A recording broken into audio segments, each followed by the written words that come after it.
to the, I'm not going to get used to that. Could I ask you to state to the IAP your full name and your occupation and qualifications, please? Yes, my name is Brett Alexander Lane. I'm Managing Director and Principal Consultant of Nature Advisory, based at Suite 5, number 61 to 63, Campbell Road in Hawthorne East. I have over 40 years experience in wildlife research and management, including particularly wetlands and waterbirds, as well as a degree in zoology and physical geography. And are you able to just explain to the IAP briefly your experience in wind farm assessments, but also ecological surveys of wind farms in Victoria or indeed elsewhere, to the extent you think it's relevant? Before Mr. Lane answers, I'm terribly sorry to interrupt, but we on the Zoom can't see Mr. Lane give his evidence. Would it be possible to move the camera so that we can? So, Peter, I'm advised the camera's fixed above a screen that I'm looking at with your face on it.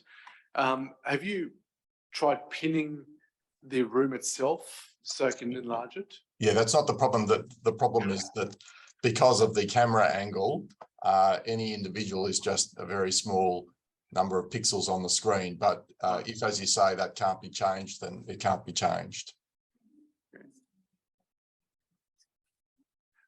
Just one moment, we're just trying to see whether there's a solution to this.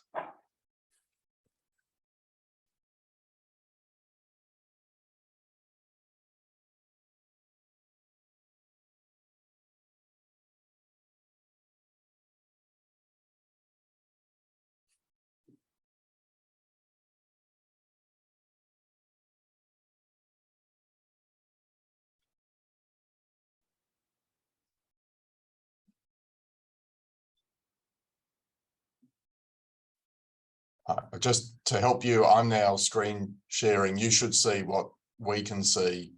Yeah. Yeah. So you can see Mr. Lane to your right. Perhaps when anyone is asking questions by video, we'll ask Mr. Lane to turn and look towards the camera, because I can see Mr. Lane quite clearly on the screen when I've pinned the room itself to the whole screen. Just so you know, there is the top right, Mr. Fetter, there's a view button. You can change the view so that room fills up your entire screen. Yes, I understand that, and that's what we'll do.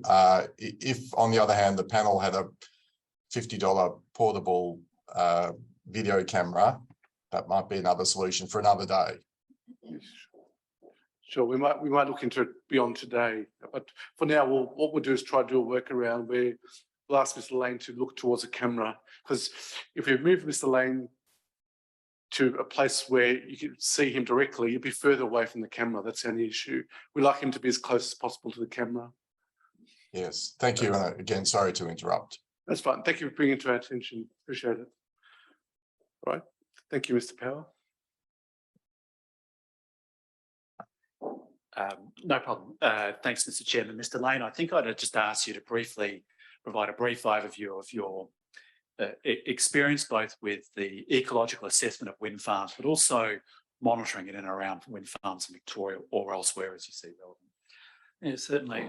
I've been involved in looking at the impacts, particularly on birds and bats, but also on biodiversity in general, such as native vegetation, threatened species and communities, since 1999, when the first commercial wind farm was developed in Victoria. That was down at Tura and at Codrington. The experience that I've had since then has involved either being project director for or undertaking detailed work on about 80 wind farm projects around the country, from Western Australia up to North Queensland. In Victoria, I've worked on most of the wind farms that have been approved in Victoria and on a lot of the projects in southwest Victoria that have had Brolga issues, including Stockyard Hill, Dundonnell, Golden Plains over the last decade. And in that time, myself and my team of zoologists who are experienced birders have spent a lot of time in southwest Victoria looking at Brolgas, understanding their use of habitat, documenting where they're breeding, and obviously collecting data on their movements around breeding sites and understanding the implications of that for buffering breeding sites from wind turbines. In that time, we've gathered a lot of data on the impacts of wind farms on a range of birds and bats, and have studied or implemented bat and avifauna management plans for 27 different wind farms around the country. Thanks, Mr. Lane. Could I ask you to just briefly explain to the IAP your role in the preparation of the Brolga impact assessment at Appendix C1 of the EES and the biodiversity impact assessment at Appendix D of the EES? If we look at first the Brolga appendix, I basically oversaw the preparation of that appendix, including reviewing and evaluating the initial data that were collected between 2009 and 2011 by Ecology and Heritage Partners for Wind Prospect, integrating those findings with further investigations from 2017 until now, and also participating in the technical reference group process, which involved regular consultation with DELP, and also participating with the proponent in a number of meetings with DELP to discuss both the scope of investigations of Brolgas and the sorts of mitigation measures and implications of the findings and mitigation measures concerned. In terms of the biodiversity assessment, again, between 2009 and 2011 and into 2017, Ecology and Heritage Partners undertook assessments of a range of other fauna and flora, as well as native vegetation on the site. And the bulk of the native vegetation mapping on the site was undertaken by them. We've been on site, reviewed that, and have accepted that as correct. So all of the native vegetation and associated targeted surveys that then followed from that are considered accurate. In terms of other fauna surveys, the aquatic fauna survey was undertaken by Ecology and Heritage Partners over 10 years ago. We haven't repeated that. The additional work that we've done since 2017, when we were retained, is to, as the layout of the wind farm evolved, we undertook targeted surveys for rare and threatened flora species and for the presence of threatened ecological communities, such as the EPBC Act listed seasonal herbaceous wetland community, and advised the proponent on buffers along waterways and wetlands and what have we. We pulled the EHP data together with our own survey data and habitat assessments together into the biodiversity assessment, which is the other major appendix for the EES. And again, through that process, we met regularly with the technical reference group and discussed issues and received feedback from DELP along the way and responded to that as we saw fit. Thanks very much, Mr. Lane. Beg your pardon. Thanks very much, Mr. Lane. And you've prepared an expert witness statement dated September 22 for the purpose of these proceedings. I have, yes. Is there any matter that's given rise for you to change any of the opinions that you've expressed in that statement? No. And are there any material changes that you wish to make to your statement? No. And do you adopt that statement as the basis of your evidence today? I do. And you've prepared a PowerPoint presentation that you intend to take us through today. And is there any new evidence in that PowerPoint presentation that isn't set out in your statement? No. All right, thank you. Then I invite you to take the IAP through your PowerPoint presentation, Mr. Lane, please.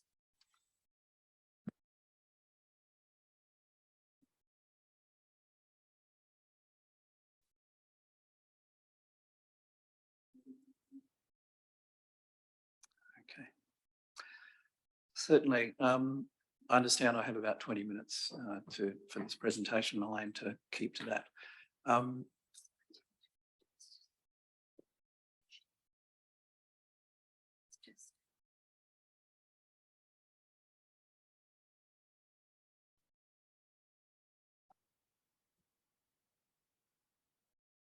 Okay. As I say, we undertook the biodiversity and Brolga assessment associated with the project. This presentation will essentially cover, try and get the slide to change. Quickly, I'll cover the scope and duration of studies. I'll then talk mostly about Brolga and southern bentwing bat. Basically, the studies we undertook comprised native vegetation mapping with input from ecology and heritage partners, the actual impact assessment of the project in accordance with the guidelines for the removal, destruction, lopping of native vegetation were undertaken by ourselves in accordance with the 2017 guidelines. Threatened flora surveys were undertaken for footprint. These are presented in section 5. Specifically between 2018 and 2021. We also examined the impacts of the project on groundwater dependent ecosystems in section 6 of the report. We also undertook a bat assessment. The methods were developed progressively with regular review and input from DELP. And the bat detector surveys were undertaken initially 2009 to 11 and since 2018 every year up till 2020. So 6 of the last 11 years, there's been bat investigations on the Willatook wind farm site at over 100 separate sites across the wind farm in a range of habitats, totaling almost 5,000 detector nights, which is the most comprehensive assessment of bat activity of any wind farm in Victoria to date. And it's an order of magnitude higher survey effort undertaken at DELP's request through the TRG process and based on feedback from time to time to the proponent. The bird assessment involves some bird utilisation surveys, both by EHP in 2009 and again by ourselves in 2018-19. A total of 136 fixed point counts of birds were undertaken. At the same time, we also did migratory shorebird assessments as per the EPBC Act Policy Statement 3.21, which involved 4 summer and 1 winter survey of potential shorebird habitats within the wind farm. The reptile and amphibian assessment presented Section 10 involved habitat assessment of for glossy grouse skink and striped legless lizard. There was pretty limited habitat in the area for those species, and 3 tile grids were put out by EHP. We also undertook a swamp skink assessment of habitat on the site and were able to map where that habitat was, as we did for the growling grouse frog. Aquatic fauna surveys were undertaken involving bait traps using light sticks and dip netting at 3 locations along Kangaroo Creek, which drains into the Shaw River in the north of the wind farm site, and on the Moyne River to the east of the site. And the report that we've prepared in section 12 also includes the synthesis and assessment of matters of national environmental significance. So turning to the Brolga, there's a standalone report, obviously. Now, we followed the interim Brolga guidelines, which were published in 2012, and surveys for the occurrence of Brolga in the 10-kilometre radius of investigation around the wind farm site were undertaken over 6 of the last 11 years in the breeding seasons, which is 7 of the last 11 years, which is 5 more years than the guidelines require. The guidelines require a minimum of 2 years of breeding season and 2 years of flocking season surveys. In terms of flocking season, 3 flocking seasons were looked at, 2018 to 2020. EHP in about 2010-11 and ourselves in 2018-19 undertook an aerial survey of the radius of investigation involving 500-metre separated transects over 3 days, searching for breeding Brolgas on wetlands within the radius investigation. The report that we've prepared follows the order of the interim Brolga guidelines with the 3 levels of assessment. After undertaking all the necessary surveys, we then undertook a level 3 assessment, which involved designing some turbine-free buffers, collision modelling and population viability assessment based on the Melbourne University DELP-sponsored population viability assessment for the Victorian Brolga population. And we obviously provided the parameters for a compensation plan. The level 1 and 2 findings, what we essentially found was that within the ROIs, about 3 breeding pairs regularly occurred over the period of the 10 or 11 or so years that we did the work. One of those pairs breeds regularly near the wind farm site. And DELP have requested in our collision modelling, which we have done, that we actually assume that from time to time an extra pair, in other words, maybe once every 3 years, an extra pair would move into the area and move about as well. So there's an added conservatism in the collision modelling by assuming that on average 1.3 pairs breed in the area. In terms of level 3 measures, the mitigation and avoidance of impacts, a 1,700 hectare multi-wetland turbine-free buffer has been provided for the 1 pair that breeds near the site. It's an area 3 to 4 times the maximum observed breeding home range in any studies. That accounts for the future choice of alternative breeding sites within that cockatoo swamp complex in the central north of the wind farm site. The collision modelling, which is conservative and assumed a 90% avoidance rate, predicts that between 0.1 and 1.5 birds would be affected within the 25-year life of the project. The 95% confidence limit on that estimate is 0 to 4. The PVA or population viability assessment consequence of Victorian population without any compensation would lead to a reduction in the numbers of between 0.1 and 1 if you assume the initial population is 625, or less than 0.1 to 0.8 individuals if you assume the population is 907. The compensation plan objective is to replace up to 4 birds through breeding site enhancement and additional recruitment. That's new adults that otherwise would not be in the population. So the whole idea is to replace the maximum 95% confidence limit estimated number of brolgas that would be affected by the project, and to start on that from day one of the project. In conclusion, the implementation of interim brolga guidelines ensures that zero net impact will occur from this wind energy development and other future and recent wind energy developments on the Victorian brolga population. In terms of the southern bentwing bat, that's documented in section 8 of the biodiversity assessment report. Of the tens of thousands of bat calls that we recorded, 150 were attributable to the southern bentwing bat. And a very, very large proportion of calls, more than 95%, were in 2 parts of the study area, to the west and to the southeast of where the turbines are located, near vegetation on waterways and a denser patch of scattered trees, as well as near the blue gum plantation in the southwest of the site, as well as near vegetated wetlands and a clump of a denser area of trees associated with the Moyne River, about 1.5 kilometres southeast of the site. Remaining calls were scattered and extremely infrequent, indicating no regular usage of areas where turbines are located. And I think there's an important distinction to be made here that of the remnant native or indigenous vegetation and planted vegetation that is potential habitat for southern bentwing bat, of that potential habitat, the confirmed habitat is where the highest numbers of southern bentwing bats were recorded, which are in those 2 areas to the west and southeast of the site. And therefore, the earlier discussion which Mr. Power from Mr. Power about buffering habitats should apply to those habitats that we know have higher activity levels of the species. It's interesting that when you look at the history of the surveys, we've deliberately mapped in section 8 the results of those surveys for each survey separately, showing a consistent pattern for those surveys where the bat was recorded in some numbers of activity in the west and southeast of the wind farm site, but very little activity across the wind farm site.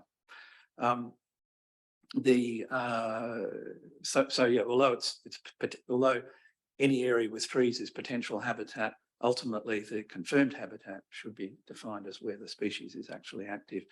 I should make a point that the level of activity, even in those areas to the southeast and west of the site, is extremely low compared to a lot of other habitats where the species occurs. For example, areas of blue gum plantation where we've done surveys associated with other projects, we've found the level of southern bentwing bat activity to be an order of magnitude higher, 10 times higher than any of the sites that we've found at the Willatook wind farm site.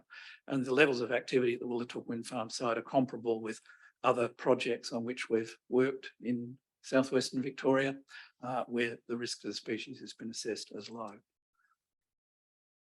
In addition to the additional buffering, which Mr. Power mentioned before, associated with the blue gum plantation in the southwest of the site, the client has indicated recently that it is happy to apply a higher wind speed cut-in, whereby turbines in areas with slightly higher activity of southern bentwing bats, such as the plantation and the vegetated waterways and wetlands, can have a higher cut-in cut-in speed.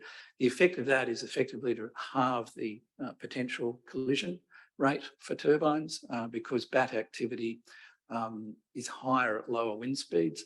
And then bat activity, insectivorous bat activity usually cuts out at about 6 to 6.5 metres per second. So by bringing the cut-in wind speed from 3 metres per second up to 4.5 metres a second, you're avoiding half of that period of activity of insectivorous bats. The work that was recently done at a wind farm in southwest Victoria that was just published recently by Bennett et al.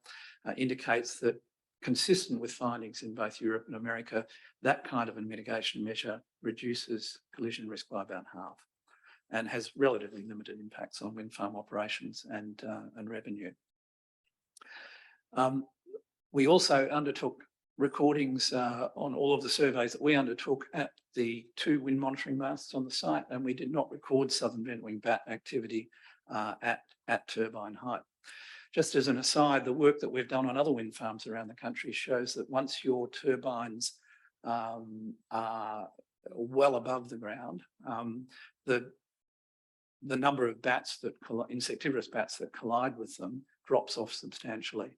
To the point where if you're up at 60 metres, there's very few collisions happen. Once you're below about 30 metres and in increasing numbers below that, down to say 2021, which are some of the lowest turbines we've monitored, the number of bats affected goes up substantially, and it's not a linear relationship. It actually starts to increase quite steeply below about 25 metres. So having turbines at 40 metres above the ground is one of the best possible mitigation measures for reducing impacts on bats. And rule of thumb, the higher the better. So that finishes my presentation. I just have one other thing I just wanted you to clarify, Mr. Lane, before your question by the other parties. You referred to the proponents' commitment to apply a cut-in speed of 4.5 metres a second. That commitment, would I be right to understand that that's in the draft bird and bat adaptive management plan, I think, that's appended to your witness statement? That's correct. Okay, thank you. For the IAPS information, that's in section 3.2.2. Thanks. No further questions from me. Thank you. Mr. Lane, I notice you have a start video button in Zoom. Do you have a camera on your laptop? Yeah, certainly. Just with your permission. Sorry, we should have asked for your permission first. Can we switch on the camera so I can see your face on screen? Thank you. It's a public forum, not a problem. Because it may be an unflattering angle. Happy for you to adjust it if needed. I hope that resolves your issue, Mr. Fetter. We remember O'Neill just had a moment of revelation there. That's a brilliant solution. So thank you for that. And Mr. Lane, can you see me okay? I can, yes. All right. Well, panel members, can I kick off then? I had Delp first, but if Delp doesn't mind, Mr. Fetter going first, do you know? Okay, thank you, Mr. Thank Fetter. you. Now, Mr. Lane, I'm going to put a number of things on the screen. Will you be able to see that either on the big screen or your own screen? I'll give you an example. Can you see this document here? Absolutely. Okay, great. Now, what I'm showing you is I should take a step back. I'm a barrister acting for the Willatook Landscape Preservation Society, which is effectively an objector to the proposal. The Society filed some written submissions with the panel, going in part to the issue of brolgers. Have you been shown a copy of that yet? Yes. Okay, good. Well, just to speed things up, what I propose to do this morning is to take you through the propositions in the submission and just see which ones you agree with and which ones you disagree with, and where there's disagreement, we'll get into that a little. So it just may be convenient to take you through our document as a structure for the cross-examination. So all right with you? Yeah, I'm happy to answer questions. Okay, great. So the starting point, you can see here at 54. Well, actually, before I launch into that, you're an ecologist, aren't you? Yes. And as a scientist, you would accept that it's necessary to take a conservative approach when considering matters of ecology, yes? What do you mean by conservative? Well, you would agree that we have imperfect information about, say, how brolgas behave. We've got a lot more information than we had 10 years ago. No, but we don't have perfect information. We're never going to have that. Correct. And we'll never know what the future holds, will we? No. Yes. Not really. And brolgas, you would agree, are important animals, yes? Yeah, they're listed on the Flora and Fauna Guarantee Act. And it's important to protect them, you agree? Yes. And so when trying to consider the impact of the proposed wind farm, what I'm putting to you is that one needs to be cautious and conservative in one's assumptions about what will happen in the future. Do you agree with that? In terms of assessing in terms of understanding the behaviour of the brolga on the site and what the implications are for the wind farm, yes, one should be conservative and allow sufficient margin for uncertainty, which is what we've done. Okay. And we'll now go point by point through some of the assumptions made, and we'll test whether they're sufficiently conservative. But the starting point at 54 is just a question about the number of brolgas left. Here we've obtained the figure of 635 brolgas in southwest Victoria, but I wanted to show you a table from your EES report. So I'll now put on the screen. This should be page 8. And just bear with me as I learn to navigate. Do you see a table in front of you? Yes. Right. And so in fact, the most recent population estimate is 413. And in prior years, the rate that there have been lower numbers, and 635 is a bit of an outlier, isn't it? No, the situation is that the only reliable estimate of the population of the brolga in Victoria and nearby South Australia is where you can achieve simultaneous coverage on the same day of all large flocking sites during the early or the late part of the flocking season, when they're concentrated into the smallest number of wetlands, usually around April. If you cannot achieve simultaneous coverage, then you're going to miss some sites, and your number that you get from your total will be an underestimate of the actual population.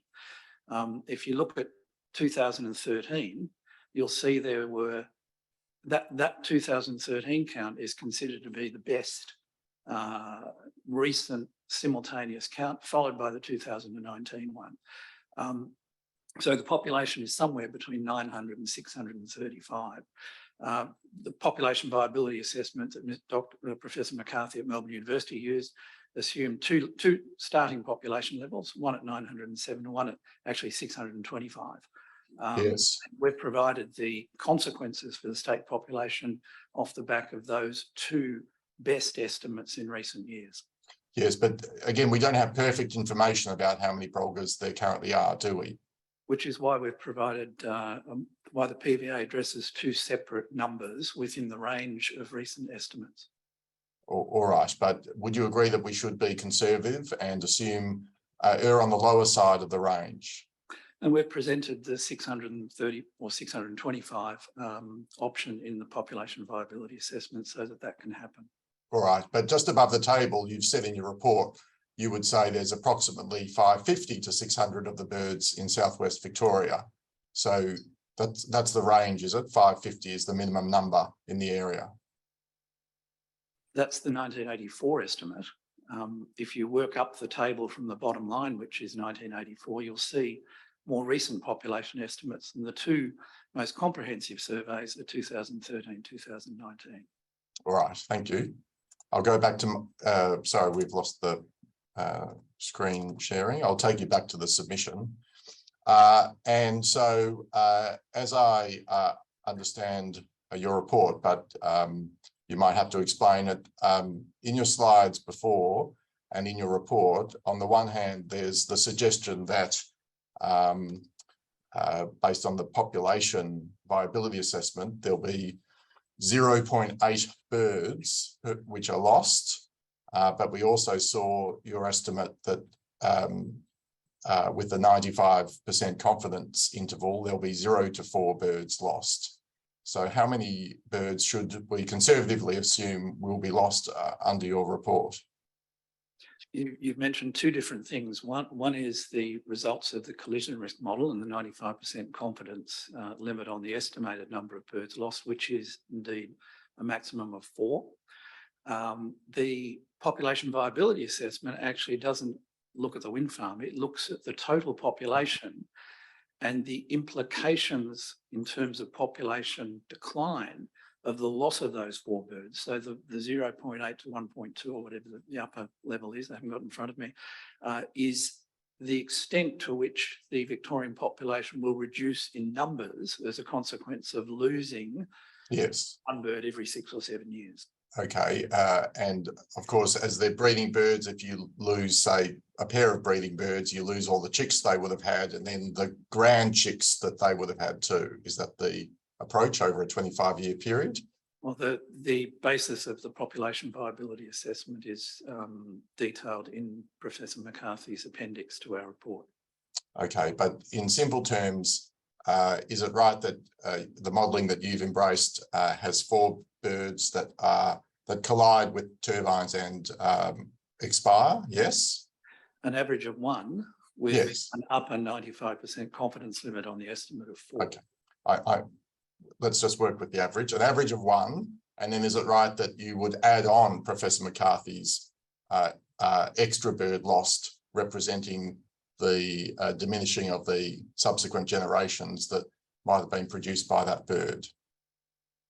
No, the consequence of losing the 1 or 95% confidence limit 4 is the 1 that Mr. McCarthy estimates. Well, what I'm really putting is, do we do 1 + 1 and arrive at 2 on average lost? That's not correct. Okay. That's not the way to interpret the information.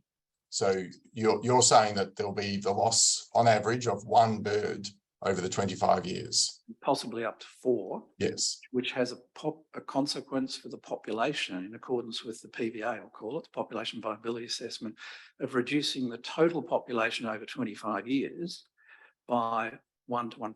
Or by 0.8 to 1.5 or 1.2 birds. Yes. How many? The loss of 1 bird is from the Victorian population as a consequence of the loss of up to 4 birds from the Willatook wind farm over 25 years. Can you tell me what's the period between generations with Brolgas? Look, it would vary. They don't start breeding until 3 or 4 years old. But that's, you'd have to ask Professor McCarthy. That's inherent in the population viability assessment.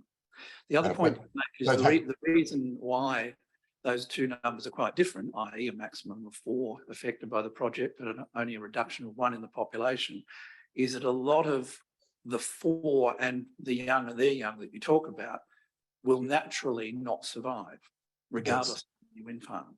And so the population viability assessment takes account of those sorts of more subtle variations and processes within the population, all the sources of mortality that potentially affect it, not just from wind farms, but from a range of other factors as well. Right. Now, but just thinking this scenario through, if you have a pair of breeding Brolgas in the area and one of them is destroyed, you're left with the partner. Does that bird repartner, are you able to say, or do they then cease breeding? The likelihood is that it would repartner. That tends to be the way that territorial breeding birds of a range of different taxa function. If they lose one member of the pair, they will repair and start breeding again. Okay, so again, just thinking it through, I can understand that if say the male is lost to a turbine, if the female repartners and has chicks and grand chicks, then the total loss is 1 bird. Alternatively, if the female doesn't repartner, then the loss of the male also involves the loss of the chicks that are never born and then the grand chicks. Would you agree with that assessment? Yes, and the population viability assessment takes account of that. Okay. Do you know, does the population viability assessment look at the particular question of whether the bird that's lost is a member of the breeding pair in question? It assumes the loss of up to 4 birds over 25 years from the population as a consequence of the Willatook wind farm. All right. That's what it does. Okay. Now, let me take you down the submissions to some particular impacts that you've discussed in your report. And if I may, I'll test some of your assumptions. We deal first at paragraph 56 here with the construction phase, which lasts for 2 years. You agree with that? Yes. And during this period, it seems there's no dispute there's going to be road making and rock blasting with rock ejected into the air, yes? Well, there'll be a whole range of different activities, not just road making. There'll be movement of vehicles along access tracks, the construction of those access tracks, the construction of the turbines themselves, the workforce moving in and out. Yeah, construction.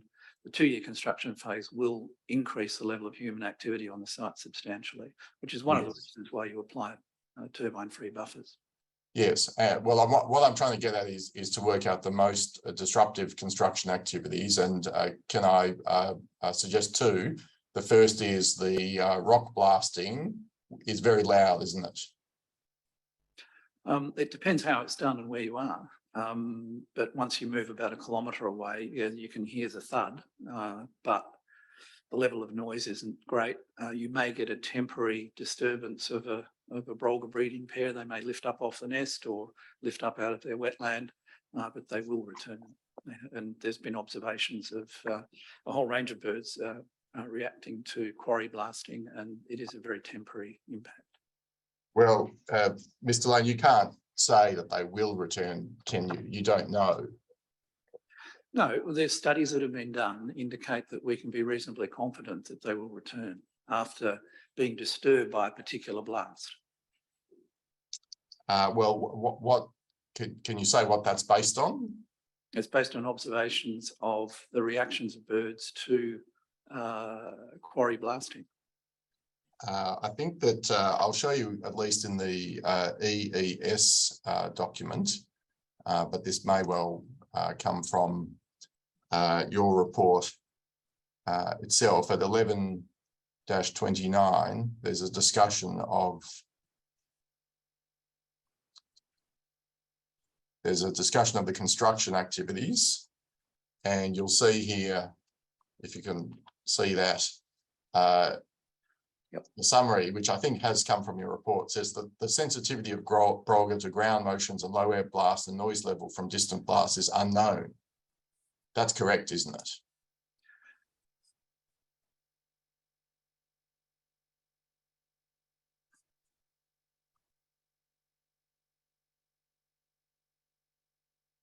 The work that's been done on a range of water birds has shown that it causes temporary disturbance. The blasting will occur around about twice a month, which is very infrequent. And based on the monitoring of effects of quarry blasting on wetland birds, observations show that they would not respond negatively to that.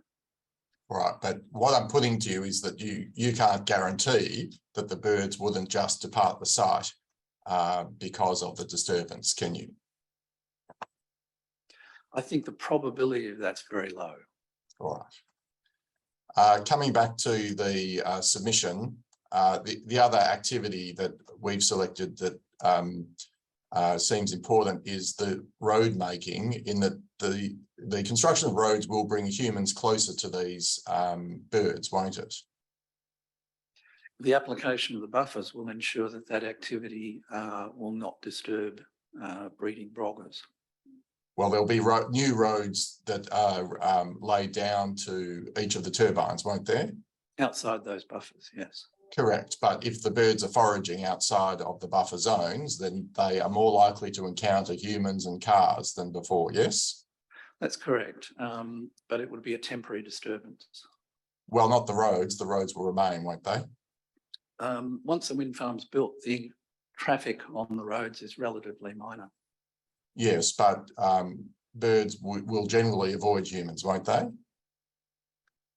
They certainly avoid pedestrians. They're very sensitive to people. Some pairs have been observed sort of habituating to farmers' cars driving along tracks and roads nearer their breeding sites, nearer than 300 metres. So if it's infrequent and the same car each time, which it tends to be in a wind farm, the chances of disturbance are minimal, particularly given there's the 300 metre disturbance buffer on top of the 400 metre buffer around breeding sites. Yes, but when, for instance, maintenance people are coming to inspect the turbines and driving utes and four-wheel drives, again, you can't guarantee that that won't scare off Brolga, can you? No, I mean, if the Brolgas are close by, you know, within 150, 200 metres of those vehicles, potentially within 300 metres of those vehicles, yes, they will be disturbed. They'll either walk away quietly, or they will take off and fly some distance away. But once those vehicles have gone, the birds will resume their normal behaviour. Well, except if there's too much disturbance for the bird's liking, won't they simply fly away and find another site to breed in, nest in and forage in? Look, they're unlikely to leave the breeding site because that's been buffered by turbine-free buffers that keep infrastructure out of the area close to the breeding sites. Well, I think you say that they breed for about 120 days, yes? A successful breeding attempt will go for 120 days, yes. Yeah, so they might stick around until the breeding's completed, but isn't the point. The point I'm putting to you is that if there's too much human activity for them, then when the breeding is completed or before the breeding commences, at that point, they might decide to find a quieter location, yes? For the breeding sites being used on the site in the last decade or more, that won't happen because of the turbine-free buffers. All right, well, I think I'll move on. At paragraph 57, we note that there'll be some monitoring that is provided during this period. And one of the points there is in the third sentence that the existence, sorry, take a step back. In our discussion so far, we focused on a pair that might be in the area breeding. But it's true, isn't it, that other out of area birds do come into the area from time to time, yes? Look, the observations we've made indicate that that's very infrequent. There's just one pair that uses the area near the wind farm, and that's been buffered to the extent of 1,700 hectares of land with a number of breeding site options in which it can breed undisturbed and undeterred. All right, but if there is a Brolga in an adjoining area looking for a new breeding site, you would agree that if this site becomes noisy, then it's likely to avoid this area and we'll have to find somewhere else to breed, yes? They're most likely to use the wetlands that have been modelled as suitable, and the suitable wetlands in that network of wetlands within 2 kilometres of the breeding site have been buffered. If there's a suitable wetland beyond 2 kilometres that hasn't been buffered, if a Brolga were to move in and have a look at that, we don't know whether it would leave or whether it would breed or not. At the MacArthur Wind Farm, there's a pair that comes back nearly every year and breeds within 400 metres of operating turbines in an operating wind farm. So you can't absolutely guarantee that you're going to deter an additional pair from moving into the area. No, but again, we don't know a lot about Brolga brains, Brolga psychology, Brolga decision-making, do we? We can only go on what we've observed. Which is what I just described, for example, yes. MacArthur, yes. All right. That's the construction phase. I'll skip over decommissioning. And now we'll look at the operational phase. We've made a number of points beginning at paragraph 60, which I'll take you to. So I think you've confirmed it is right that the collision risk takes into account the one breeding pair that has been seen in the area. Although I think in your PowerPoint, you said it was 1.3 pairs that was taken into account. Is that right? That's correct, to allow for the fact, and Delp asked us to do that, and it's reasonable to allow for the fact that occasionally another pair may be in the area using the same wetlands, and therefore that could elevate the collision risk in those years. That's Right. a conservative element of the model that responds to those sorts of uncertainties. I'll take you to the your report, and you have annexed Mr. Jackson's collision risk report at the back of your own report. Let me see if I can find that. Here it is. Now, the symbolics report that we're looking at here, I think on page 12. Sorry if that's making you dizzy. Has here, table 7 reports the parameters and input values for the risk model. And here it said that there'll be one breeding pair in the region, and it goes on to say 1.3 in the 100/30 scenario. So is it right that 2 models have been run, one with a single breeding pair and one with 1.3? The different scenarios have been presented to give an indication of the sensitivity of the estimates. Okay.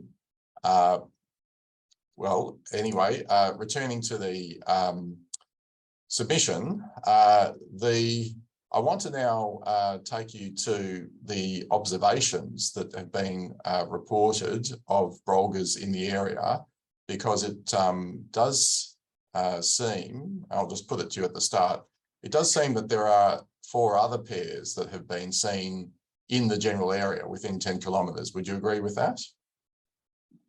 My understanding was consistently seen 2 other pairs, one in particular, or mostly to the west and southwest of the site, and there's one, a 3rd pair up to the north. So there's 4 pairs in the radius of investigation, including the one on the wind farm site. Yes, and the brolga do travel from wetland to wetland, don't they? When they're breeding, they tend to confine their activities between wetlands to those wetlands within about 2 kilometres of one another. And yes, but the breeding site. But the breeding is 120 days, isn't it? Yes. A successful breeding attempt, yes. But so the other 9 months a year, they're not confined to a breeding site, are they? No, that's correct. They'll move out to a flocking site, and in this case, the nearest known regular flocking site's about 35 kilometres to the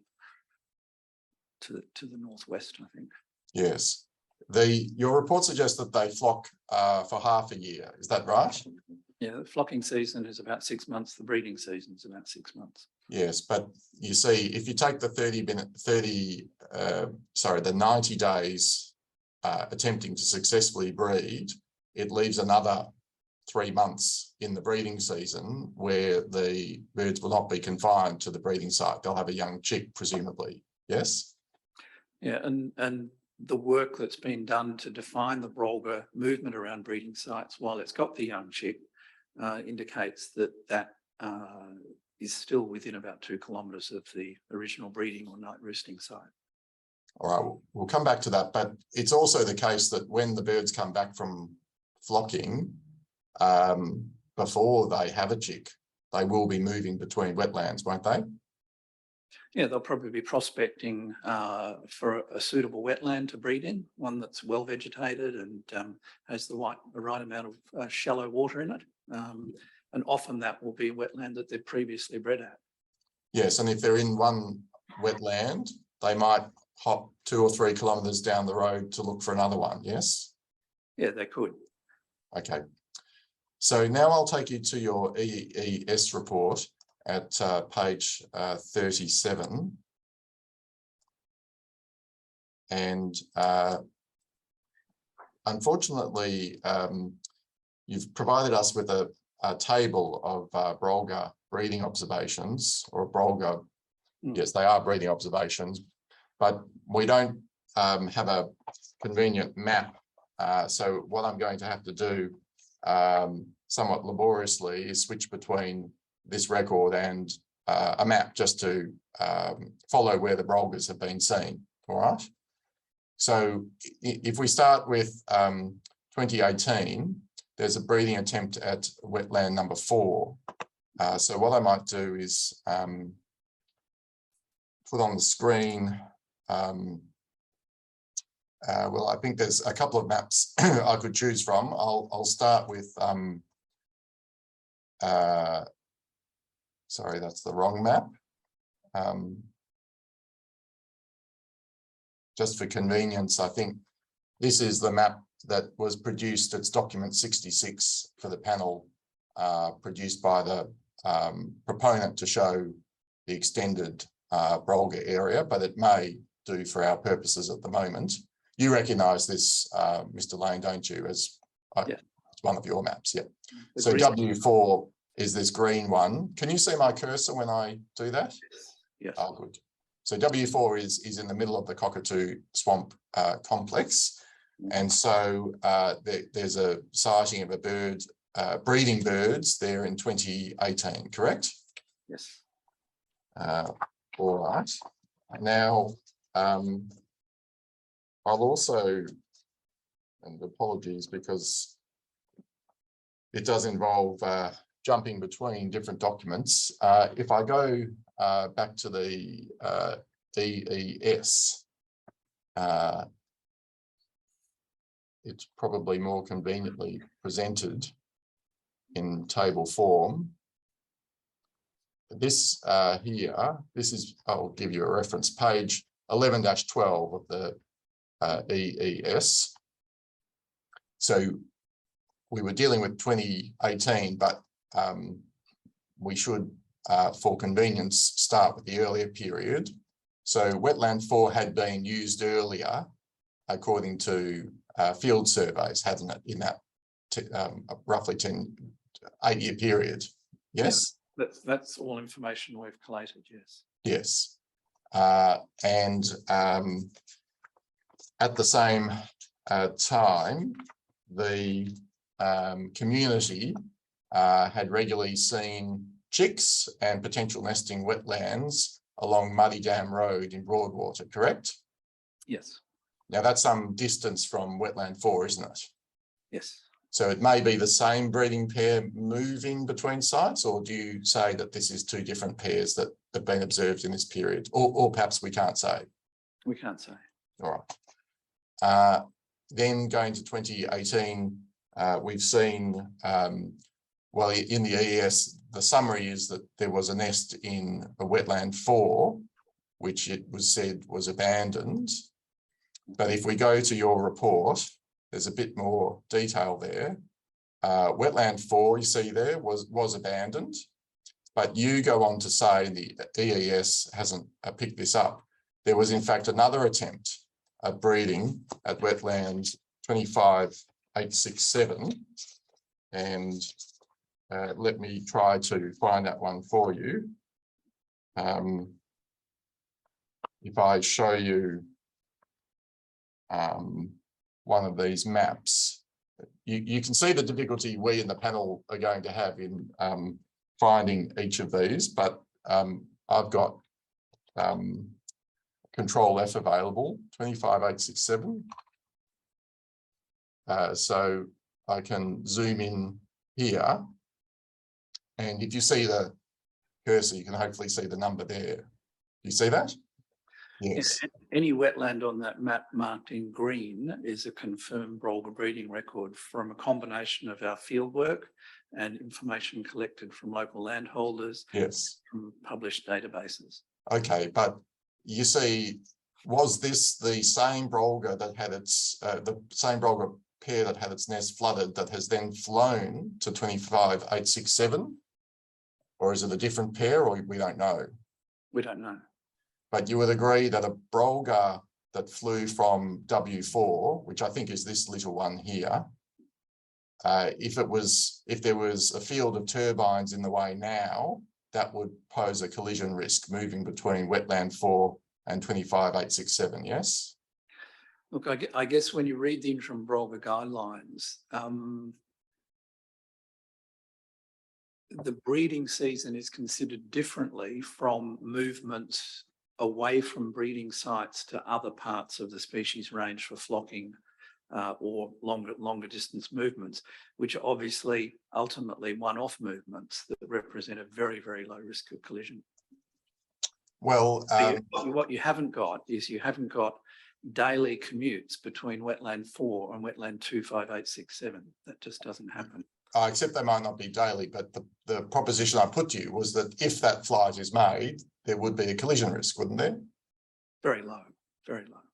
Okay, but you seem to be cavilling with the proposition that there'd be some risk. You accept there is some risk. Yeah, but it's extremely low. Okay. It's one flight through turbines that occupy a very small part of the airspace. Sure. But nobody has sat, for instance, for 365 days and monitored the number of flights that these birds engage in, have they? No, but the satellite tracking and our observations of breeding brolgers using the high quality breeding wetlands that they generally breed in indicates that they spend all of their time while they're breeding within a relatively small area, either around a large wetland or in a complex of wetlands. Yeah, but as I think we've been through, that's 3 months out of 12. So the rest of the time, they may be away flocking, although Mr. Smale says sometimes they don't flock. He's right, isn't he? Yeah. Yeah. And so if the brolga didn't flock, that's another 6 months of the year that it's in this area, correct? Yeah, that's correct. And so there would likely be more flights through what may end up being a field of turbines, yes? That's a possibility if that were to occur. Yeah. And even if they do flock, when they're returning to this area, they'll have to navigate the turbines, correct? Yeah, again, there'd be a single flight back into the breeding area from elsewhere. Yes. And out of birds area that are transiting through would have to navigate the turbines, yes? Sorry, what scenario is that? This is a scenario where a bird that, for instance, has been living near the MacArthur wind farm decides to come south and find some new habitat. Yeah, any brolga that flew near the wind farm would be subject to some kind of collision risk. Yes, I'm just putting to you that there are quite a lot of different scenarios that involve either local brolgas moving around or out of area brolgas moving in. You agree with that? Yes, yeah, but it's not very frequent because this particular part of the landscape has very few brolga breeding pairs in it compared to the core parts of its range further north and northeast. Yes, but I think you would agree that with so few brolga left, one needs to be conservative. Yes?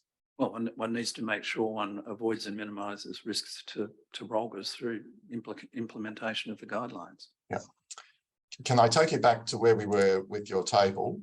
So we've seen, where was it? Yes, so there was a breeding attempt in that little wetland there. And then you say there was a second breeding attempt successful at 25,650. So if I go to the map.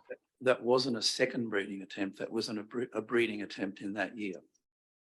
Sorry, let's, you say the pair successfully reared a chick. That's a successful breeding, isn't it? You said it was an additional breeding attempt, implying it involved the pair at the Willatook site. I may have misinterpreted what you said, but yeah, no, I'm not sorry if I'm not. We'll come to that. I'll ask you in a moment once we've established where these wetlands are, whether we're looking at the same pair or different pair. That hasn't been answered yet. Let me just first find. They're different pairs. Okay. Well, let's look at.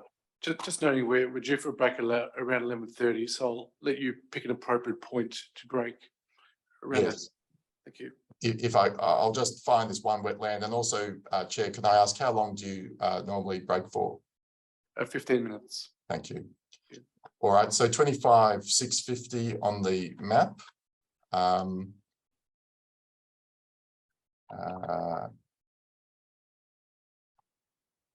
25,650. It's just a question of getting the, oh yes, here it is, up the top.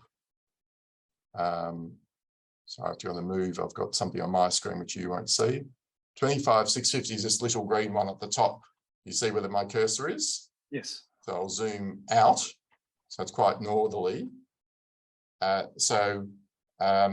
We've seen there are 3 we've looked at this year. So is this one pair or different pairs? From what? Well, in your table, there's the failed breeding at W4, which is in the middle. Then we saw there was the successful breeding at 867. And now there's a third one here. So I'm asking, are we looking at 3 pairs of birds, 2 pairs of birds, 1 pair of bird, or you can't say? 3 pairs. 3 pairs. And how is it that you know that they're 3 pairs? We saw them on the same trips. Okay. All right. That's 2018. And we'll have a break now. And oh no, sorry, if I can take the panel's indulgence for another minute, I'll just do one more to complete 2018, which is going back to the EES summary. Local landowners also advised of breeding locations at 25741 east of Nagorka's Road. So this one is on the map here. You see that? Yes. So again, is that a 5th pair of Brolgas, or is that the same pair? Well, it's an undated historical record observed by a landholder. But it's dated to 2018, which is contemporaneous with the observations that the field surveyors were doing. So if you read the words, that's when we found out that there was historical breeding at the wetland. If you read the words. All right. So these are observations earlier, and if we go back to the map, can you say whether that's the same pairs that were seen in other locations in 2018 or a different pair altogether? No. All right. Okay, thank you, panel. We can take a break. Thank you. We'll continue with questions at 11:46 a.m. Thank you.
Thank you.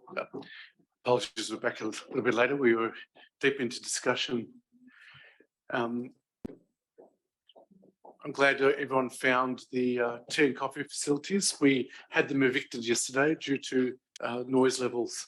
So feel free to go out and help yourself to tea and coffee when needed. All right, we're continuing on questions from Mr. Fetter on behalf of the Society of Mr. Lane. So when you're ready, Mr. Fetter. Thank you, panel, and Mr. Lane will keep going and just try to work out where these birds have been seen breeding. I'll share my screen again, and we'll go to 2019. In your report, you say the Brolga returned to wetland W4, which was that little one in the middle of the field, yes? Yes. Now, you don't tag the Brolga, do you?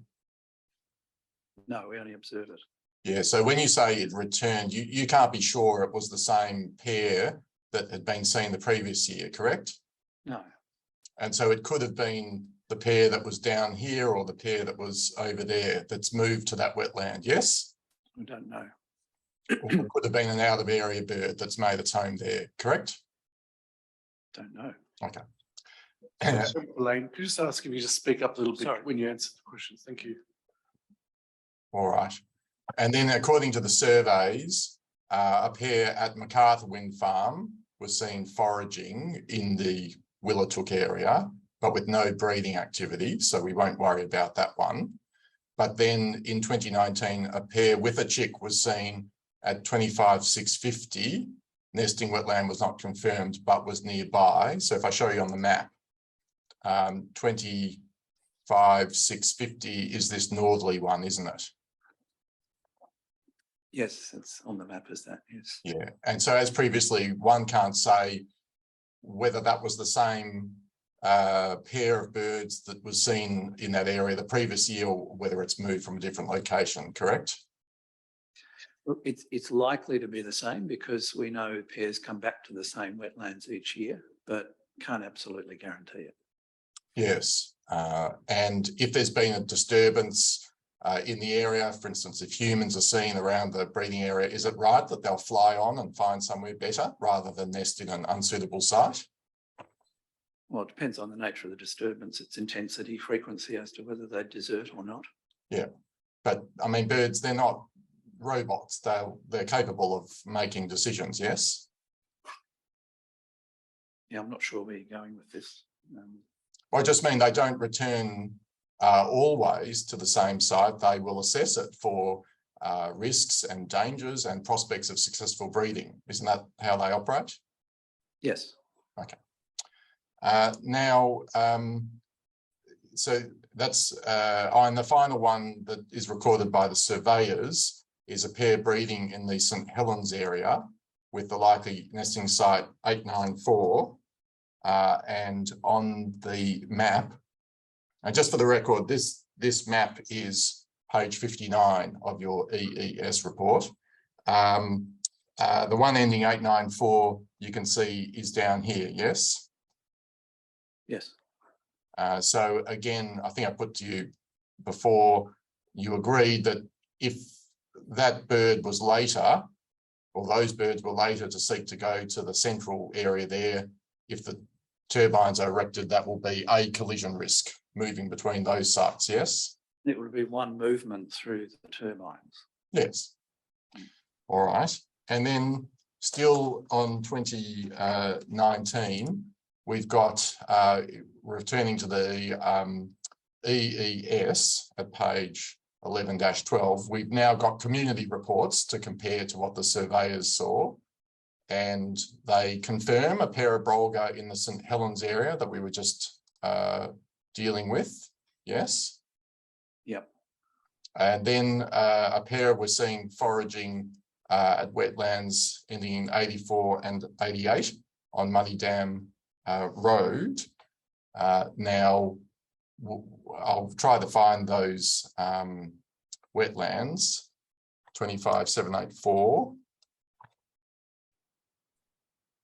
So This is the other map from page 50 of your report that's got more wetlands shown.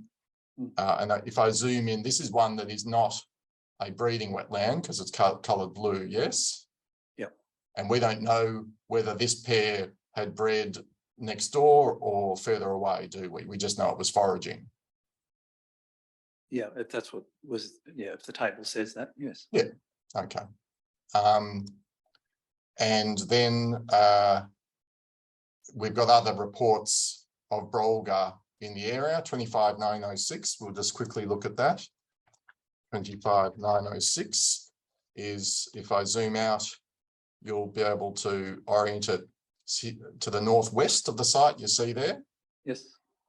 And so it's right, isn't it, that Brolga during this observation period are seen fairly widely distributed over this area, correct? In small numbers and at relatively low densities compared to elsewhere in their range. Sure, but they haven't walked there, have they? They've flown there, correct? Presumably. Okay. And going still with the community, and it's true, isn't it, that the community sees birds that aren't picked up in surveys because surveys are shorter in duration, yes? They add to the information that we can collect, and we use the three sources of available information, which is existing databases, Yes. targeted surveys about 1 week every month during the breeding season and flocking season, and community observations that we can get hold of. Okay. All of Let's which focus in this table. Yeah. So there are other reports, 25906. If I go to the big map, 25906 again is in that northwest area. The ones we're most interested in are the breeding ones. Here in 2019, there were 5 statutory declarations submitted saying that breeding was observed in 4 different sites. We'll start with 25729. 25729 is this little one up here, yes? Yep. And so that one, at least if the turbines are built, you can see there's not direct obstruction if they're going to the main Cockatoo Swamp area. But if they're travelling through to the St Helens area, there'll be turbines in the way, yes? Yeah, again, the collision risk from that's extremely low since it's an infrequent, likely to be an infrequent movement. Yeah.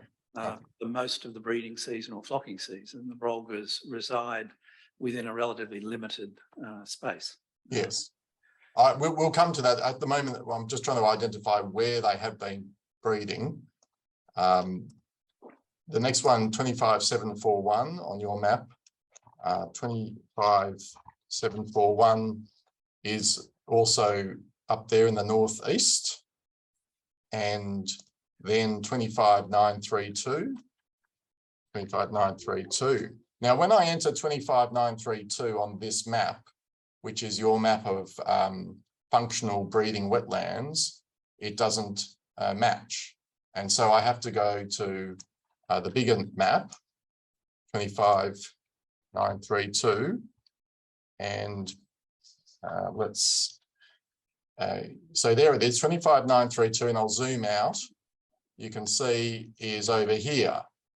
Now, it's right that although you haven't classified it as a breeding wetland, birds were observed by locals breeding there in 2019, correct?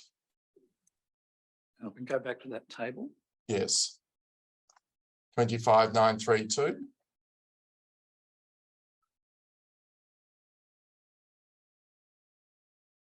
Okay.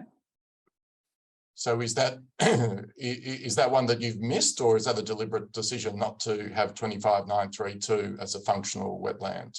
I'd have to go back to our detailed table in the report to get to the bottom of that. That's okay. I don't, in any of this, I don't mean to put you on the spot, Mr. Lane, and if ever you want to take a question on notice, just let us know. Yeah, I can look, that one I'll have to go back to our table in the report. Yeah, that's okay. And look, for time and other reasons, we sort of have to gallop through this. Wild Dog Swamp is the other one 25816, if I take you to the page 59 map, this is the one to the east of the project, isn't it? Yes. And again, if there were movement between this wild dog swamp and the central complex, you'd be going through a field of turbines, yes? Yeah, that'd be one off. The other thing to bear in mind is that one of the reasons we collision risk model 1.3 pairs per year was to take account of birds breeding in breeding sites nearby and the spillover movement, the sort of residual movement around those single wetlands that may end up in the turbines. So Yes. again, that's, yeah, you'll see that in the collision risk model report. Yeah. But just while we're on that, it's right that the collision risk was given as an input that there are only 8 functional wetlands that the birds move to, correct?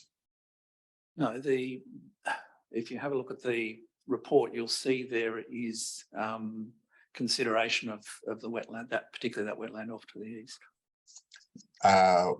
Well, I mean, Spatial modelling. The collision risk doesn't look at all of the hundreds of potential sites that get inundated from time to time. You gave Symbolics just a list of limited sites, which they identify as being eight wetlands that they were asked to model. Do you agree with that? Yes.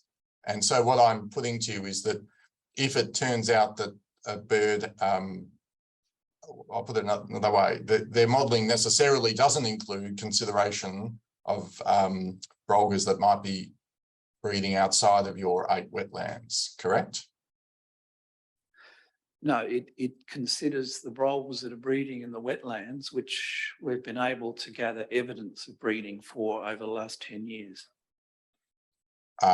Except that we've seen you've missed at least one, yes? Well, I'll have to take that on notice. There may be a legitimate reason why we've excluded that. I'll have to put the table in my main report. All right. And then if I can come back to the table, we'll go quickly through the last 2 years. 2020, a brolga pair again in wetland 4. That's that central one. We don't know if it's the same pair as previously, correct? But it's likely. Okay. A pair was observed in the Pallister's Reserve area. You might help me just identify on this map. Where is Pallister's Reserve? It's down in the southwest. Southwest. The area that I think was otherwise called St Helens. Is that this general area here? Yes. Okay. But these weren't necessarily breeding. I might actually hop out of the EES and take you to the report because it's usually more detailed here. And in fact, in the report, but not the EES, it seems that this Pallister's Reserve pair was likely trying to breed, correct?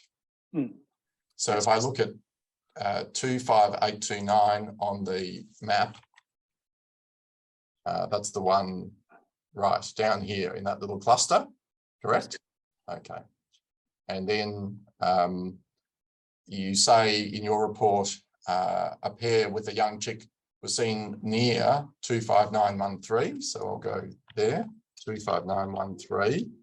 That one doesn't appear on that map, 25913.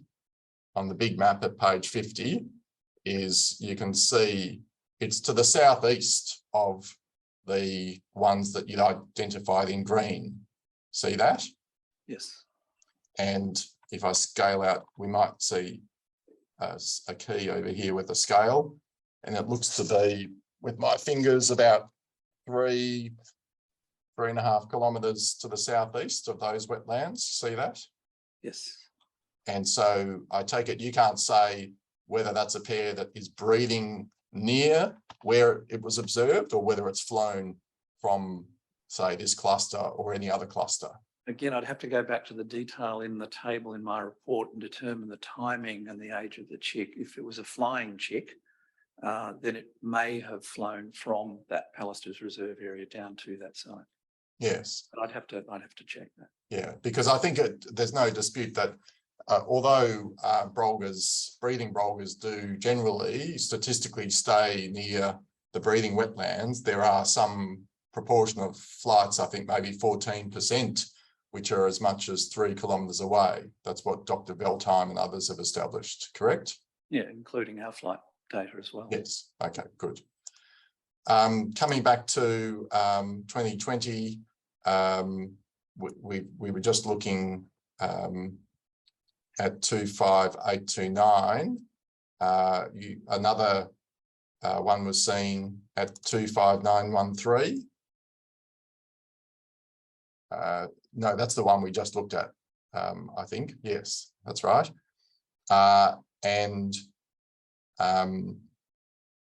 If I then go to the community reports in the EES, the community saw a pair of brolga foraging but not breeding, so we'll not take that one into account. And last one, 2021, again, we'll go back to your report. Again, one pair seen in the central wetland W4, and a second pair. So I take it this is a different pair to the two that were seen in W4, correct? Yes, it would have been Okay. at the same time. Yes, and so we've seen this one is down in the southwest area, and in fact your comment is that it's likely that this is the wetland that this pair has been using consistently, correct? Yes, because of its condition, The condition of the nest, do you mean? the wetland. Yes, but you can't be sure that it's not the W4 bird crossing over with this other bird, and I mean, there's all the 2021 observations are during our August trip. And if we've got birds that are actively breeding, we know from both Veltheim's work and our observational work that they don't move the sorts of distances you're implying during the breeding season when they're breeding. No, sorry, maybe my question wasn't clear. You can't be sure that the pair sitting in this nest in 2021 is the same pair that was sitting in that area the previous year, can you? Not 100%, but it's more likely than not. Okay. Given the way the bird behaves. All right. And then you say that the brolga returned to 25,650, which is that northerly wetland up there. And again, is it your hypothesis is that that's a separate pair and it's not, for instance, the pair from the previous year that's moved up there, correct? Yes, for the reason I just explained. Yeah, but you're not guaranteeing that's the result. You're just saying that, in your opinion, that's likely. Yeah. It's highly likely that they're separate pairs. Okay. In any event, just going back to the map, although they might be separate pairs, if they're flocking, then when they go to flock, depending on where they're departing from and where they're heading to, they might be travelling through the field of turbines, correct? For instance, here, flocking to the northeast. Yeah, it would depend which flocking site they were heading for. If they were heading for the closest one, 36 kilometres away, then they probably wouldn't. Yes, and equally, once the chick is, if they return from flocking, so come in, they might, I take it they don't start breeding immediately. They might spend some time foraging, looking for a mate, things like that. Yeah, and yeah, sussing out which wetland's the best one to breed in, which has the best food supply. Yeah, courting, building a nest, all of that sort of thing. And so isn't it the case that that's the sort of danger time where they might be hopping between wetlands that are only a few kilometres away from each other? Once they move, well, if as I've said before, it's most likely they're the same pairs coming back to the same nests and nesting wetlands to breed. Once they get into that complex of wetlands, they pretty much stay there. The other thing to bear in mind is when birds move longer distances, they're certainly capable of soaring up on thermals and doing a kind of thermal up to a kilometre above the ground and then gliding long distances. It's a very energy efficient way that large soaring birds like brolgas can move across long distances. In that situation, for most of the time, they're going to be above any turbine height. And does it follow then that the danger time for them in that scenario is coming into land when they're obviously losing altitude? Yeah, if they're at turbine height, there's a danger of collision. Yeah. And there's no necessary reason to think that, for instance, returning to from flocking, that a bird would make a beeline, say, to W4. They may circle the area, they may end up doing things other than taking the shortest route on the compass, correct? I can't comment on that.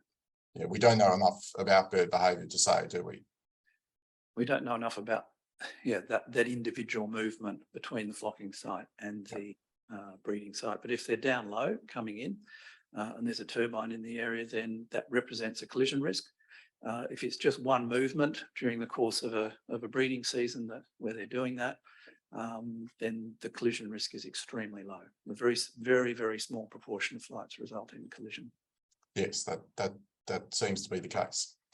All right, well, let me, I think we've now worked out where the birds have been seen and where they're in particular breeding. So I'll return to the submission and just put some of these other propositions to you. I think we've dealt with the possibility of visiting birds coming in and flocking. We've dealt with the height of flight, and we've dealt with Mr. Smale's point that some brolgers do not go flocking. Now, this last thing is right, isn't it? That the modelling that was done did assume that all the birds were away for half of the time. His criticism there is at least factually correct, isn't it? During the flocking season, the birds were not seen in the area. No, the proposition I'm putting to you is that the modelling assumes that the birds are absent for 6 months of the year. That's correct, isn't it? Yeah, and the observations support that. Okay. So you would disagree with Mr. Smales that that's not sufficiently conservative? Look, I think there may be years where they may not leave, but I think the 1.3 pairs per year probably factors in that kind of conservatism. But Mr. Lane, isn't it the case that we just don't know enough about brolga behaviour to say why some years they do flock and why they don't? Which is why we build in the conservatism that we've been discussing. Well, except I'm putting to you that in this case, the model doesn't, because it assumes that they're gone 6 months of every year for the next 25 years. Yeah, I just put to you that the reason we model 1.3 pairs is to provide, an added conservative factor to factor in those sorts of unknowns. Well, really, shouldn't the model have looked at 4 pairs that are living in the area and might be flying past the turbines? Well, the discussions with Delp, we agreed that it was 1 extra pair per 3 years was appropriate, given what we knew about the numbers of brolgers in the area based on the 10 years of work that's been done. Well, then isn't it possible that Delp has not been sufficiently conservative, that they should have told you to look at 4 birds? You'd have to put that to them. Mr. Lane, you're the ecologist who's professing an opinion on these things, and what I'm asking you is your own opinion, whether the best thing to do would have been to model all the birds in the area, not just 1 or 1.3 pairs. I think I've given you my answer. Okay. All right. Let me move to the Society's second concern with the approach that you've taken, which is to do with the number of breeding wetlands that have been selected. And so can I just start by making sure we understand the process? We're right, aren't we, that the end point is that you've identified 8 functional wetlands where breeding may occur, correct? We've got 8 confirmed breeding sites. Yes. No, but that in your report and all your modelling, that's the basis of your own thinking about this, that there are 8 sites that will be used in future, and that's gone into the collision risk model as the input, yes? Based on what's happened in the past. Okay. All right, well, if that's the end point of your filtering process, can I make sure I understand the starting point, which is, according to the material, it's right that there are several hundred wetlands in the area, yes? Yeah, and we've done an inventory and an assessment of their suitability. Okay. Very clearly presented in a very long and detailed table in our report. So you can see a justification in each case why we've excluded sites. Okay. Further consideration. All right, but you'll understand it's my job now just to question some of the assumptions that you've engaged in. So the first thing that we pointed out is that there are some fairly fixed assumptions, such as the brolga never nest on less than 0.6 hectares of water. That is your assumption, isn't it? Yeah, they don't nest on wetlands less than 0.6 hectares because they have not been seen doing so in the information that's available that we've analysed. And there's a very detailed section of the report that does this filtering as part of the filtering that plots the area of wetlands on which the birds have been breeding. Okay, but there's no, and also I've just asked you to confirm that is your opinion, 0.6. So it was sort of a yes or no question. The conclusion based on the available evidence and information. Okay. I'm going to come to that, but 0.6 is your assumption, isn't it? It's only a yes or no. It's our finding. Yes. Okay. Present Now, some detail. All right. And I think you've just explained that's because of observations that you've never seen birds in the area nesting on less area, correct? Throughout its range, there are no records in the databases of birds breeding on wetlands that size. There are no records in the VBA, and there are no records in Veltheim's work of them breeding. There's one record of one roosting for the night in a wetland of that size, but there's no confirmed records of birds breeding in wetlands of less than a hectare. Okay, but breed in much larger wetlands. Yes, but you accept that the survey process is short and intermittent. Yes, there's not continuous observation of brolga, is there? No, nobody's able to do that. But what we've done is spent a week, a month in the area over the space, along with EHP some time ago, in the space of 6 of the last 11 years, which has built up a pretty strong picture of where the brolga activity is and which wetlands they use. Okay, but you would agree, as I put to you earlier, birds have brains, they make decisions, yes? Clearly. And so if it was a choice between a smaller area that, say, was away from human disturbance versus a larger area next to a busy road, they would be likely to choose the smaller area, yes? But the information indicates that they don't, that they just don't do that. Well, it hasn't been seen. That's what the information shows, yes? It's not been documented, no. Okay. But as the suitable habitat in the area starts to become affected by wind turbines, isn't it possible that the brolgas will be driven to less and less suitable breeding habitat? How would that happen? Well, because they don't choose to breed next to turbines, and more turbines are being placed near what was once idyllic breeding sites. Sorry, can I just note, I'd rather not have questions go from you to Mr. Fetter. We're mainly interested in your views, Mr. Lane. So just answer either whether you agree with that statement or not. Sure. The turbine-free buffers, in this case, for the most part, moderate and mitigate any potential impact like that on these breeding sites. Well, I mean, for instance, you've got birds, let's say a pair that is used to flocking at MacArthur Wind Farm. One year they return from flocking and they find that MacArthur Wind Farm has been built and there are now turbines next to what used to be their nest. Isn't it right that what they're likely to do is go on in search for the next best habitat? Well, I mean, the example of MacArthur suggests that that's not necessarily the case. And that, I think the point is made later in the document, but that's based on the fact that a single pair has been seen and has remained at MacArthur through the construction of the wind farm, yes? And for a number of years since. But as a scientist, you'd agree that a single data point isn't a very reliable basis to make any generalised conclusions about bird behaviour, is it? I mean, the fact that it's happened repeatedly, I think, is indicative of what's possible. But that said, in the case of Willatook, where the turbine-free buffers have been placed, that scenario is unlikely to arise. All right. Well, let me move on. And protected.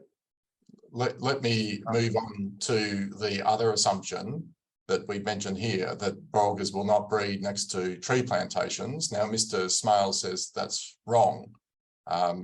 Who's right, him or you? Well, the information that we've got based on our experience in Southwest Victoria is that they don't breed in wetlands that are surrounded by tree plantations. Well, Mr. Smales, we've given the footnote, he says at page 4, I'll just read it to you, brolgas are known to occasionally breed in such wetlands, and he cites Veltime et al. 2019. So first of all, are you familiar with the Veltime paper he cites? Yes. I think you are, yes. And she does say that, doesn't she? I'd have to have a look at the size of the wetland. The wetlands that we were referring to in plantations are really very small, and they're surrounded completely by trees. But I'd have to go back and have a look at the particular wetland that Ms. Veltime was referring to answer your question. Yes, but what I'm putting to is that you've given to Symbolics, the collision modelers, some very hard and fast assumptions, including that they should exclude, sorry, it might not be Symbolics, it might be Water Technology who's done this analysis, but whoever's done it, you've told to exclude any wetlands next to a tree plantation, no matter the size, correct? No, we've assumed that while the trees are growing around them, they're not suitable for breeding by brolgas, given their size and how constrained the space is around those wetlands. All right. Trees. So, as I understand it, there might be a distinction though. Scenario 1, can I put to you, is a small wetland surrounded by mature plantation trees hemming the birds in. That's the scenario that you think breeding is unlikely, yes? That's right, yes. However, if you had mature trees but a large wetland, the birds might still prefer to breed there, given that they're not so hemmed in, correct? Yeah, it would have to be a pretty large wetland for it to be suitable in that scenario, because we know that they avoid treed wetlands. Yes. Extensive treed areas. But there are trees and then there are trees. So if the plantation just has saplings because it's been recently planted, that won't be avoided in the same way, will it? Potentially. Yeah, but again, what I'm putting to you is your model doesn't account for those subtleties. It just says any wetland of whatever size near any tree plantation of whatever kind, whatever age is to be excluded. You agree? Within a tree plantation. Yes, okay. All right, I'll move down to my paragraph 62, which notes that the wetland assessment that you've gone through was based in large part on aerial surveys. You agree with that? No, the wetlands were all visited on the ground to the extent they're accessible, because, on private land, depending on permission for access, or they were looked at from the air. That's in terms of the wetland condition, the vegetation, the extent of drainage and what have we. All right, but I think you're agreeing that some of the land you weren't able to access, and so the only way to assess it has been from the air, correct? That's correct. Okay. And we've quoted you saying that aerial surveys can miss small animals. You agree with that? Yeah, they can. Yes. And it's possible that your aerial surveys therefore have missed a brolga on the land below, correct? It's possible with Mr. Brolga, but it's certainly an effective way to assess the condition of wetlands, yes, their status, absent going in on the ground. Now, these aerial surveys, they were done by your team, Nature Advisory, weren't they? The first one was done by the EHP team, and the second one was done by myself and one other experienced aerial surveyor. And when you say BHP, just remind Sorry, me. Ecology and Heritage Partners back in Well, EHP, not the mining company. Okay. Now, you'll see, and I don't know if, since you've had access to our submission, whether you've been able to check this, but I'm about to show you that there seems to be at least one error of kind we've described. Do you want me to now show you the error, or have you had a chance to consider it? Oh, no, I mean, put it to me. Okay, sure. So footnote 83 takes me to page 97 of the Water Technology Report, where we find, this is appended to your EES report, we find the table of wetlands. You're familiar with that, yes? This table? Yes. Okay. And so are you able to say, I can show you the first page, is this the table that Nature Advisory has put together, or is it EHS, or you can't say just from the description there? No, that's the appendix from our broader breeding assessment, Okay. from our broader assessment report. All right. So going to page 97, there is a wetland numbered 25825. 25825.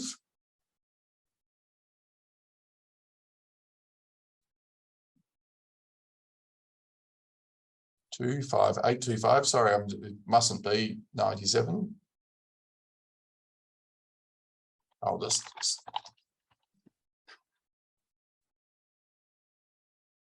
25825. I'm just hoping that we've got the right number.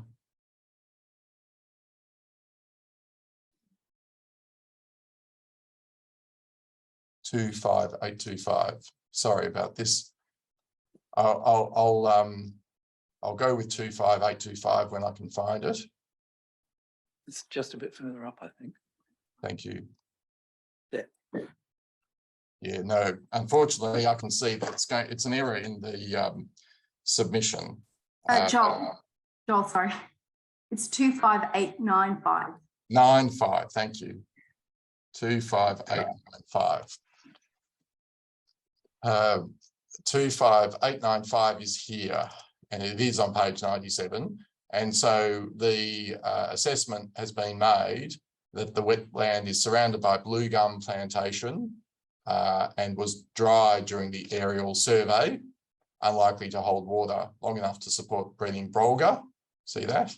And so the assessment is that that one is unsuitable. Mm-hmm. Now, we made a request for the raw data on which this material was based, and you've provided that to the proponent and then to the panel, haven't you? Yes. Okay, and so what we've obtained, we can put on the page here. It's a PDF document I'm showing you, 6 pages long. You can see someone on the front page has got some fluoro color coding. Is this your handwriting or someone else? No, it's one of my staff. One of your team. Okay. And if I go to page 5 of the PDF, and we'll find 25895, you can see it's highlighted purple as active, and then it says swan nests there. See that? Uh-huh. And other ones that are purple and active, it would seem have ended up listed in the table as being suitable wetlands. And so what I want to first suggest to you is that whoever's put this survey together has seen a swan nest in the wetland, yes? Yes. And that suggests, doesn't it, that the wetland is wet at the time? Yes. And so if we go back to the overall assessment, where it says it was dry during aerial survey, that would seem to be an error, correct? Well, if it was dry during the aerial survey, that suggests that it didn't hold water at that time, but it obviously during the ground-based survey did. And that's not unusual for ephemeral wetlands. Sometimes they're wet, sometimes they're not. Right, I need to just go slowly on this because we may be at cross purposes. If I take you back to this document, my understanding, correct me if I'm wrong, is that this is the result of the aerial survey. Do you accept that? Because what we asked for, and if you need to check, just let me know. We asked for the proponent to produce the underlying data or the raw data on which your table, including page 97, was based. And so this is the document we were given. Sorry. Yes. And so I'm suggesting to you that this is the results of the aerial survey and not a field. Again, I'd have to go back and have a look at whether it's the aerial survey or the results of one of our ground-based surveys. All right. Joel, sorry, can I interrupt you here? I could show, if I can share screen, I can show Mr. Lane that is an aerial survey based on the data that we were provided. Panel, if you're happy for me to stop sharing and hand over to Ms. Tannock, I can do that. As long as you're leading, Mr. Fitter. Yes. Thank you. Ms. Tannock, do you want to share your screen?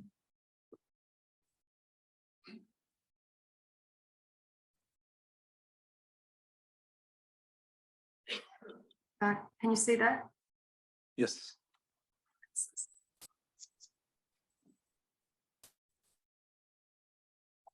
So just before Ms. Tannock went there, the file name is called Aerial Wetlands or something like that. You saw that, didn't you? Yeah. So having seen that file name, does that help you agree that this appears to be the result of the aerial survey? Yes? That's correct, yes. Okay. No, thank you, Ms. Tannock. All right. So it seems that there's been at least one error in putting together your table, does it not? Yeah, there's a contradiction there, which we'd need to investigate. Yes. Now, we haven't, with limited resources, been through your very long table, but once one finds one error, there's now some reason to doubt the accuracy of the translation process that's gone from these handwritten notes to your table, isn't there? There may have been a transcription error, yes. But we can't say for sure it's only one entry affected. There may be others, correct? Well, I'm very happy for us to go back and take a look at that again and review it. Okay. Back to the committee. All right. Now, returning to the other assumptions that have been made in whittling the large number of wetlands down, you've assumed, or rather, I think you told water technology to assume that a wetland needs to hold water for 120 days to be included, correct? That's correct, and that was in agreement with Dell. Okay. Now, in this questioning, though, you're here as an expert, an independent expert, so I'm asking for your own opinions about the matters I'm going to put to you, okay? Do you understand that? Yeah. Yes. All right. Now, you've said in your report that I think breeding itself takes 30 days and then the parents stay with the chick for a further 60 days. Is that right? No, the breeding cycle is that the birds arrive at a wetland that's potentially suitable. They probably spend about a week courting and building a nest. They then lay the eggs. The incubation period is then 30 days. So we're probably up to about 35 to 40 days by then. The chicks do not fledge and are not capable of flying for another 95 days after that. So that's where the 120 days comes from. It's a wetland that is suitable to sustain a pair plus its chicks, one or two chicks, for the period needed for the chick to be mature enough to then fly and be able to start to operate independently. All right. But it's right, isn't it, that when the breeding pair are looking for a wetland, they don't know how long the wetland is going to be wet for.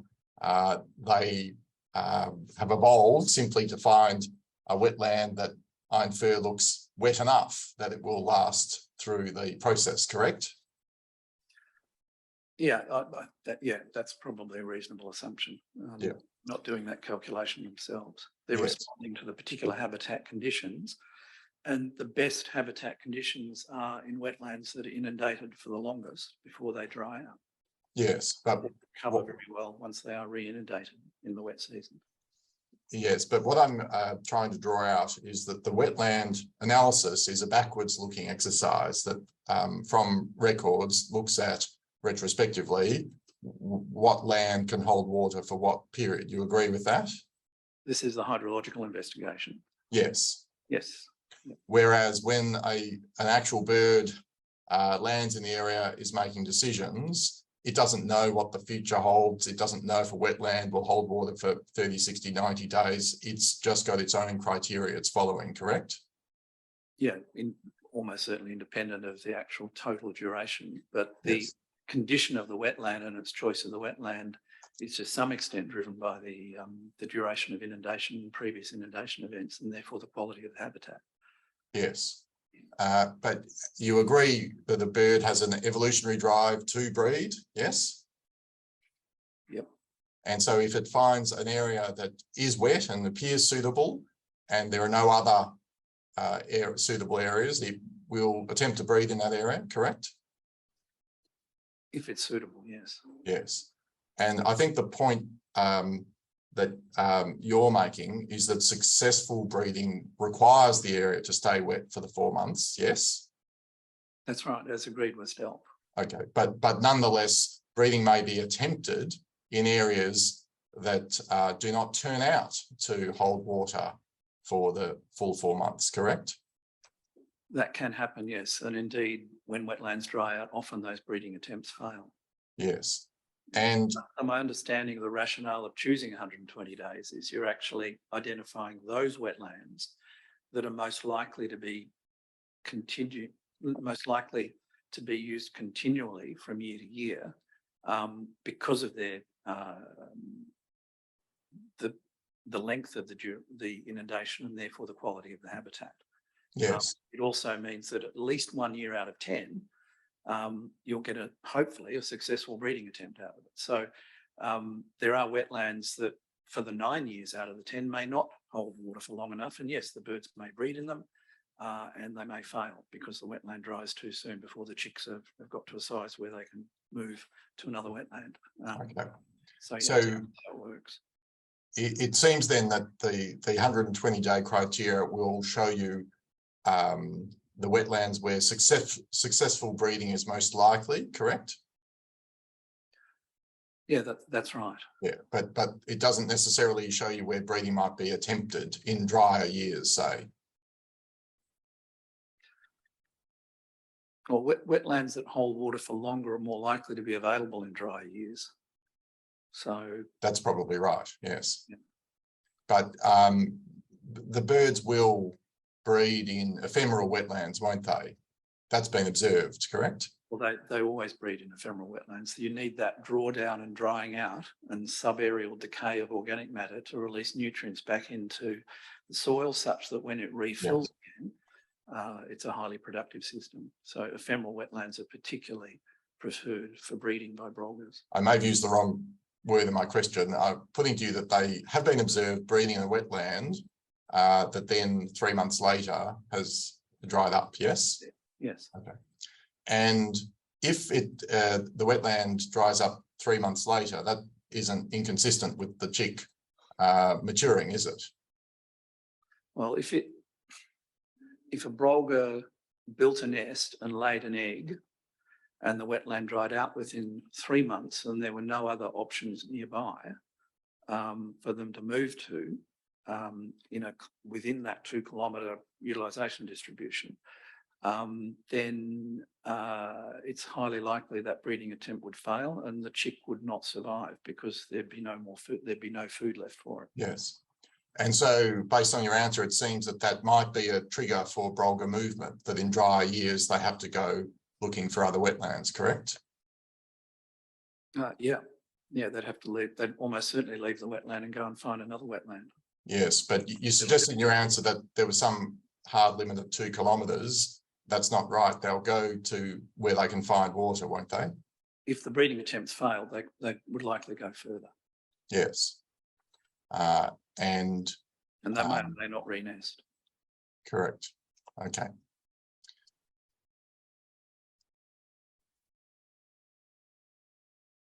Then continuing with our submission at paragraph 63, we now come to your home range assessment, and the point that we are making here,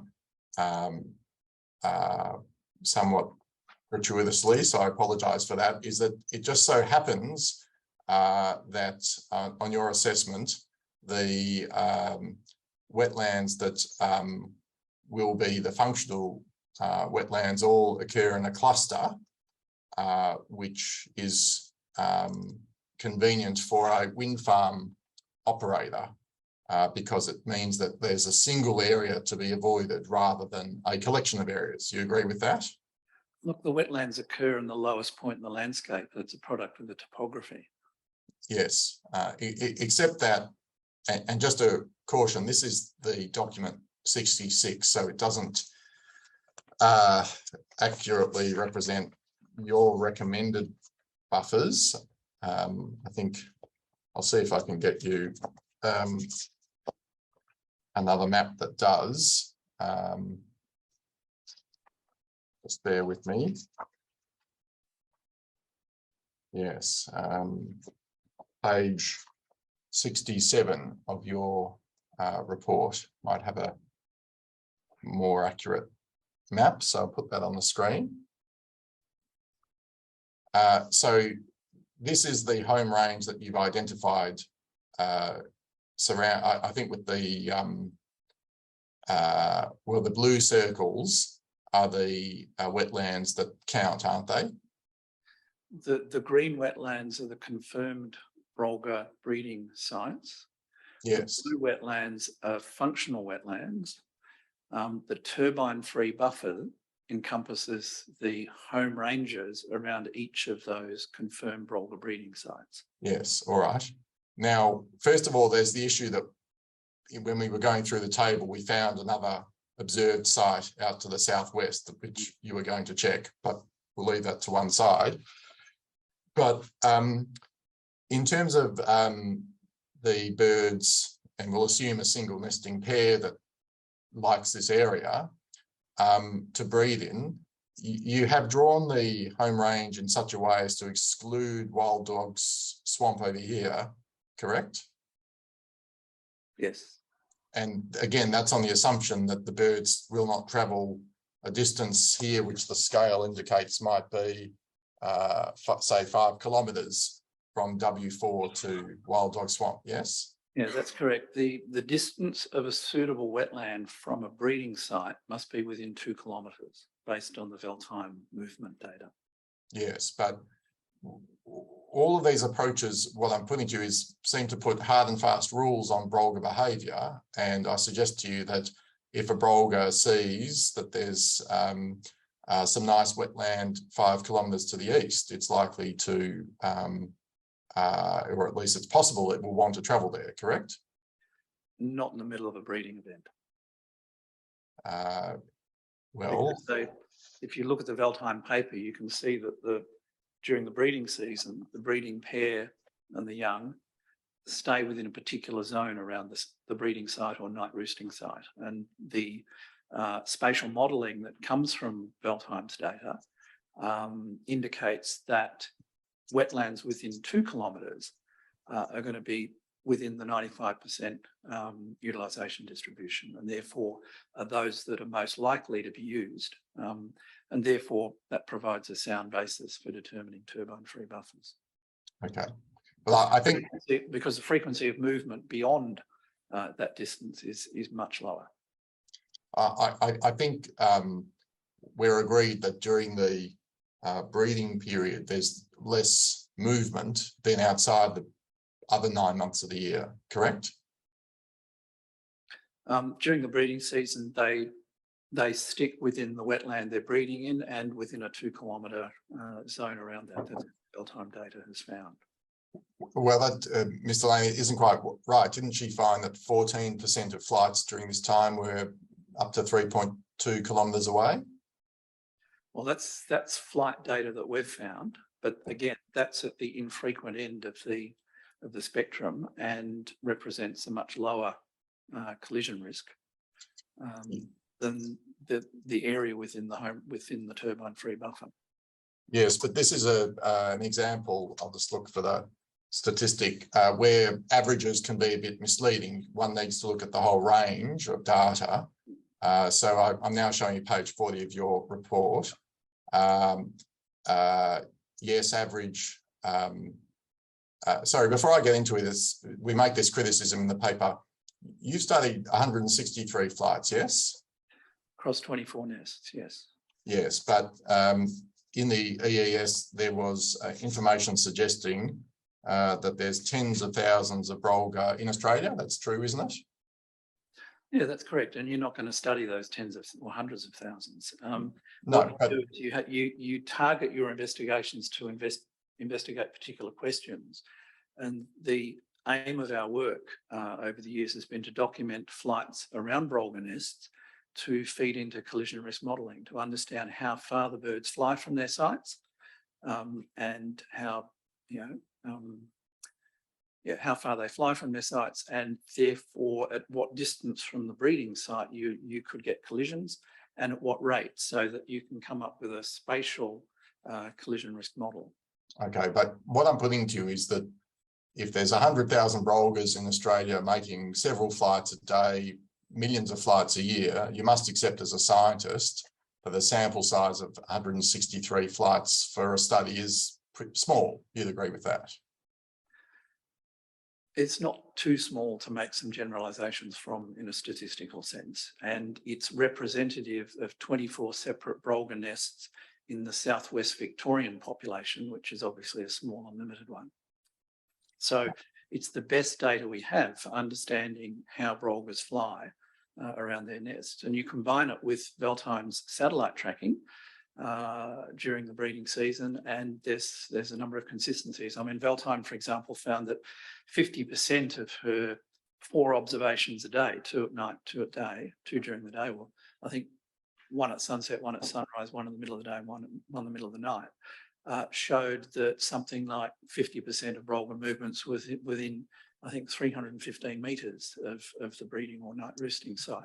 Yes, but here I think we're agreeing that so there are some... you have to look at the breakdown of flights, and I'm now directing you to, at the other end of the distribution, you have reported that 14% of flights of breeding birds in the breeding season were within that range. That's a correct finding. And those flights have been fed into the collision risk modelling. So the fact that some of those birds or some of those movements, a very small proportion of those movements, result in collisions is transparently documented in the collision risk model. And okay, but just to be clear, I was tackling you about your answer before that you have essentially put that the birds never go more than 2 kilometres away. And I'm putting to you that that's not right. I've never said that. I mean, as I just said before, the collision risk modelling and the documentation report transparently indicates that you're reading from it right now, that there are flights beyond 2 kilometres. Yes. But the basis for the turbine-free buffers and the home ranges that sit within them is the latest information on the movements of Brolgas within their breeding sites. Yes. This flight data enables a collision risk model, in other words, to be run on the residual movement beyond those home range boundaries, beyond that turbine-free buffer, to satisfy the interim Brolga guidelines. I understand, and I think we're arguing 2 sides of the same coin. It appears to be the case based on your studies that flip it around, 85% of flights are within your 2 kilometre range. I just putting to you that the other side of the coin is that 15% of flights are beyond the range. And so you would accept then that for the 14% of the time that the breeding brolgas are flying further distances, that's when the collision risk arises, isn't it? And it's been modelled. Yes, there's no issue about that. Yeah. All right. I'll go back. Just noting we're scheduled for lunch break. So if you can just end your questions at an appropriate point for the break. Yes, Chair, do you stop at 1:45 or 1? We had a scheduled break of 12:30, but Oh, sorry. I'm happy for you to end this line of questioning before we have a break. Yeah, I'm sorry. I had assumed that you go to 1. So it's a convenient time now. If you just confirm what time you'll resume. Thank you. It's convenient now, is it, Mr. Federer? Yes. Okay, thank you. We'll take a 1 hour break. Before we do, about how much time do you need in terms of further questions? Just since I'm following the structure of my submission, you can see I'm on the 3rd point out of 6. But I think that the early points establishing where the brolga are and how they fly were the ones that took the time. So I expect another 30 or 40 minutes if that's doable. Okay, thank you. That'll take you to about 2 hours and 15 minutes or so of questioning. That I'll just note that for just timetabling reasons. And just before we take a break, just noting we've gone through fairly comprehensive and detailed cross-examination here. It's getting into pretty micro detail. So if your questions have been answered, and you I'm talking to DELP and Moyne Shire Council and Mr. Cumming, questions have been answered. Please don't ask the same questions again.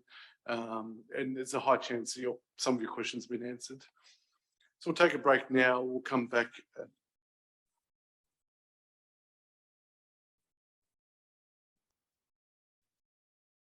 Right, you weren't present yesterday when asked. Okay, can I just have your name?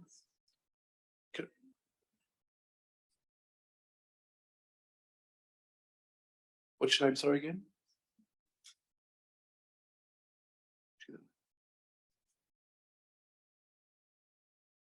And about how much time would you need?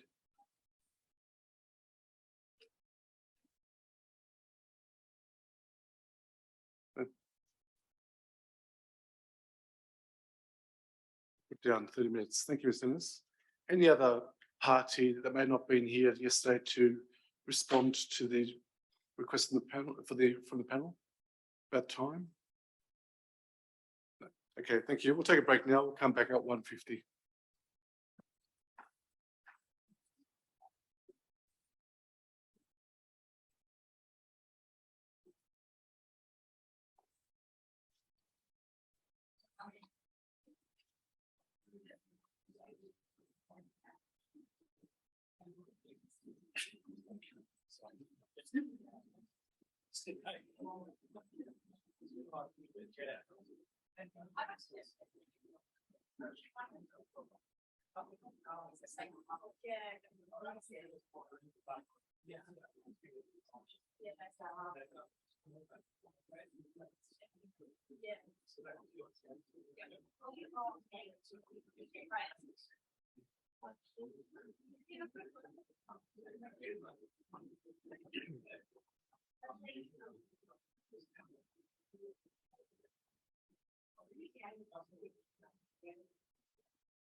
Oh, you got some match. Can you, are you gonna see Curtis?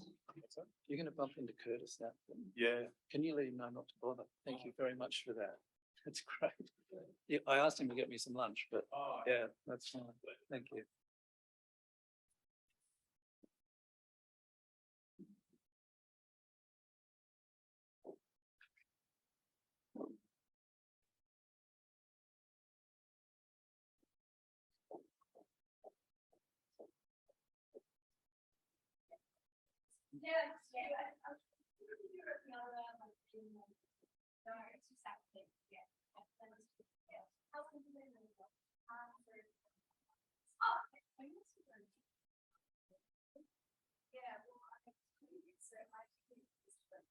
Yeah, so I was thinking and show that I wrote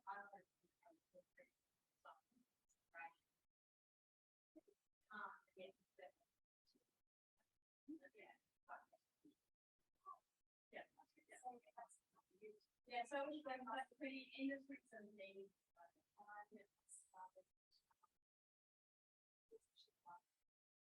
Okay, yeah. Yeah.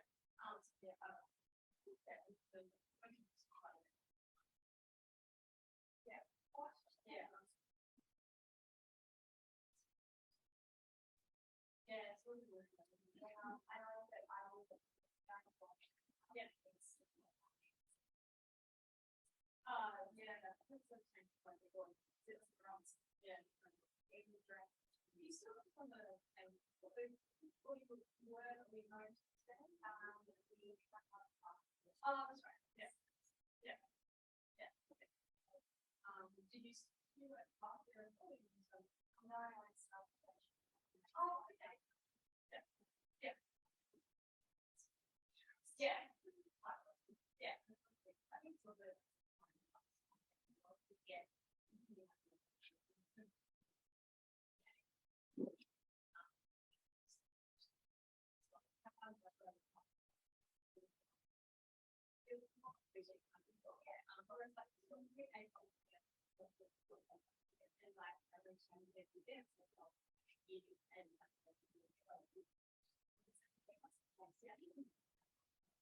Just, yeah.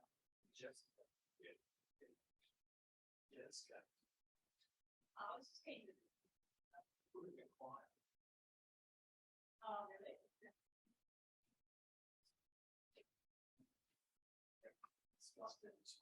So that's doing the, I think back into the one that is so proud.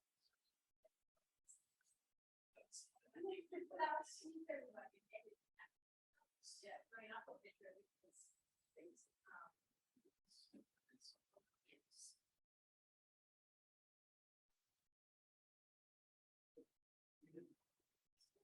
Oh, okay. And I think what the more, or actually more.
There is so much like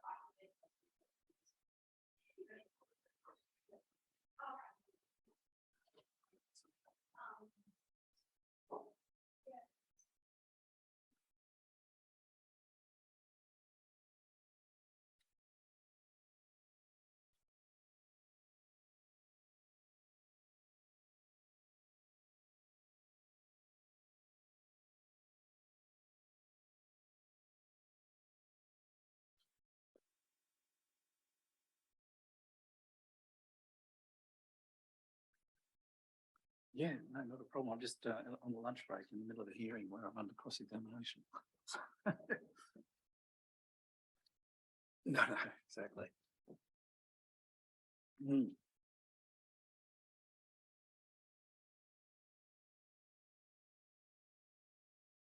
In bird observations.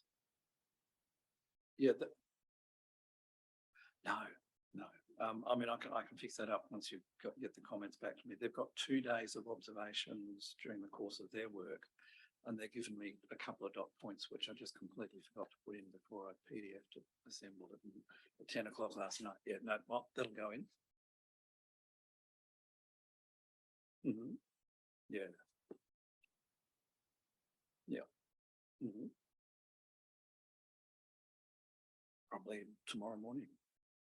Yeah, I'll either do it overnight if I'm still needed in the hearing tomorrow. I will do it overnight.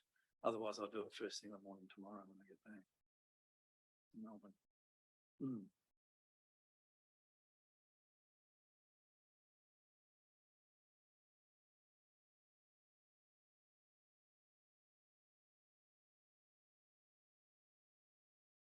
Certainly, yeah, tomorrow morning because I'm tied up in this panel hearing for the next day.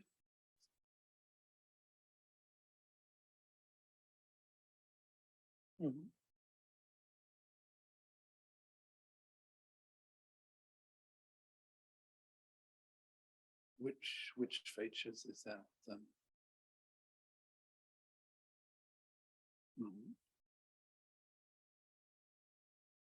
Oh, okay. Oh, right. Okay. Yep. Yeah. Okay. Yep.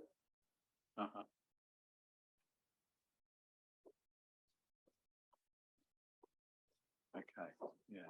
So that on that map, you'd want the 2 CRU land on the west side of Lee Point Road, the Muirhead North land on the east side, the stage 2 development area, and the sewer line. So, yeah. Yeah.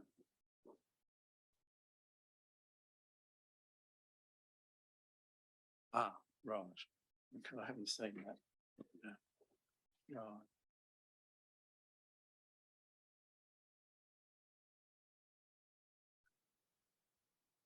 Right. Right. Yeah. Oh, right. Okay. Early works program.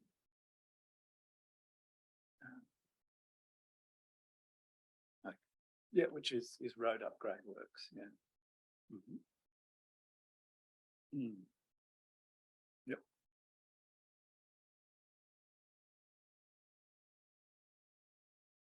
Yep. Yep.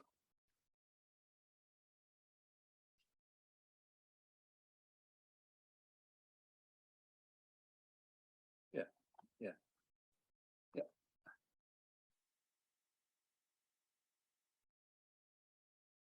Yep. Yep. No problems. I can get Carter working on that this afternoon. Good.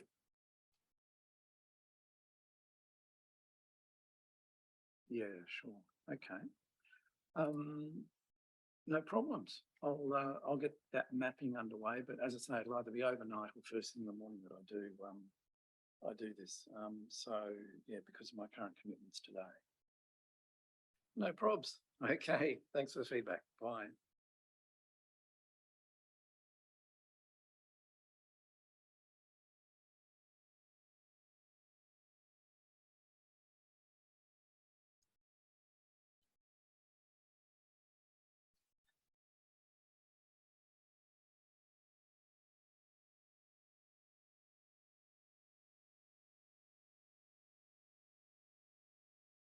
Okay. How are you?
Thank you. Just wait to see Mr. Fett on the screen. There he is. Welcome back, everyone. We'll continue on questions from the Society of Mr. Lane. So when you're ready, Mr. Fetter. Thank you, Chair. Mr. Lane, you can see and hear me okay? No problem. Okay, great. Well, we'll just jump back into my document, the submission. I'll put on the screen again. You'll be pleased to hear that we've, as I said before the break, we've gone through that hard material and we're on the home stretch now. I was talking to you before the break about the home range, and now I want to turn to the area of it. You've got a 300-metre disturbance buffer that you've allowed, correct? That's correct, and that's straight out of the interim guidelines. Okay. Now, Mr. Smales says that's too small, and he's right, isn't he, based on what Dr. Veltheim and others have studied? Look, I'm not aware of any alternative disturbance component of the turbine-free buffer that's been proposed other than 300 metres. Well, I think you're aware that in the revised, sorry about that, in the revised interim Brolga guidelines that haven't yet been settled, I think there's a 600-metre buffer proposed, correct? That's not a disturbance buffer. That's an alternative terrestrial habitat buffer around a breeding wetland or a night roosting wetland. Okay, but if you see on the screen, on our measurements, we've got the ruler out on some of the maps that you produced. The shortest distance from water to a turbine is about 500 metres. You'd agree with that? Where's that from? Well, what we did, which we've noted here, I'll show you the footnote. We looked at the map book and we just measure the distance from a turbine to the most southerly wetland. Let me show you the measurement. Here's your buffered area, and yep. we've measured from FD21. It looks like I'll have to show you the actual. I'll just work through the footnote. Page 64 of your report. I'll take you up there. Okay, and FD21. If you bear with me, we'll try and find it. Here it is, sorry. It's on the eastern side, FD21. And unfortunately, at the time the submissions were prepared, there wasn't a single map that showed the buffers overlaid with the actual turbines. I think that's now been produced. I'll see if I can pull that up. Just bear with me.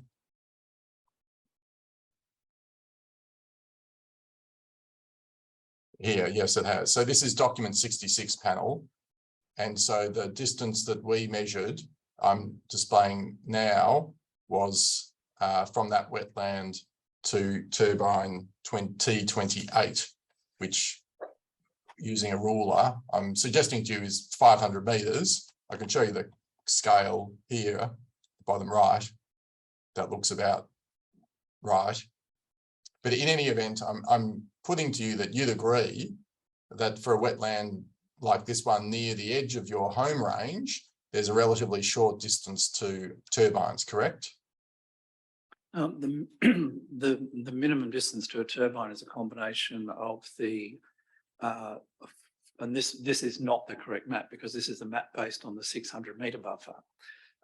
The distance should be the 400-metre buffer around suitable wetlands, plus the 300-metre buffer, plus the 95-metre blade buffer. So That's basically 795 metres, is as close as a turbine pole would be to a suitable wetland that form part of the Brolga home range. All right, well, I think I will have to just show you what we did exactly in the map book. If you just bear with me, I'll find that.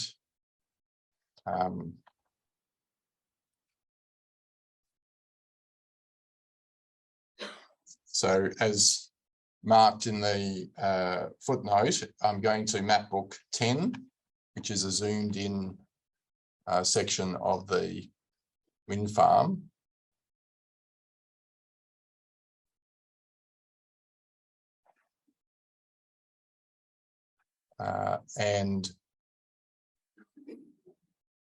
Sorry, it's I'll just check if it's 10 or 30 that I want. Just sorry, bear with me. Many maps to navigate. I'll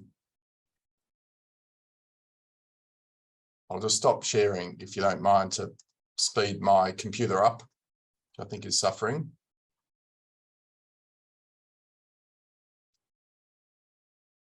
Yes.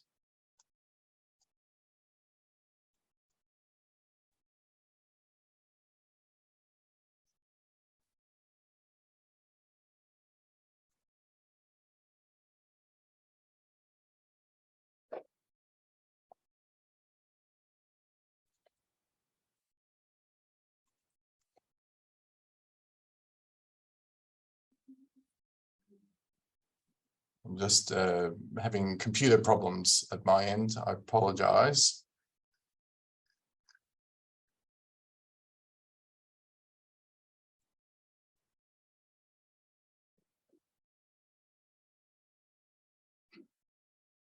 Okay.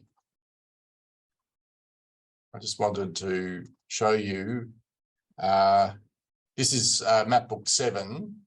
There's the turbine 28 and wetland FD 21 is this patch here.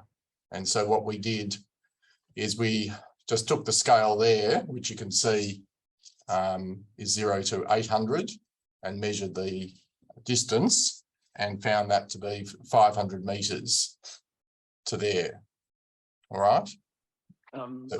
I'd prefer to see a map that showed the actual mapped wetland, which from our map looks a different shape from the one you've just pointed out. So it may be a different wetland.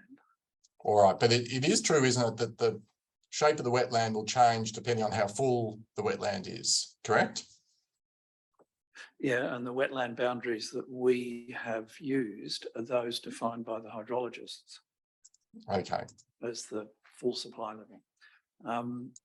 And look, there won't be a turbine within, as I said, 795 metres of a suitable wetland that forms part of a Brolga breeding home range. All right, but if I can return to this map, which is from the EES report, this one does have the 400 metre buffer, you see, and you can see here that the distance from the middle of the wetland to the blue circumference must be 400 metres, yes? And then there's only a small additional distance to the edge of the home range, correct?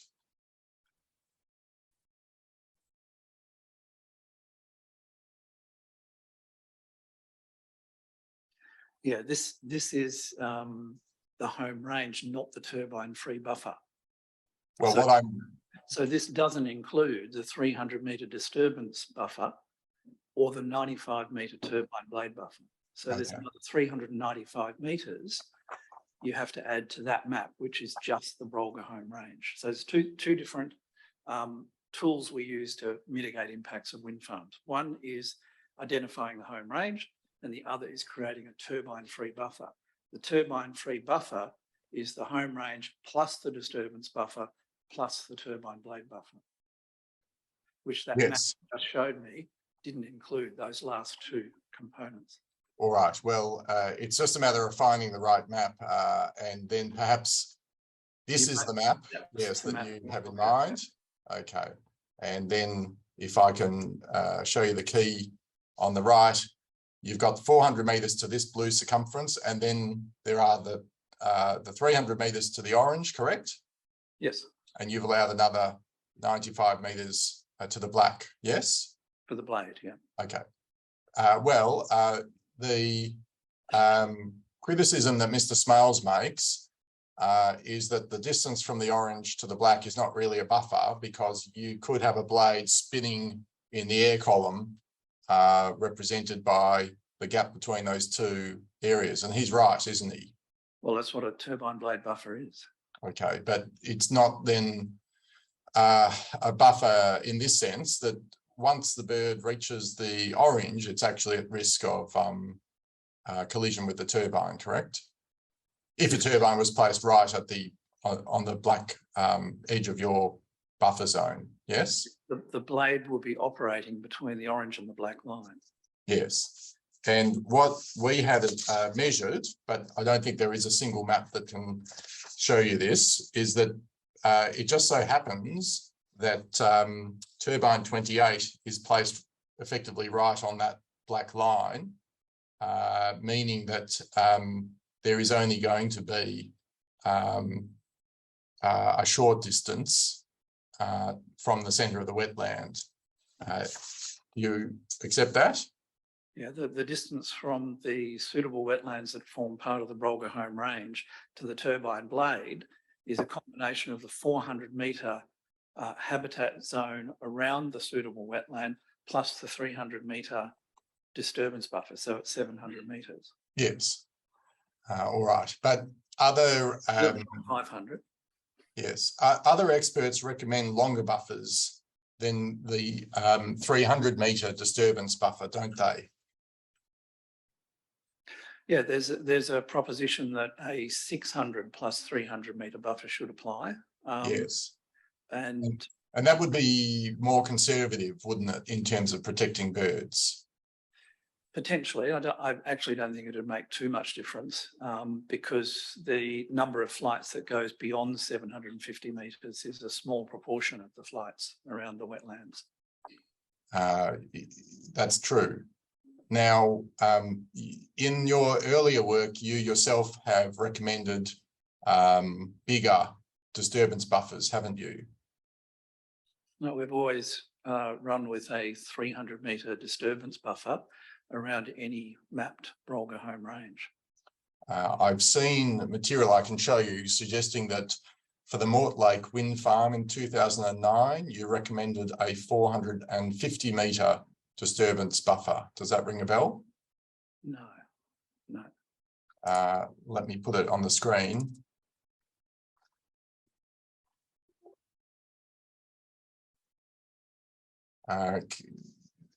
This is you, isn't it? Brett Lane and Associates? Yes. Mortlake South and East Wind Farms Flora and Fauna Assessment. Do you remember putting this together? Not in detail. Okay. No, I'm not. It's not a gotcha. I'll show you the passage in question. So this is page 3, your summary recommendations. Wetlands identified as having populations of state-listed threatened water birds should have a minimum wind turbine buffer of 450 metres around them to avoid increased water bird collision risk. That doesn't refer to Brolgas. That refers to other water birds, and that's based on observations that we've made over a number of years, and has since been corroborated that wetland birds, and we're talking ducks, herons, and what have we, shorebirds, generally confine their activities to the actual wetland and its immediate shoreline.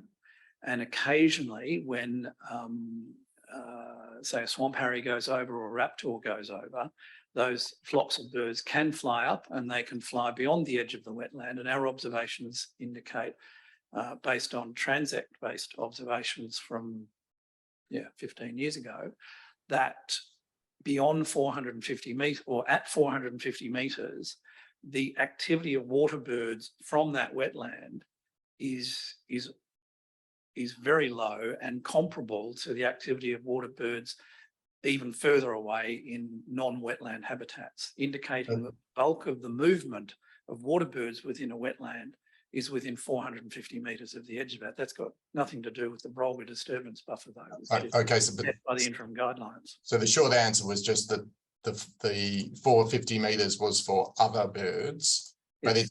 this executive summary does seem to go on to acknowledge an 800 metre buffer for the Brolga particularly, correct? Yes. All right. I'll take that one down and come back to the submission. And so here at 65,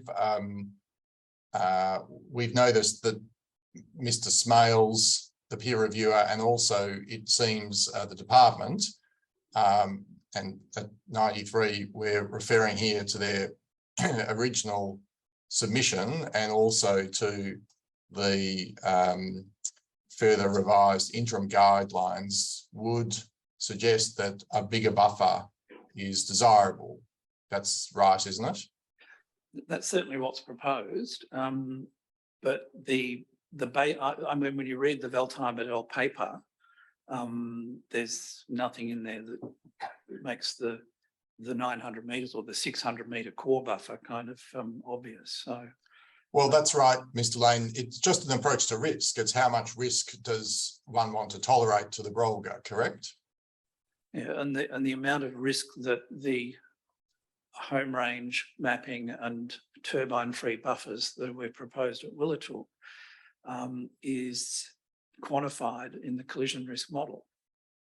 All right, but insofar as there's a difference between you and Mr. Smales and the department, it's right, isn't it, that, as I think you explained in chief, over the last, we can see 15 years, you've effectively only worked for developers in wind farm applications, is that right?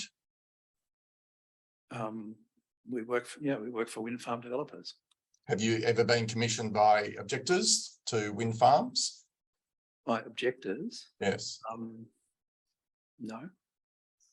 So is it possible that over time, your closeness to the industry has led you to embrace buffers that are out of kilter with the rest of scientific opinion?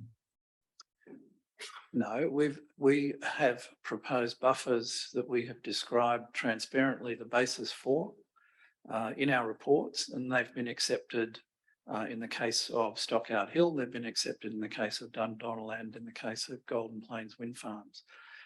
So we're basing our buffers on what has been, and if you want to talk about risk, what's been considered to be an acceptable level of risk up till now. In those other wind farm panel cases you mentioned, were objectors resourced to call their own conflicting experts, or was it just your own, you were the only expert called on Brolga issues? I can't recall. Okay, fair enough. All right. Two last points. Our fourth point here in paragraph 66 to do with the assumption you make that Brolgas will fly low 91% of the time. That is your opinion, isn't it? That's the findings from our observational work on Brolga behaviour. And that's the one which had 164 flights, yes? Yeah, a subset of about 60 odd, which included both distance and height. And if you read the section 2.4 of the collision risk model report, you'll see that symbolics also take a data set that ourselves and a proponent generated at Dundonald for flocking season movements as well, involving over 500 flight observations. And they compared those 500 observations with our 67 odd, where flight and distance and height were recorded, and found no statistical significant difference between them, indicating that the relationship between flight height and distance that's used in the collision risk model and that's represented in the data that we've collected is pretty representative of what Brolgas in this part of the world are doing. Well, am I right, though, that your study of flying was of breeding birds in the breeding season, yes? Yes, that's right. And it's your evidence, as I understand it, that in breeding season, the Brolgas don't go far from their nests, correct? Yeah, they'll go up to 3.2 kilometres occasionally. Yeah, but what I'm putting to you is outside of the breeding season, there is likely, is there not to be, higher flying as brolgas are going further afield to forage or going off to flocking sites? Well, I guess that's the work that was done at Dundonnell showed that there was no difference in the flight behaviour between the breeding and the flocking season.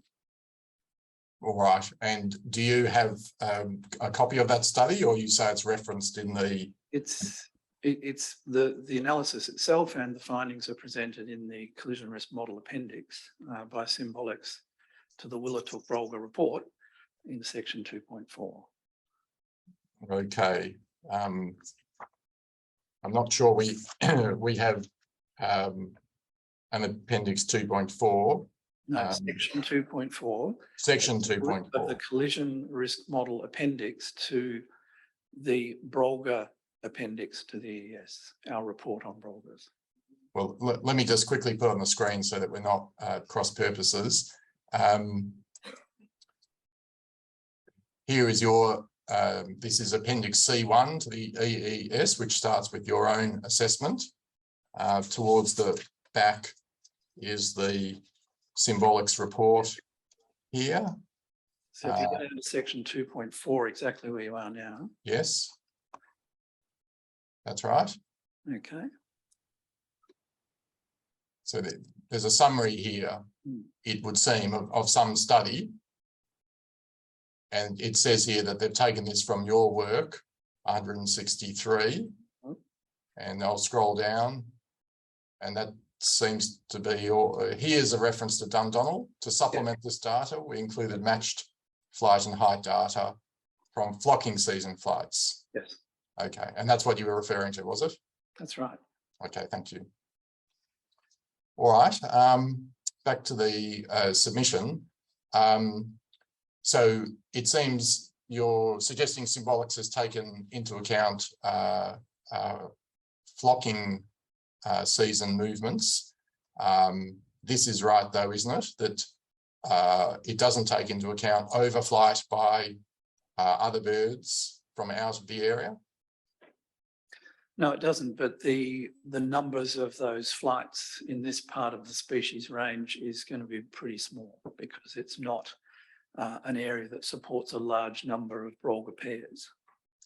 Sure, but shouldn't one be conservative and make some allowance in the model for some out of area birds coming through rather than just leave it off? That we probably should have done that, but I'm pretty confident that it wouldn't have made much difference. Okay, but we can't be sure until one does the modelling, correct? I mean, we're talking about 1 or 2 pairs, 4 flights. And when you compare that to the number of flights, over 500 flights that we use for the collision risk model, it's not going to make much difference to the outcome. All right. The 5th point here that I want to test with you, second last, is you've assumed, it seems, that the local breeding pair, and in fact the other 4 within the vicinity, will stay in the area despite the construction of the wind farm. That's correct, isn't it? You make that assumption. Yeah, the turbine-free buffers are designed to mitigate any impact from the wind farm in terms of disturbance. Yes. On the birds that are breeding in the area, on the pair that's breeding in the area. But as I think I put to you earlier, this seems to be based on the fact that the one pair has stuck around at MacArthur that you know about, correct? Well, it's also based on understanding that Brolgas respond most significantly to disturbance within about 300 metres. And there's no turbine within 300 metres of any potential wetland that could be used regularly by Brolgas. Well, that's not exactly right, is it? Because if we go to the map here, for instance, the wild dog swamp to the east, the Brolgas may well nest there. And because that's not included, included in your home range, there's no buffering that's been done there, is there? Yeah, because it's beyond the distance from the nearest turbine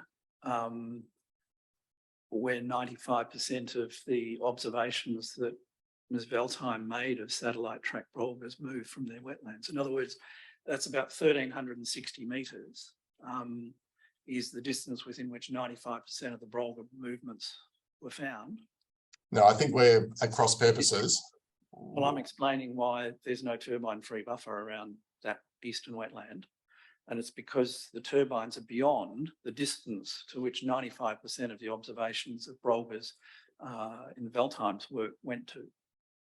Yes, but that's based on the assumption that the brolga will breed here in the middle of the Cockatoo Swamp complex. What I'm putting to you is if you're wrong, and in fact the brolgas nest here, then they're very close to the turbines that will just be here where my cursor is. Yes? Yeah, but they're beyond the distance of 95% of the observed movements of brolgers based on the Veltheim work.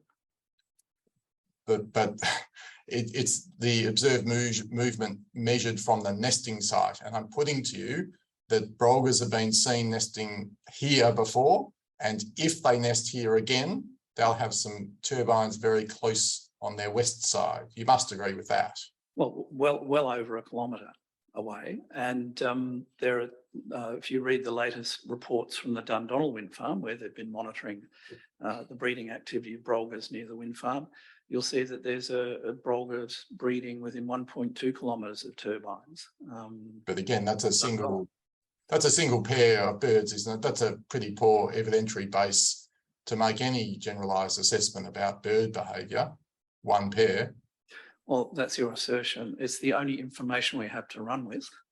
And the only information we have to run with is that there are brolgers breeding in two cases, one at 1.2 kilometres and one at 400 metres from operating turbines, in the case of Dundonald and Macarthur respectively. We also have the Veltheim data that says that 95% of brolger movements around wetlands are within 1,360 odd, or 1,369 metres of those wetlands. So, well, Mr. Lane, turbines are beyond that distance. You could at least agree that it would be preferable, much more preferable, if we had more data points to work off, yes? Yeah, it's always best to have as much information as you possibly can, and the information you do have, acknowledging its limitations, is nonetheless informative. All right. Now, before I move off this map and this topic, we've identified that you do seem to have missed perhaps a wetland down here. You would agree, wouldn't you, that the project shouldn't go ahead until at least you've had the chance to see what's gone wrong, and if necessary, update your home range if that needs to happen, correct? Well, that wetland is more than 2 kilometres beyond another suitable wetland, and therefore doesn't form part of a wetland cluster. But I'd have to go back and have a look at the wetland. What was the wetland number again, if I could just get that? You can go back and investigate that. Have we noted that? I'm sure Mr. Powers noted that one down. 25897, I think. Yeah. But I think you're agreeing with me that at the very least you need to check that it's consistent with your general approach. And if in fact you find it's within the 2 kilometres, your home range will change, won't it? Yeah, I don't think it will be within 2 kilometres though, which is one of the reasons why it probably wasn't included, but I can get back to that, and I'll certainly get back to the panel with a response. Okay. Thank you. Lucky last issue, offsets. You, in your report, endorse the idea of constructing new breeding sites as an offset, yes? The notion of doing that is actually in the interim brolga guidelines. But I'm just putting to you that you agree that that's a good thing to do, correct? Absolutely. The more good quality breeding habitat we can create for the brolga, the better for the brolga's population. All right. Now, just an initial point is that I don't seem to be able to find anywhere in the proponent's material a specific compensation plan with plots of land identified and dollars attributed to the spending. There was, in fairness, in the proponent's Part B submission, maybe I'll put that on the screen, a reference to it, but I think it might be a broken link because it seems to refer to something that doesn't exist.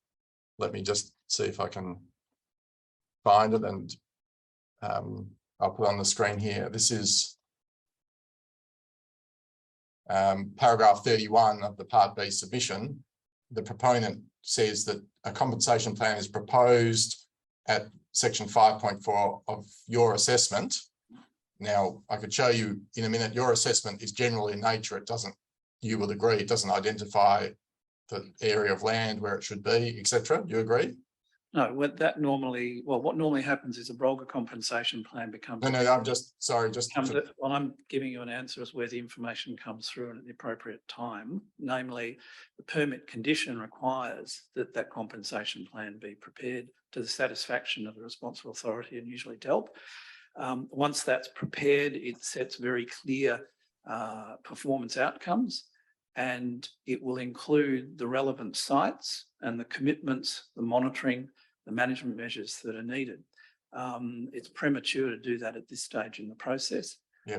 The reason being, like any offset site, it involves a negotiation with the landowner and an agreement on the part of a private landowner to take that offset. Now, that normally doesn't happen at this point in the project cycle.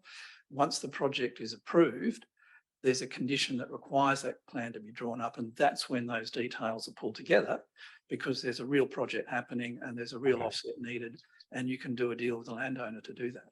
Thank you, but you sort of inadvertently jumped the gun. I was merely going to direct you to the next part of it, where it's suggested that there is a draft framework in the materials. When I go to Appendix 7 of Appendix E of the EES, that doesn't, for me, make sense, because Appendix E to the EES has nothing to do with Brolgas. So I'm just asking you if you happen to know what is supposedly being referred to. No. No, okay, well that's fine. I think you've explained that as far as you're aware, it's yet to be put in place because of the reasons identified. Okay. Yeah, but I mean, it's an effective means of offset, and there are a number of examples of where restoration of wetlands has resulted in Brolga pairs moving in and breeding successfully. And there's some very recent examples at Nature Glenelg Trust. There's Walker Swamp, which was restored a couple of years ago. Has now got to a point where there's a Brolga pair moved in and successfully bred there. Okay, well, as we say here, some examples. Well, in your witness statement, you only gave an example of Corowa. You're saying now that there are other examples, is that right? Yes, that's correct. Okay. Yeah, and even before then, there were unpublished examples of where people from DELP, and I'm thinking particularly Mr. Phil de Geschlen, worked with private landholders to restore wetlands, and the Brolgas came in and bred successfully in them. So yes, it's a well-known means of enhancing Brolga habitat. Yeah, have a look at the Dundonald Wind Farm report on the implementation of their Brolga compensation plan, which is available on the project website. And you'll see that 4 wetlands are under restoration, and it's only been going for about a year or so, but already all 4 of them have received visits from pairs of Brolgas. So it's the more we do this, the more we prove it up, the better we get at it, and the more effective it will become. Okay, well, let's just drill down on what's needed for this wind farm. You've given evidence that the range of bird loss is between 0 and 4. Yes. And so a breeding wetland to mitigate that loss should ideally provide at least 4 new birds that wouldn't otherwise be born, correct? Over the 25-year life of the project, yes. Yes. And can you say from your experience at other sites how many hectares of land would be needed to do that? No, but it will be an absolute mandatory requirement, and there's plenty of drained wetlands in this part of the world that could be available for restoration, subject to negotiation with landowners, as the Dundonald plan has shown and as the work of Nature Glenelg Trust has shown. But can you give us a sense at least of, say, what it would cost to purchase enough land to have 4 new birds created? Well, often it doesn't involve the purchase of the land. It involves securing on title through something like a Trust for Nature Covenant or a Section 69 agreement, an area of wetland to which is attached a very clear agreed management plan that then gets implemented in cooperation with the private landowner.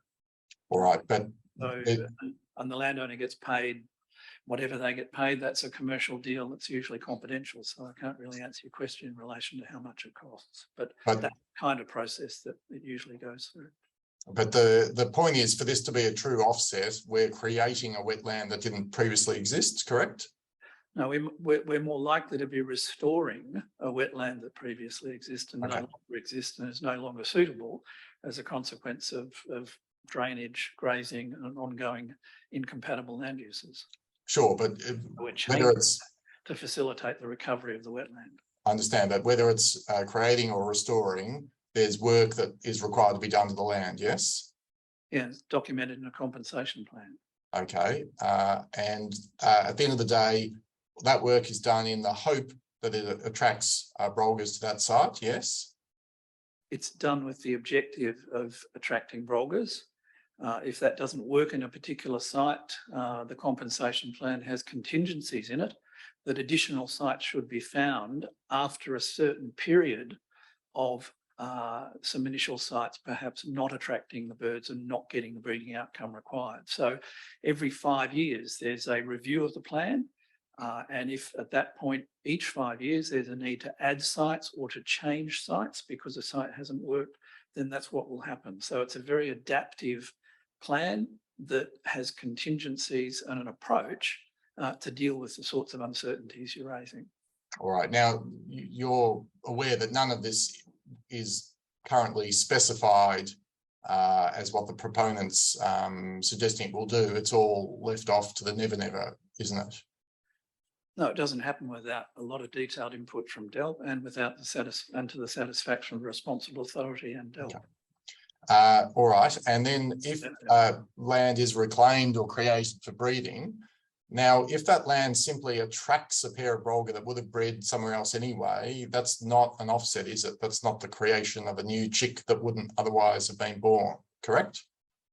That's true, which is why all offsets need to be additive. And it's one of the reasons why offsets have, you start out with more wetlands than the normal information about breeding success would suggest you need. So you start to make it as additive as possible. Well, it would be pretty hard to know if it was additive without having a sort of Victoria-wide understanding of what the before and after case was, correct?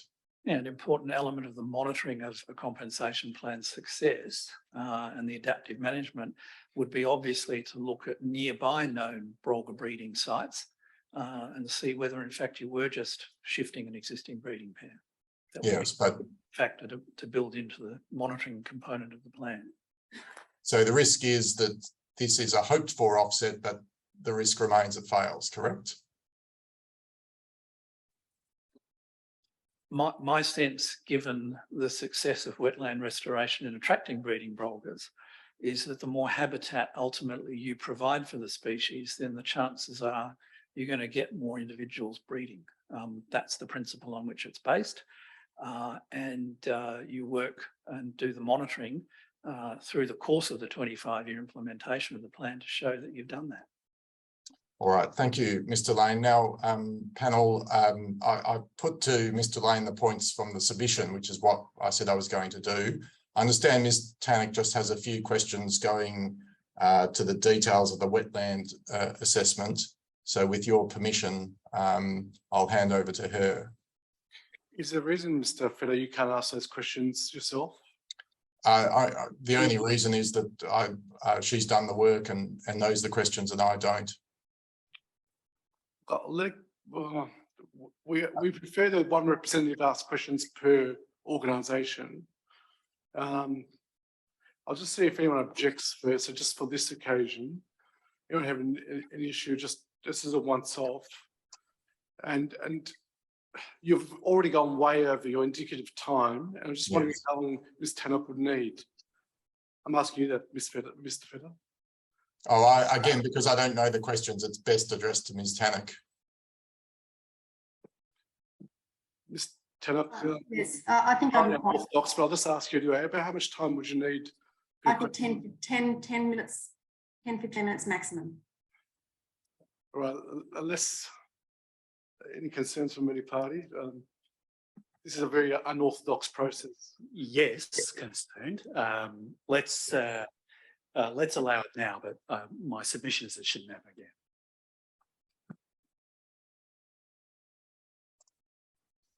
Look, based on what we've heard, we'll allow just as a once-off. I'm a bit reluctant to do so, but as long as it does not occur again from any party. So thank you, Ms. Tannock. Thank you. Mr. Lane, to conserve the endangered brolga, it's imperative to adequately protect the breeding wetlands, and protect the breeding wetlands, you have to identify them. Firstly, you'd agree with that? So, sorry, I missed the last part of that question. It's about. Okay, to protect the breeding wetlands, you have to identify them in the first place. That's correct. And on page 21 of the EES, you said that if a wetland was drained or did not have a suitable hydrological characteristics, then it was considered unsuitable for future breeding. That's correct. And successful breeding, brolga breeding attempt. Yeah. And the criteria were based on those discussed with DELP. That's right. And what technology determined potential for breeding habitat? And then they did that based on largely aerial surveys, and then you went in and assessed whether they were suitable or not for breeding. Is that correct? No, my understanding is that the hydrological investigation involved a LiDAR survey to develop a digital elevation model of the wind farm and its immediate surrounds. And then the hydrological modelling was done on the basis of that. Again, the hydrological survey did not consider. Just pause a moment, Ms. Tannock. We'll allow Mr. Lane to answer this question first. Thank you. So the hydrological modeller then determined, based on their knowledge and expertise, which wetland basins in that digital elevation model held water at least once every 10 years for at least 120 days, based on the previous 10 years of rainfall records. So off the back of that, we were then able to define both the boundaries of wetlands, because it's based on a digital elevation model, or they did, and the suitability of those wetlands. We also went and had a look and did a habitat assessment, and there's an appendix to our report which shows that habitat assessment results and the criteria that we used, so that we then came down to a short list of suitable wetlands that could support brolgas and provide excellent resources for them for a whole breeding season, at least once every 10 years. And we also looked at where the breeding records were and looked at the modelled suitable wetlands within 2 kilometres of those breeding sites to create the breeding site home ranges. And then we put the 300 plus 95 metre buffers around that to create turbine-free buffers. So that's how it kind of built up. All right. So I had a look at Appendix 3, the brolga breeding wetland assessment results that is in page 127 of the PDF, which has the results of the inventory. Are you able to share that? Pardon? Are you able to share that? Sure, hold on a second.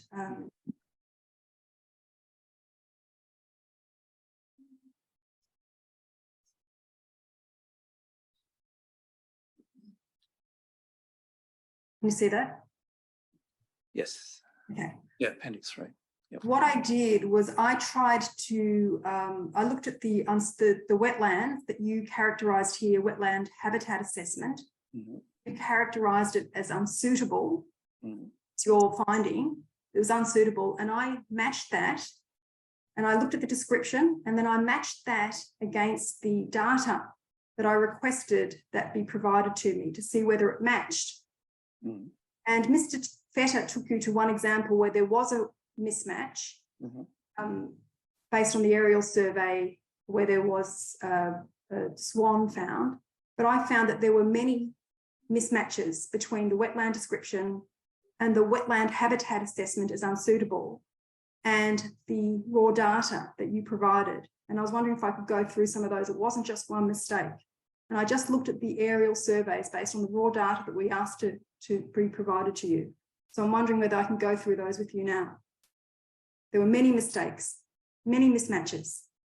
There may be a mismatch, but we defined functional wetlands in a very particular way based on a hydrological definition. And if there's a mismatch between the hydrological definition and what was seen on the ground, then you're looking at things based on different criteria.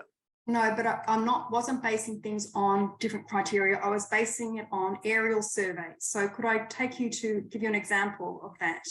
Which is a snapshot over a 3-day period. Well, let me just take you to what I found. So Mr. Vetter took you earlier on to wetland 25895, and the wetland description, the finding, your result was that it was unsuitable. And the description said that it was it was dry during the aerial survey. But the underlying data said that there was an active swan nest.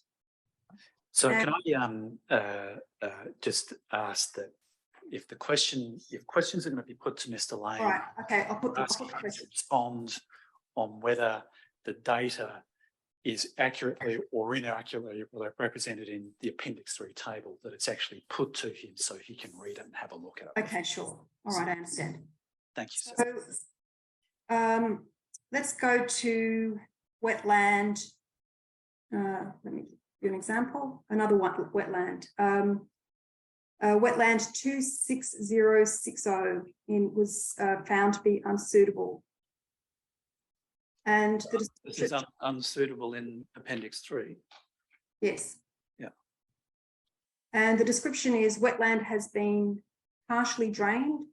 Water gathers in 2 pools, was dry during aerial survey. Okay, was dry during aerial survey. And I'll just go to the raw data and I'll share the screen.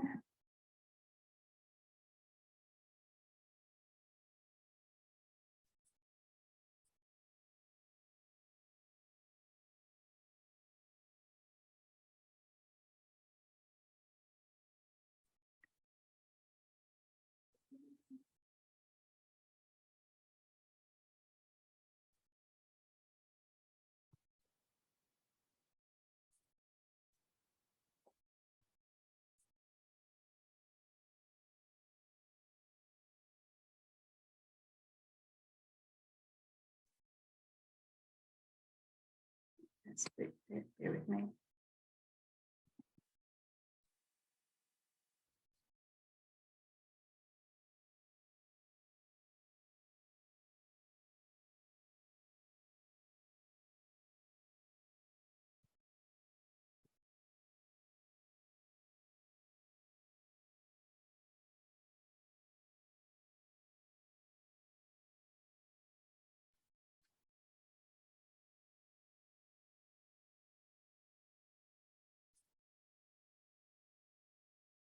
Sorry about this, it's very slow, but it's complex. And to save time, I'm not sure whether the panel would like this.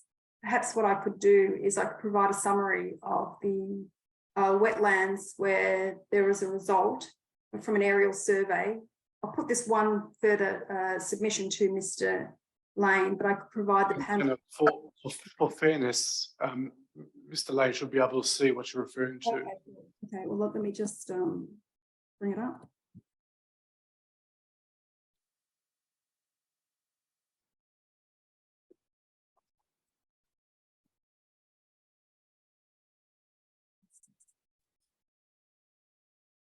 So 2600, is that right? Is that what I said? 26060, aerial survey, October 5. Okay, page 5, 47 transect.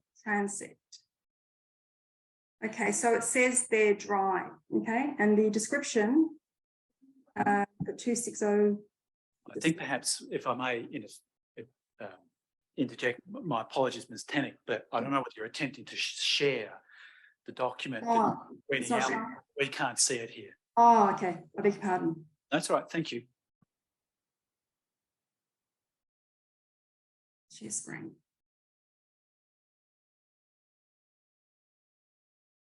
Can you see that? 26060 dry? 260. So 26059. No, 26060. I've got it here with my cursor. I'm not sure whether you can see it. It's there, it says dry. Okay. Yep. Okay, so then if we go to dry, if we go to the legend, what the legend says here is it says part dry drain, and dry is defined as possible active wetland containing no water. So it's not permanently drained at all. It's not drained, it's dry. Yeah. So it could be suitable. There was a potential. How has that been characterised from an aerial survey? These are the aerial survey results. So take me back to that aerial survey result again. What does it say? Okay, so beg your pardon. So just scroll down. So, No, I've just got to go back to, oh, sorry. So I'm going to stop sharing. So we go 260, oh, here we go, 26060.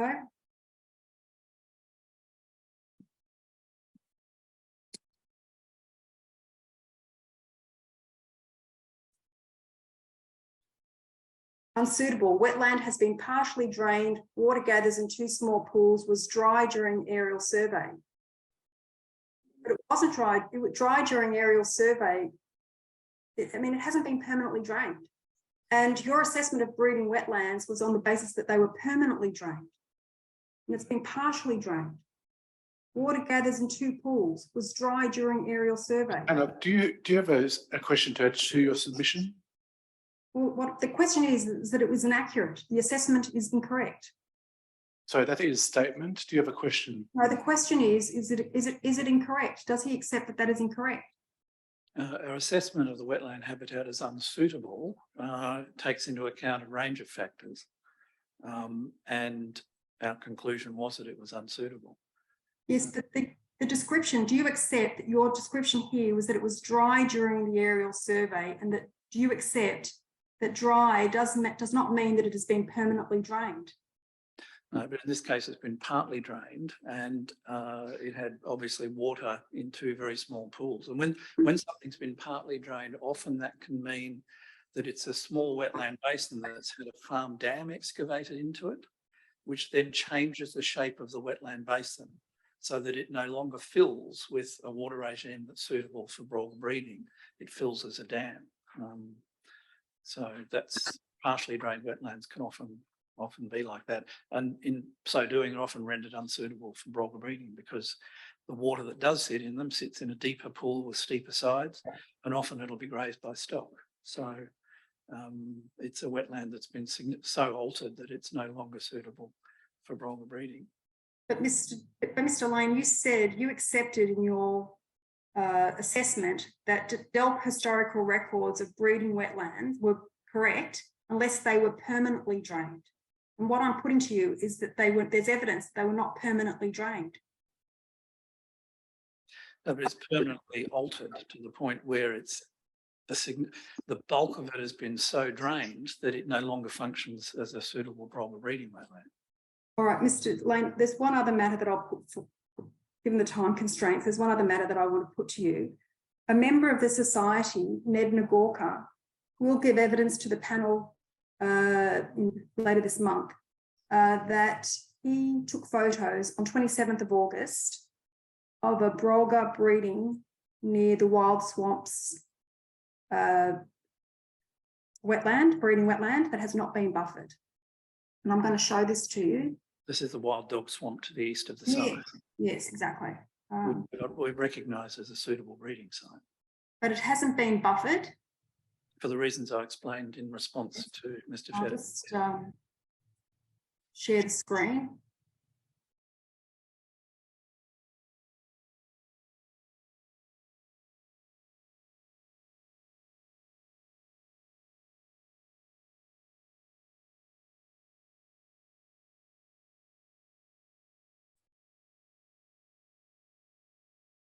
So Mr. Ned Nagorka will give evidence, even though you never confirmed a sighting in the years of surveys that you did. He will show photos, and I'll show you one of the photos in a minute, that between 1 and 2 kilometres from the turbines on 27th of August 2022, he took photos of a brolga nesting just here within 1 to 2 kilometres of turbines. Mr. Hughes gave evidence yesterday that he did not assess potential wetlands within outside the project site area. I will just show you the photo.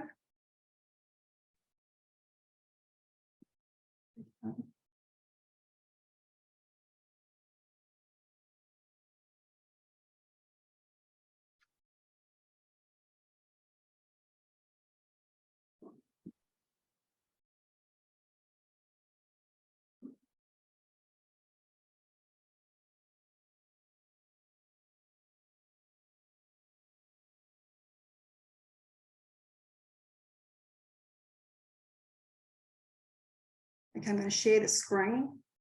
Can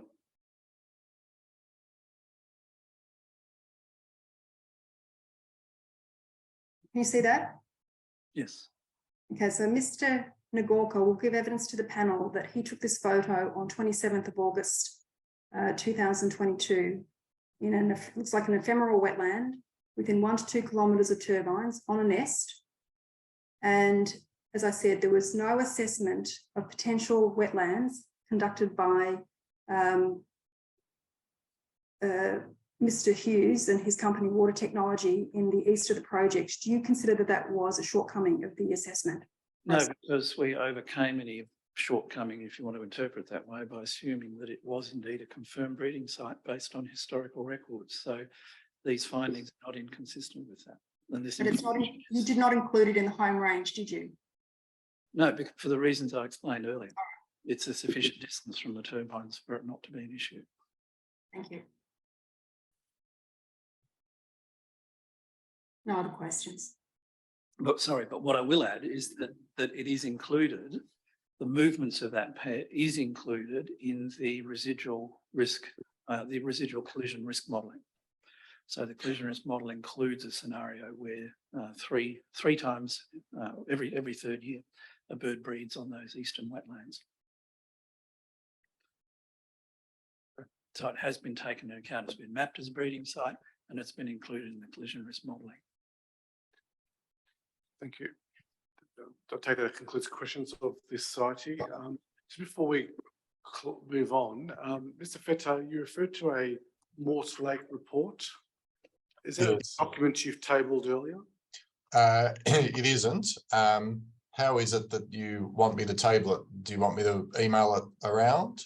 If you can upload it to the proposed OneDrive as per the directions. I've had some trouble with that, but I will do my best to do that after we rise today. Okay, thank you. Thank you. All right. Next, we have questions from Delp. Not sure who's from Delp will be Ms. Tesla. Yes, thank you, Chair. Just for the benefit of others who are joining online, I'll just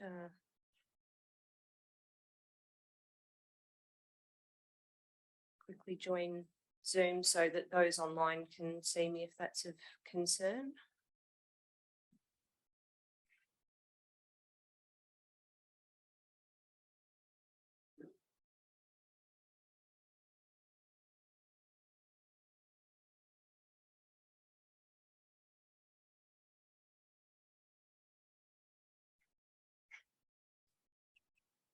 Yep, there we go. Recording in progress. Sorry.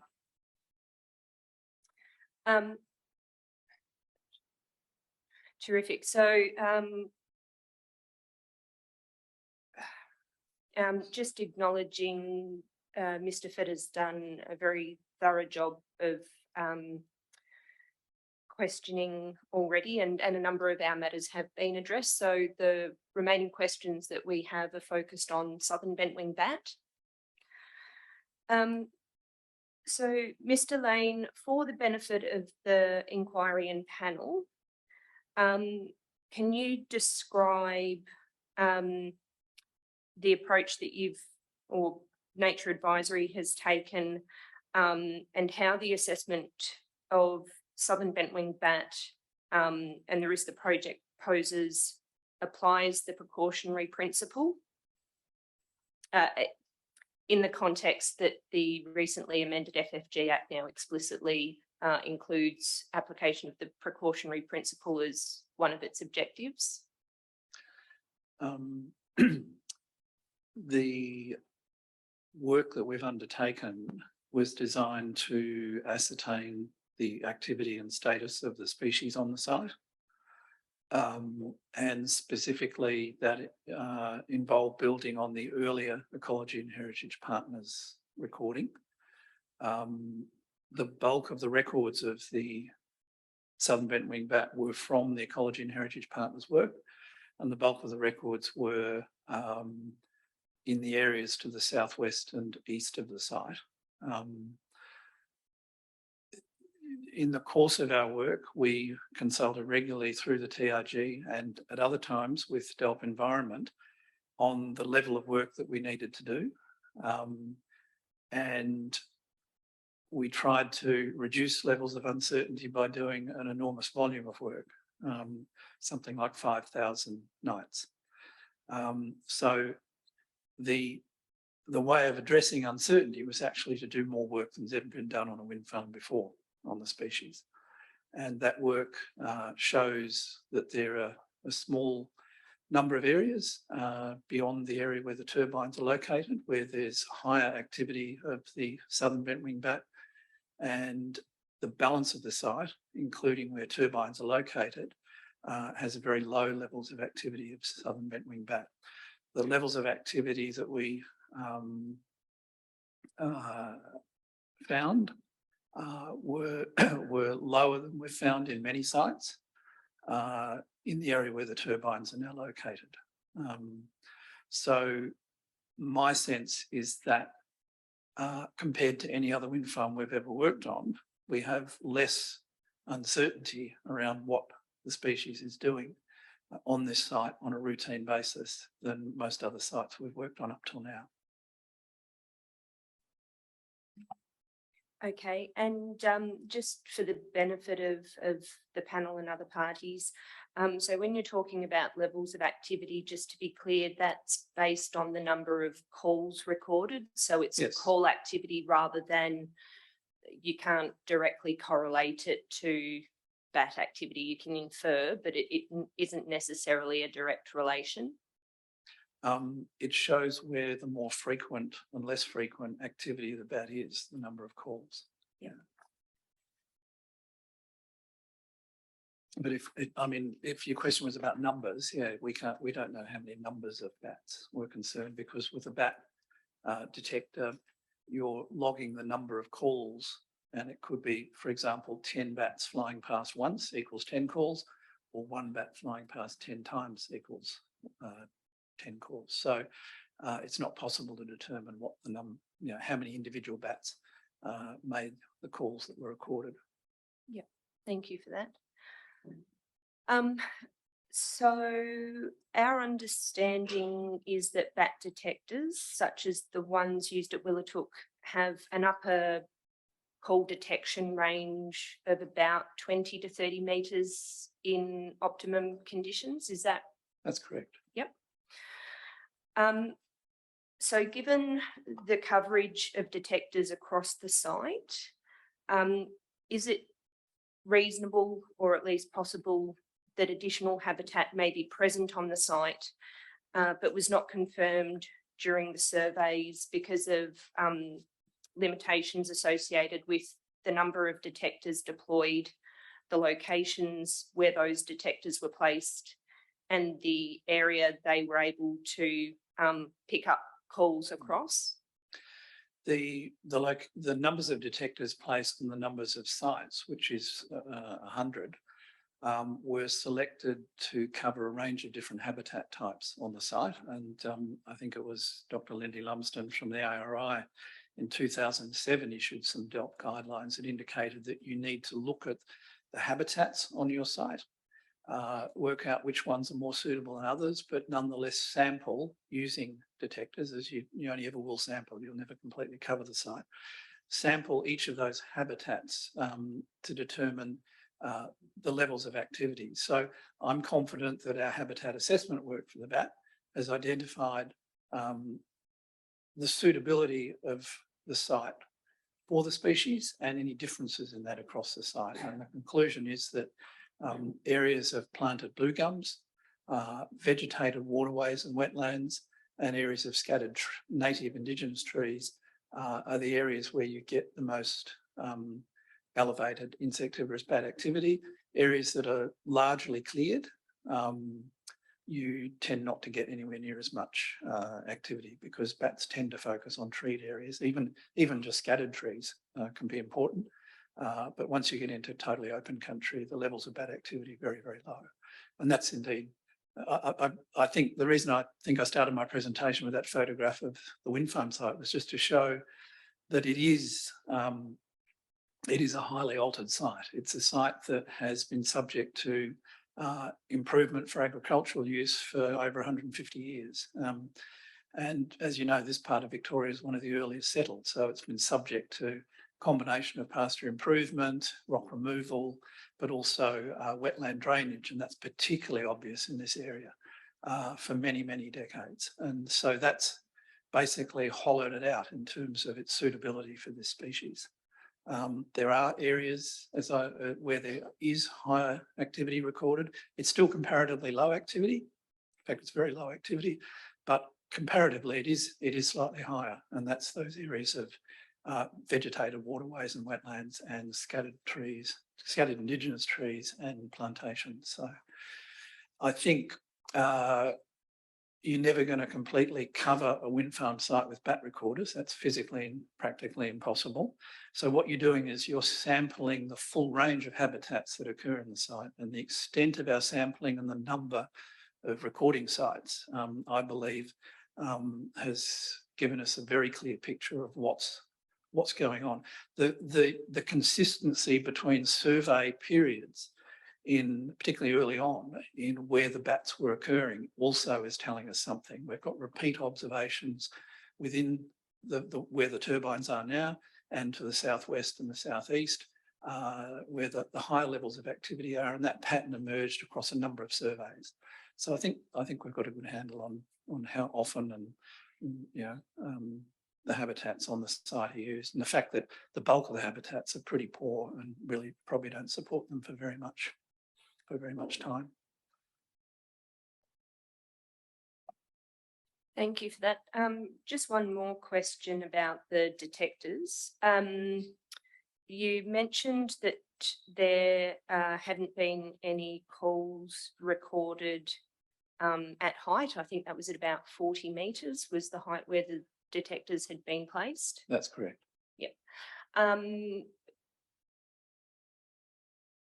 With that additional height, would that potentially have contributed to increased, I guess, essentially noise disturbance through things like wind and the like that might have impacted the ability to detect calls if they were being made, or the ability to determine that calls were southern bent-wing bat if something was recorded? Look, the influence of the wind can affect both the propagation of bat calls and the capacity of the machine to record them. My understanding is that the technology is constantly evolving in that regard, and improvements are being made. But I think it's fairly clear there were quite a few nights where there wasn't much wind around, as there is in most places, and the length of surveys and the extent of those surveys covers those windless periods. In fact, the last survey period went for 12 months, and we had the detectors deployed both at height and at ground level, and we still didn't record any southern bent-wing bats at height, even on the windless nights. So, and we know that periods of lower wind speed and calm nights are much better for bat activity than windy nights. And once you get above about 25 kilometres an hour, about 6-7 metres a second, the bat activity drops right off. So, yep. Okay, thank you. Just two more questions. But one was around the buffer, and I think during the opening discussion, Mr. Power touched on the fact that that's been a point of ongoing discussion and perhaps disagreement between DELP and Nature Advisory.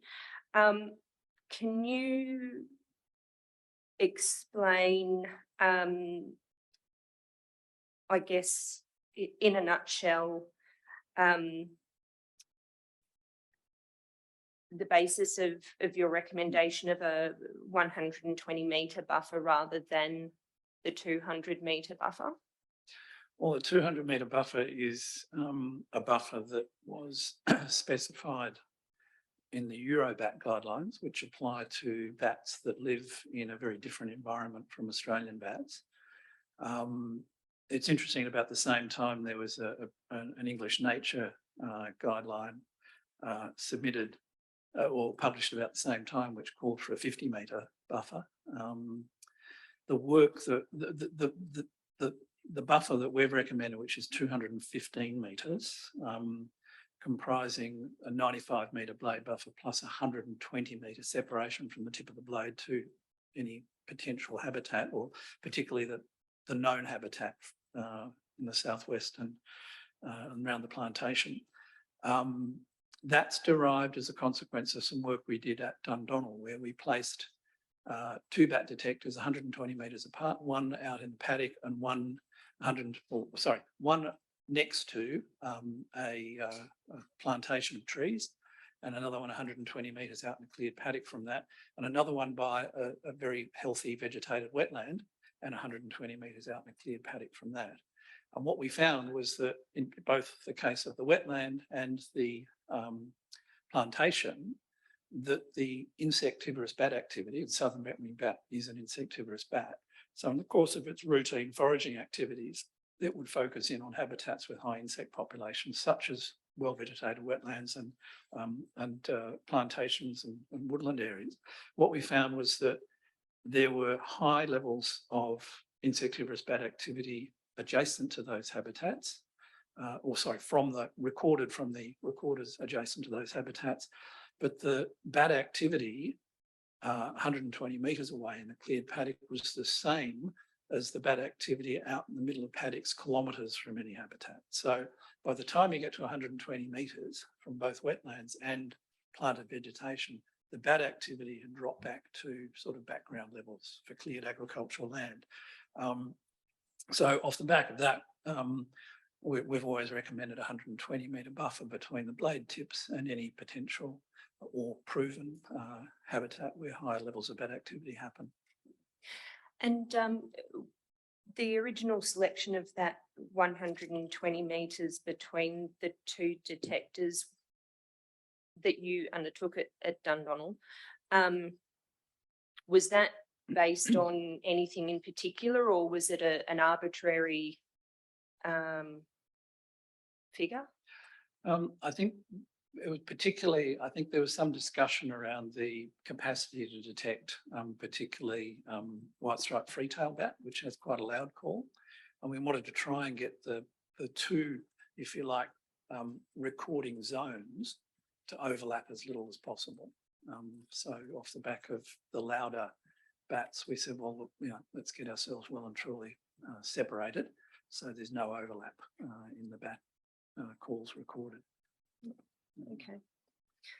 And the final question is just around the discussion that's occurred about potential curtailment. And it does link back to, I guess, the idea of the precautionary approach. So noting, I think you said to begin with that Emma Bennett's work had found that with a curtailment of 4.5 metres per second, it reduced the bat mortality, or southern bent-wing bat mortalities, by about half. I think it was bat mortality in general. Yeah. It was bat mortality. Okay. Yep. Yeah. So I guess and again, thinking about the southern bent wing bat, which is critically endangered, noting that there are, I guess, other pieces of research internationally that have trialled different curtailment, cut-in speeds, I think it is. And notwithstanding, I guess, the differences in DELP's assessment of the activity and risk to southern bent wing bat and nature advisories,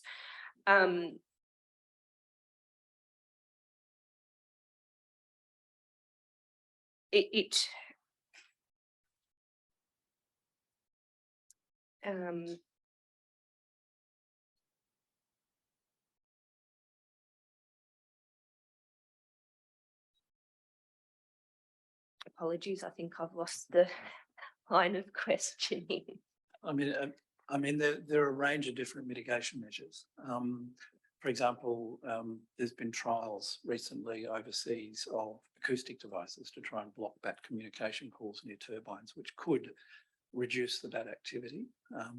The cut-in speed approach has been shown to be effective in Europe, North America, and now in Victoria. I mean, you could envisage a scenario where a particular turbine, you find a dead southern bent wing bat underneath it. What do? There should be contingency within the adaptive management framework, or the BAM plan, as they call it in Victoria, for there to be a toolbox of mitigation measures that would then be applied under those circumstances to those turbines. I think the first thing that you would do is you'd step up your monitoring for the species in the event that happened. And you would try and identify, where the activity is happening, what time of day, or sorry, what time of night was it happening?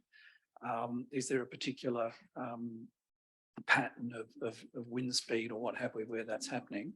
And it may be that you find you do perhaps have a contingency where you elevate the cut-in speed even more to reduce the overlap between bat activity and turbine operation. If your monitoring and survey show that there's a potential for a repeat event because there's suddenly, for whatever reason, some consistent activity by the species in the area. I think that will be an important component of any BAM plan. The other option, I'm having the same trouble as you, it must be after 3 p.m, yes. The other option is to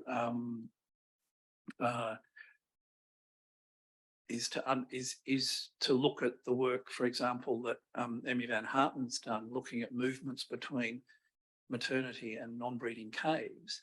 And there are certain periods of the year when those movements happen. And we've got a much more refined view of that now compared to the standard, spring, autumn season migration. And perhaps at those particular times, step up monitoring, perhaps at the nearby cave and at the wind farm site to see whether there's an explanation for that activity, and then trigger those further mitigation measures, which are investigated, specific to those circumstances and specific to the site. So, the tools that are available to us are slowly increasing. Not all of them have been completely proven up, but anything that can be done, off the back of the fact that the species is critically endangered in response to an event like that will be important. Yep, and I think you reminded me of my train of thought, Mr. Lane. I guess I think, and in what you've just said, essentially there's no right or wrong answer in terms of curtailment cutting points. I guess it's a decision about the speed you pick, the proportion of mortalities that might avoid, and other factors such as cost generation. Is that fair to say? Yeah, I think all of those factors go into considering what sorts of mitigation measures you've got open to. I mean, obviously, once the wind farm is approved and built, stopping the turbine completely is probably not an option, but southern belt ringbat's very seasonal in its activity, and you would undertake investigations to get to the bottom of why that collision happened, and whether it's likely to continue, and on a precautionary basis, really implement appropriate mitigation measures for those turbines or that turbine. Thank you very much, Mr. Lane. No further questions from us. Thank you, Ms. Tesler. Just check with Mr. Wilson. Are you still seeking 1 hour for your questions? I think we should safely assume an hour at most. Thank you. Because you've been going on for a while, Mr. Lane, we'll have a break shortly. Just on the basis that we have questions from 2 further parties in the IAP, unlikely to finish today. So I don't want to push. I thought if we're going to go a little bit over time, we should keep going, excuse you, but I think it's unlikely. And I think we've been informed that you may be available by video tomorrow morning. I've got to get away by midday tomorrow, You're available tomorrow till midday. but I don't know whether accommodation has been booked in this busy town or not. There's my client. So I we think I may can take a start. short break, so you may want to converse and we'll come back to Sure. that at the end of the day. Sure. I was going to invite Mr. Cumming, Ms. Dennis to the table. You're very welcome to sit around the table anyway, but it's unlikely you'll ask your questions today. It's more likely to be tomorrow morning, but you are still welcome to sit around the table if you wish. Yes, Mr. Cumming.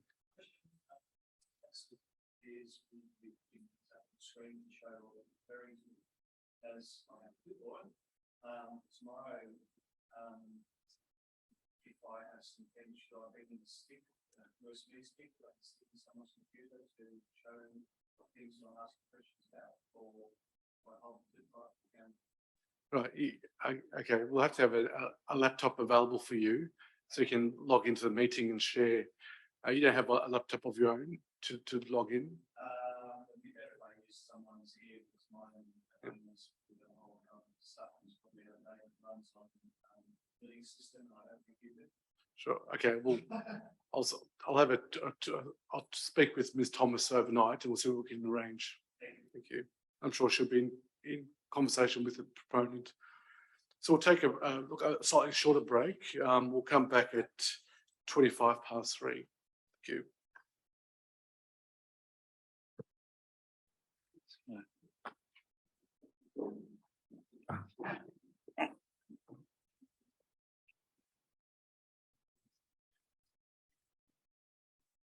Yeah, I'll just we'll get this.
excuse us again for the, we'll try to be on time next time.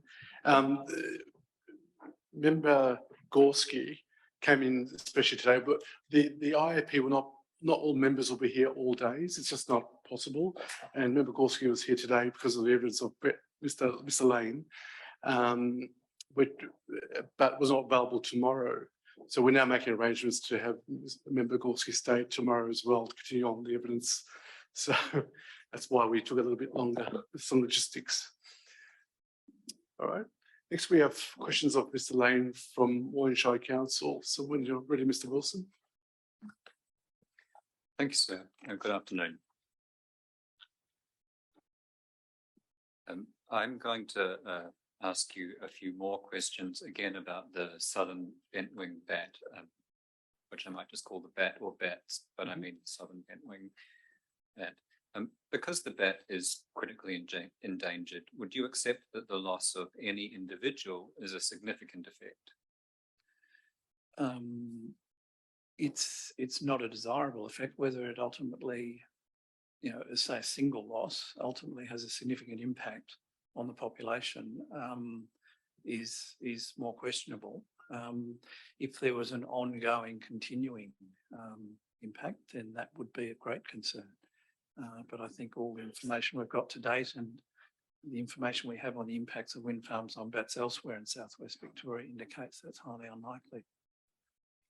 I'd put it to you that chapter 12 of the EES at PDF page 2 says that the loss of any individual is a significant effect because of the critically endangered status. But is your answer that it's more complicated than that?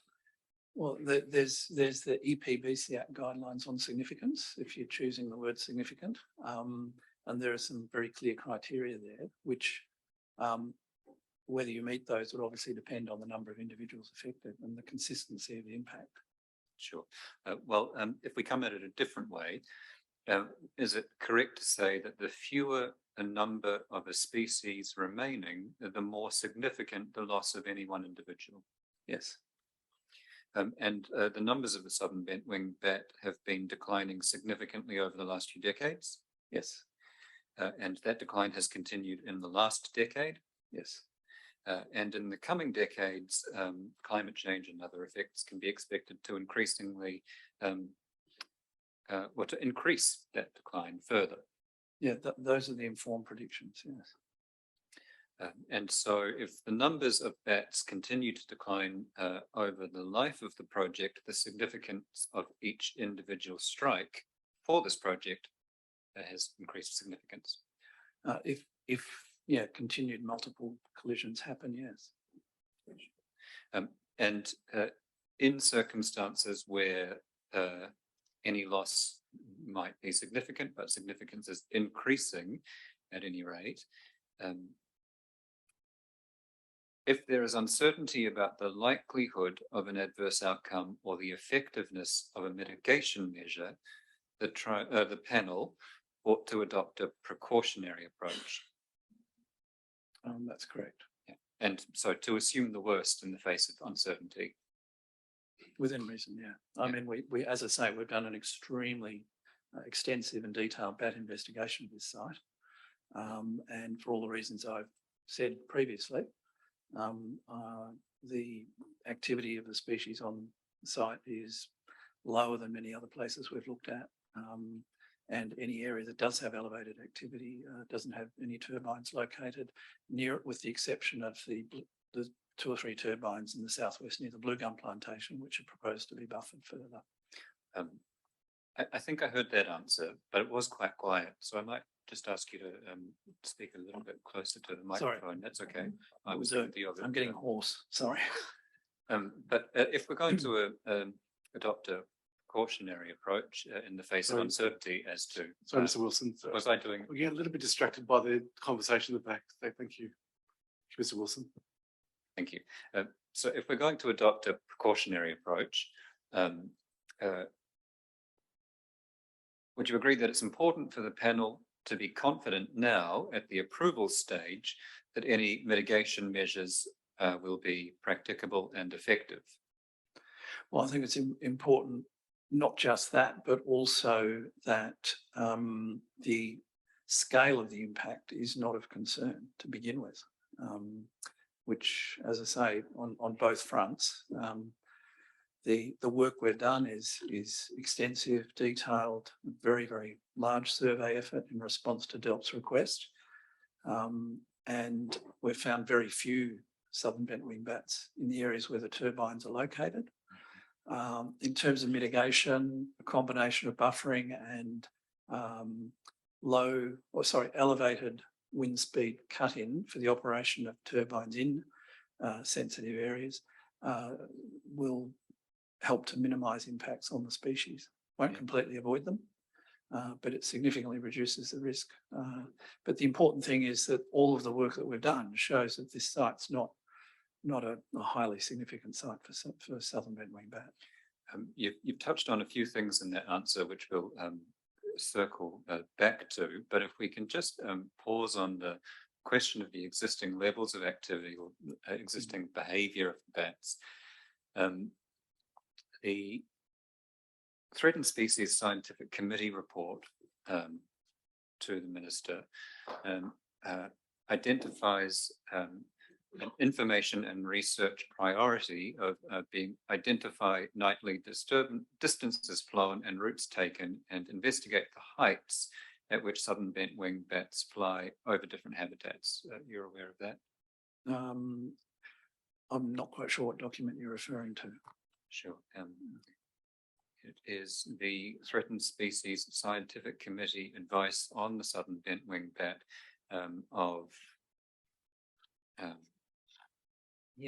well, we might share the document. Is it the FFG Act listing advice or the EPBC Act listing advice? It's the conservation EPBC. advice.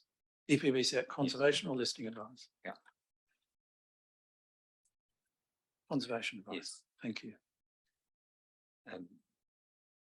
Okay. Well, to similar effect, the National Recovery Plan for the southern bentwing bat at Action 211 calls for further investigation of bat behaviour in the vicinity of turbines, including the heights at which they fly. If you're familiar with that document. That's, again, which one's that? That's the National Recovery Plan. Yes. And, yeah. Okay. I'm familiar with that.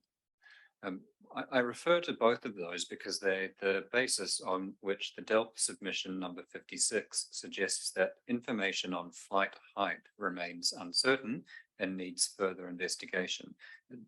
The question is, do you agree that those investigations are needed? The more we can understand about the flight height of southern bentwing bat outside their normal routine activity, such as, for example, moving longer distance between caves, the better. I think there's a lot of evidence based on recording at height at a number of wind farm projects over the last decade or so that shows that southern bentwing bat generally is not flying up there along with things like free-tail bats.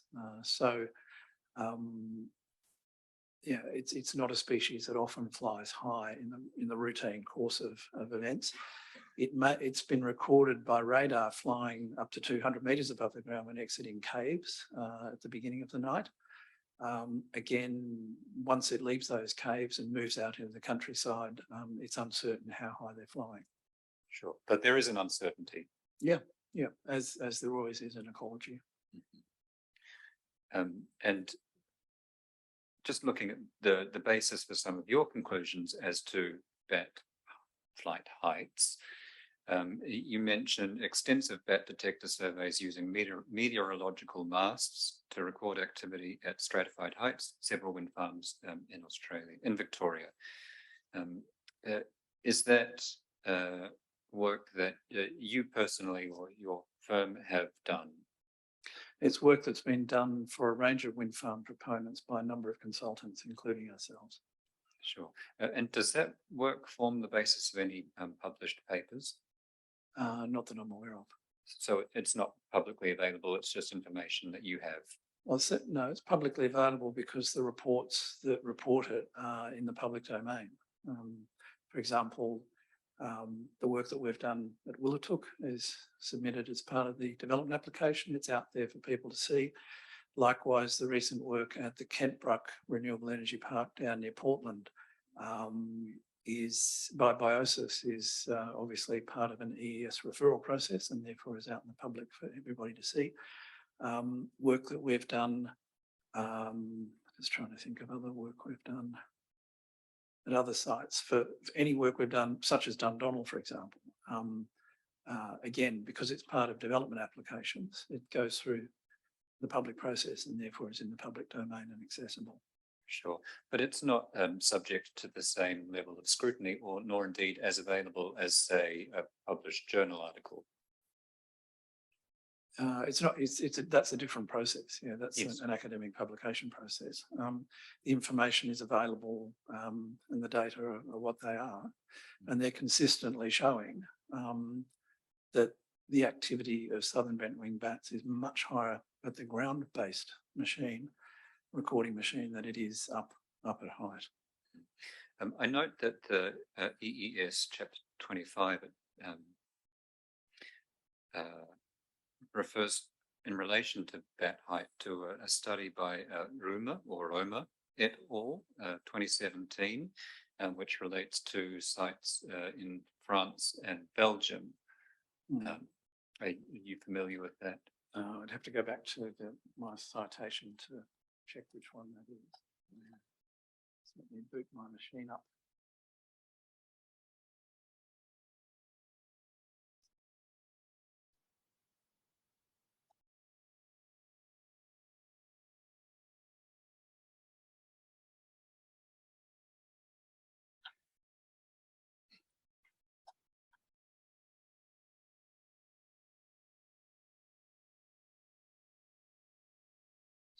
It's just taking a while to wind up.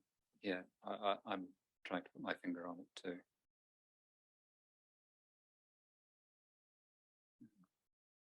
So in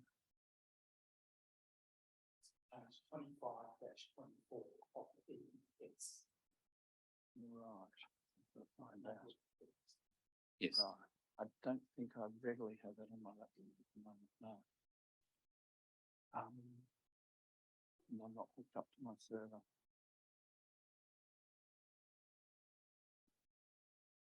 Are you able to share?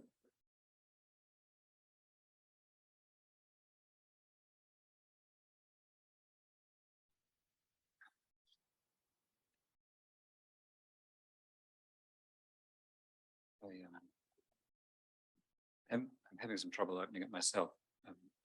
Please bear with me, it's chapter 25.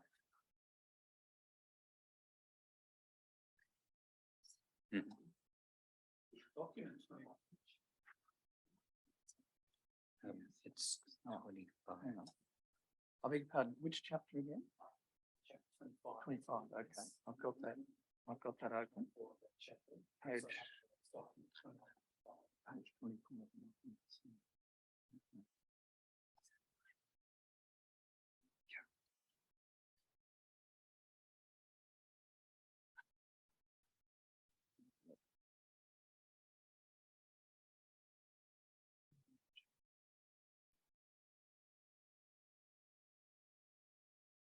Okay, 24. Right. I might move on just in the interests of time.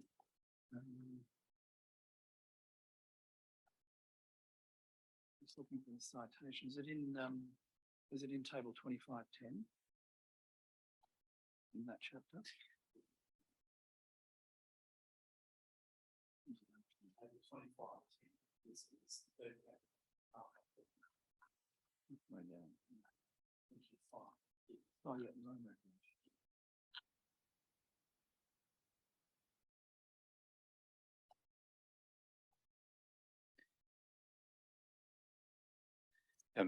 On the basis that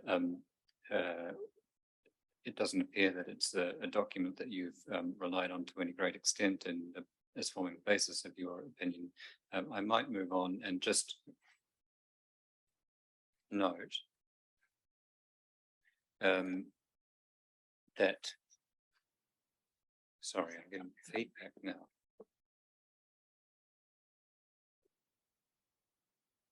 Yeah, no, I mean, that's jogged my memory. Yeah, the 23 sites in France and Belgium, yeah, it showed that there was a correlation between fatalities and activity at meteorological masts.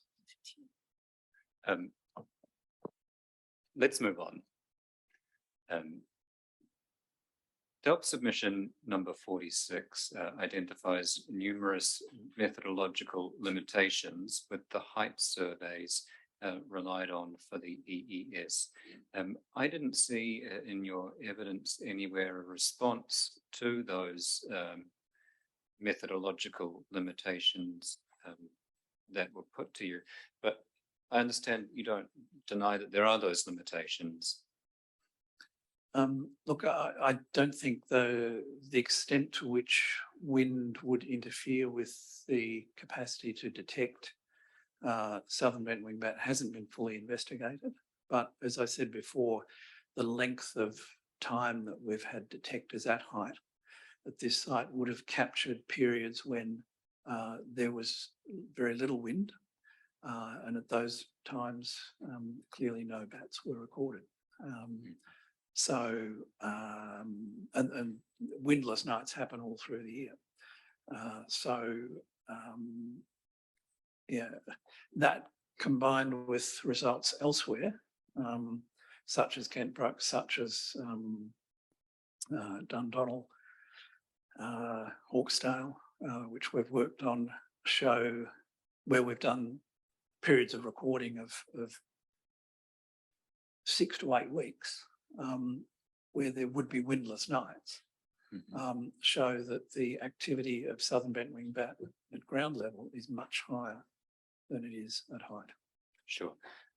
But would you accept that that activity levels at 45 metres don't necessarily tell us much about bat activity levels further toward the maximum height of the blades? No, that's right. It's not practical to get detectors up at 200 metres above the ground. And in relation to detection from devices attached to other wind farm masts, would you accept that bats might behave differently near constructed wind turbines than they would in the absence of that infrastructure? Yeah, it's possible they behave differently. They would react to the presence of operating turbines for sure. Work that we've done in New South Wales mounting bat recorders on operating turbines shows that you do, notwithstanding the distance limitations of the recording, record quite high activities of insectivorous bats at that height from operating wind turbines. So the avoidance effect is perhaps not as great as one might think. Mm-hmm. They're certainly active in the area, which means, there's a collision risk. Sure. So they might be active, but you mentioned the Eurobat study earlier, and I just note that in that it records that bats appear to behave differently at heights when structures such as wind turbines and masts are present in comparison to when those structures are absent. And I think that they were doing tests with balloons in that case. So you'd accept that we should exercise a degree of caution in inferring from devices attached to masts and turbines that the same levels of activity will be present on this site undeveloped. I think levels of activity recorded from operating wind turbines are actually very informative in that they indicate what would be happening when turbines are built. But not when the turbines haven't been built. No, that's right. Yeah. Okay.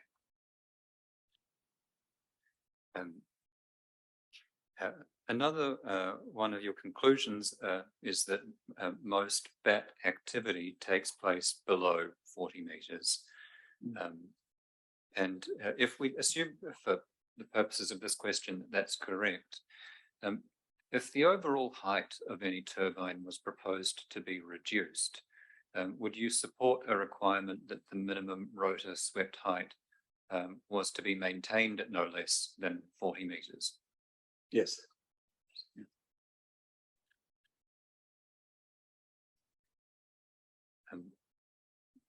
in response to some questions earlier in relation to the cut-in rate,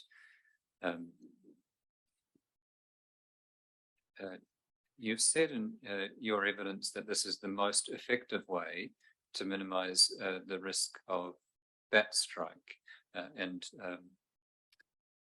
I recall you saying, and correct me if I've got this wrong, that it reduces the rate of strike in the order of about 50%, and that it has relatively limited effects on revenue.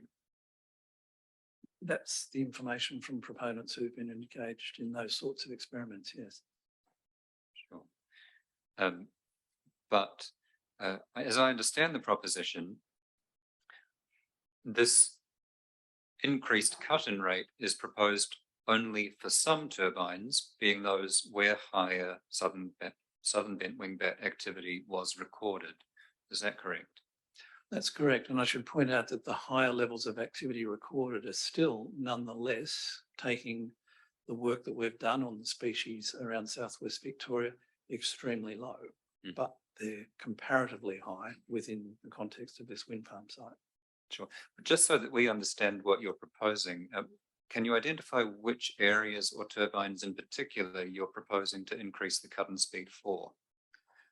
It'll be the turbines. There's 3 turbines just to the north of the blue gum plantation on the southwestern boundary of the site. Perhaps I could share it. Oh, I haven't got access to anything on this computer.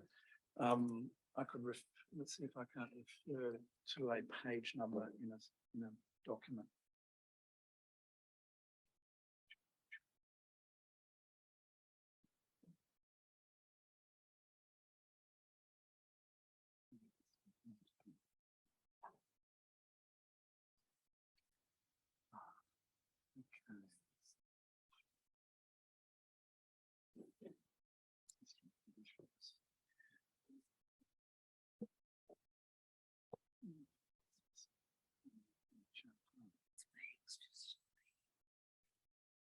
Yeah, if I could take the panel to figure 12.12 in the chapter 12 of the EES, the Biodiversity and Habitat Assessment. There is an air photo base with some native vegetation wetlands mapped on it. It's PDF page 33 on chapter. It's not on this computer, so I can't share it. But figure 12.12. Sorry, Mr. Lane, are you able to speak a bit closer to the microphone again? Sorry. Move this.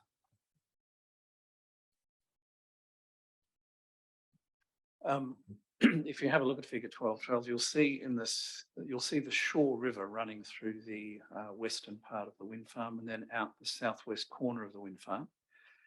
South of the red wind farm boundary, you'll see a plantation, a blue gum plantation. It's highly likely that there are, well, we've already recorded elevated levels of southern bentwing bat activity in the vicinity of that plantation and the vegetated waterway.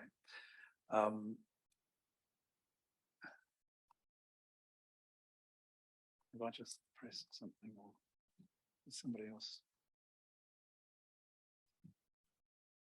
Sorry.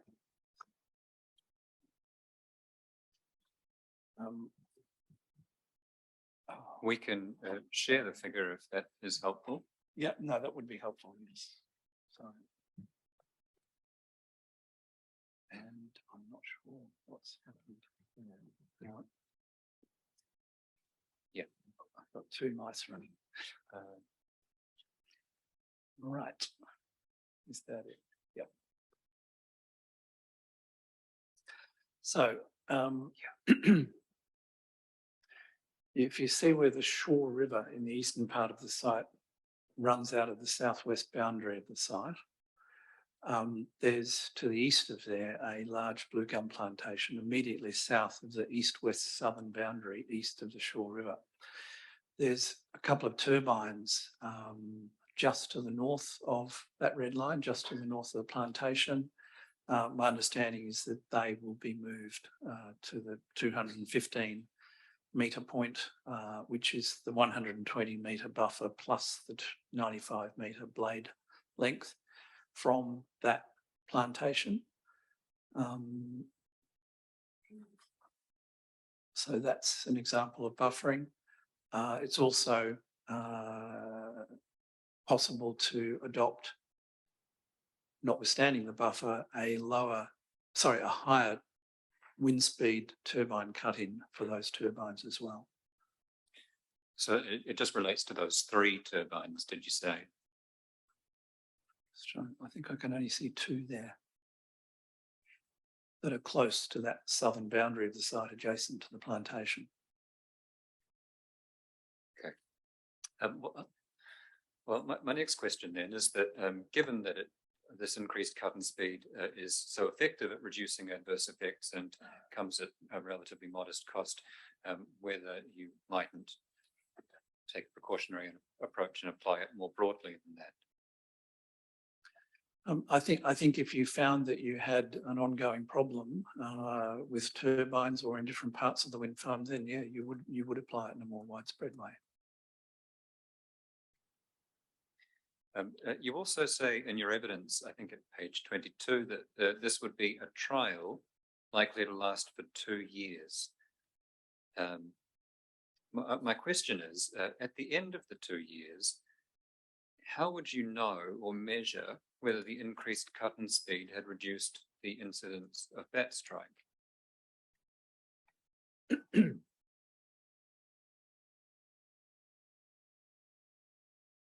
Yeah, you wouldn't have the opportunity if you did it right up front. You wouldn't be able to compare the before and after treatment. In other words, you wouldn't be able to compare not implementing it with implementing it. So it's very much a precautionary measure to try and reduce impacts up front. So if this is a trial that we expect to end in 2 years and we don't have a way of assessing at the end of that 2 years whether it was beneficial or not, I'm just struggling to understand how the trial wraps up, or whether it's not actually a trial and it's just a time-limited mitigation measure. Yeah, I mean, that would have to be fleshed out in detail in the final ban plan. But Or no, it that's could a just good be, point. pardon, I didn't mean to talk over you. It could alternatively just be imposed as a requirement on an ongoing basis. Yeah, that's correct. That's an alternative approach. On the subject of the buffer from the vegetation area, the plantation, the DELP submission was that a 200-metre buffer from wooded vegetation was needed, and I'd like to explore why you say it's not. Now, in your evidence at PDF page 22, you distinguish the Eurobat study, saying that it relates to woodlands and linear movement corridors and wetlands used by large numbers of insectivorous bats.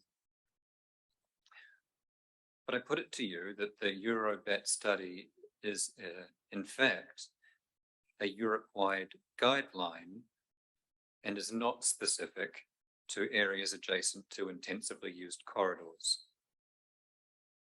It's a guideline for separating turbines from areas of woodland and hedgerows in both semi-cleared and agricultural landscapes. Well, I put it to you that the guideline is actually pretty clear on its face. It says wind turbines should, as a rule, not be installed within all types of woodland or within 200 metres due to the risk. Yeah, and at this, yeah, there's the thing about the guidelines is there's no paper or empirical information provided to justify that 200 metres. So it's very much a precautionary approach. The reason I've chosen a different one is because of the work that we did at Dundonald, which is on the public record. which shows that bat activity 120 metres, insectivorous bat activity 120 metres from both wetland and planted treed habitats drops back to background levels. And as long as you're beyond that 120 metres, then the risks of turbines to bats are, significantly reduced. Mr. Chairman, I might at the close of today table a copy of that Eurobat guideline document and move on to the work that you just mentioned in relation to Dundonald. So you elaborated on what had been done earlier in response to a question. And I understand that there were, I think you said, 6 monitoring points, one next to a plantation, another 120 metres away. 4, sorry, one next to a plantation, one next to a wetland, and a further 2, 120 metres away from each one. Would you accept that there is relatively little information before the IAP as to what in fact was done, or what the results were, or the rigour of that exercise? It's certainly available in the Dundonald documents, which are on the public record.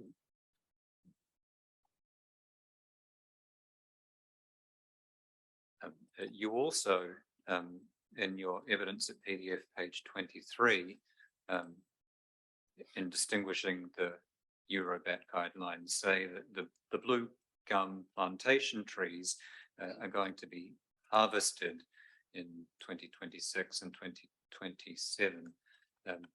Have you any indication of whether the Australian blue gum plantations group plans to replant that area? My understanding is that they will. Right. Thank you. Sorry, Mr. Lane, what was your answer? Sorry, my understanding is that they will. They would, thank you.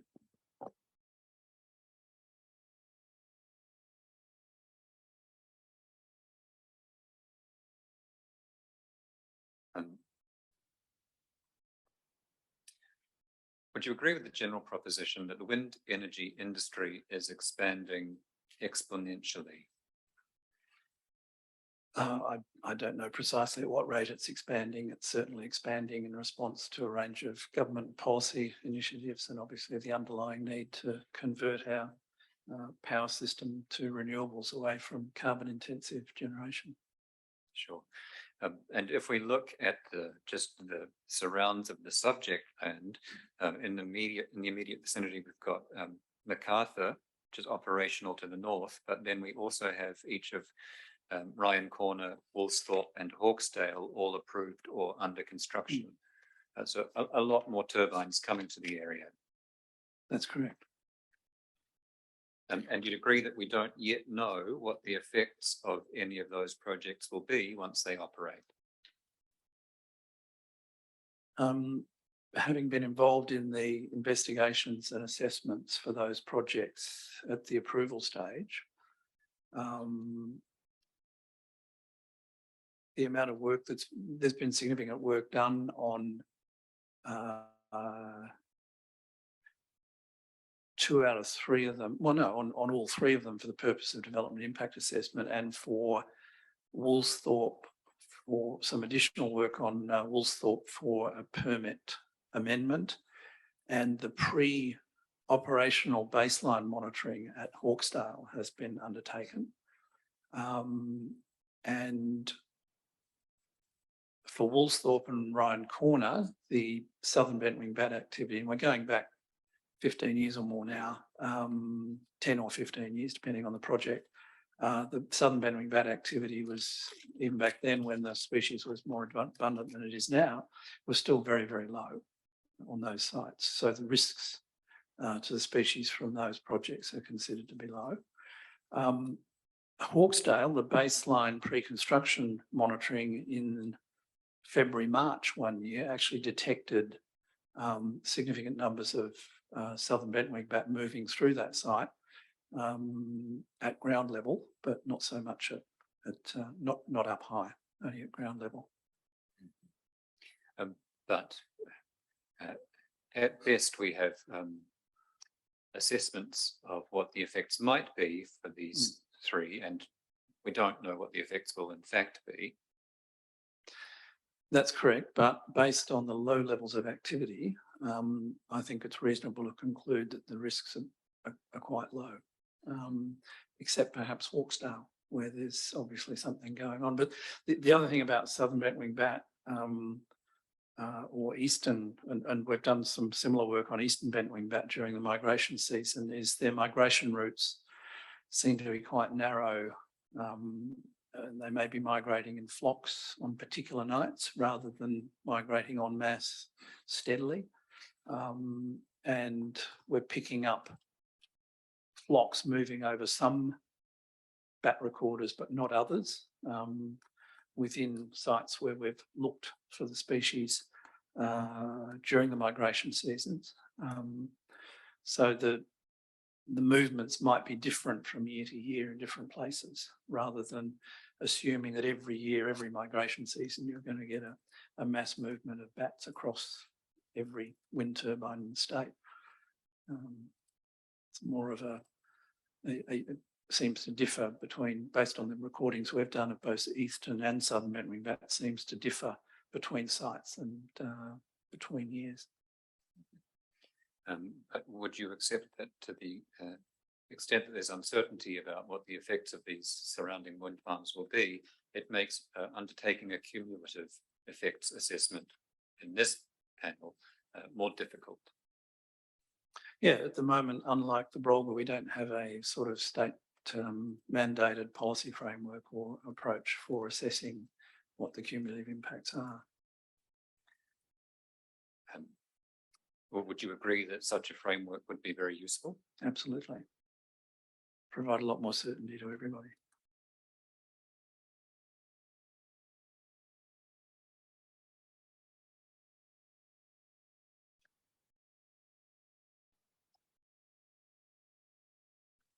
Would you agree that it's a prerequisite for a cumulative effects assessment that quantified values for the effects or potential effects of all other relevant wind farms are available?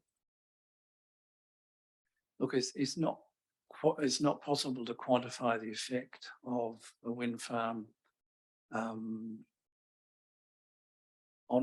bats, because sort of a priori, because we don't know.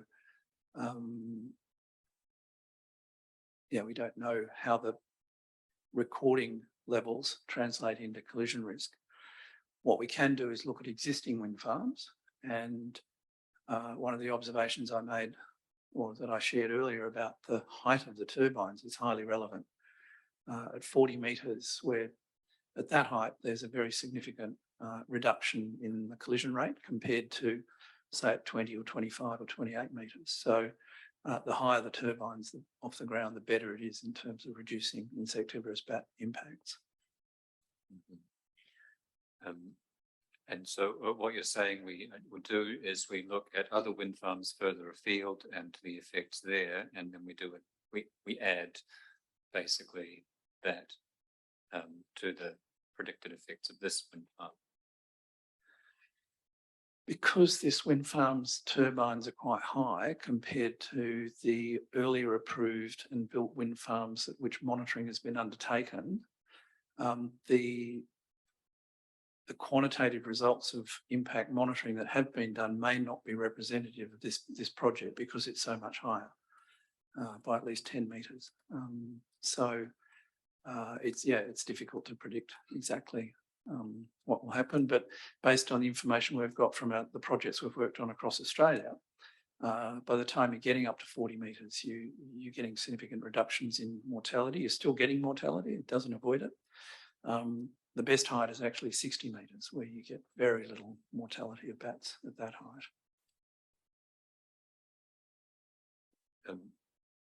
Would you agree that when you're undertaking a cumulative effects assessment, it is useful to have access to information as to the monitoring requirements and records of actual bird and bat strikes for other wind farms in the area.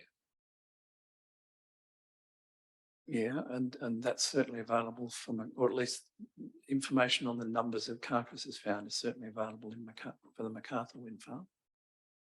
But its turbines are only 28 metres above the ground, I think.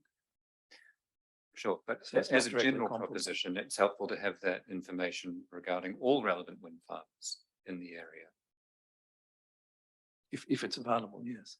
It's not always available, though. Well, the question is, would it be helpful for the assessment if it was available? Absolutely. And if we assume that this is not the last wind farm to be considered, it would be helpful in any future panel hearing to have access to the monitoring requirements and actual monitoring results for this project, assuming it's built. That's correct. Um, There are a couple of publications which we cite that do summarise information from Victorian wind farms up till about 2020. Sure. And there isn't currently anybody that collects, collates, publishes results like this for wind farms in Victoria, is there?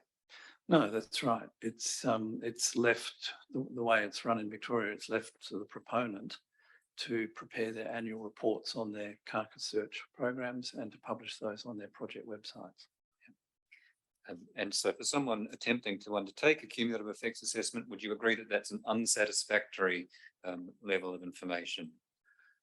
I think for a lot of the earlier approved wind farms, that wasn't a requirement. So those data tend not to be as readily available as more recently approved wind farms. And there's only a very small number of those more recently approved wind farms with that explicit planning permit condition that the results of monitoring be published on the project website that have actually got to the point where they're operating and have been monitored for some time. So it's still early days for some of those projects.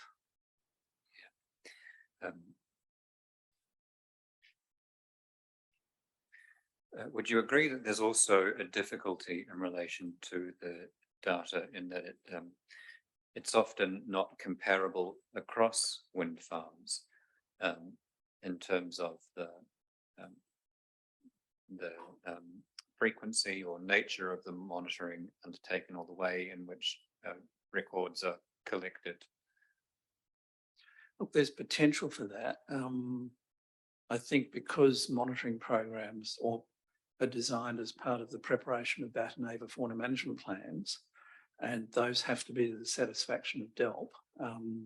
DELP do drive some degree of consistency between them, and it's desirable that there be as much of that as possible.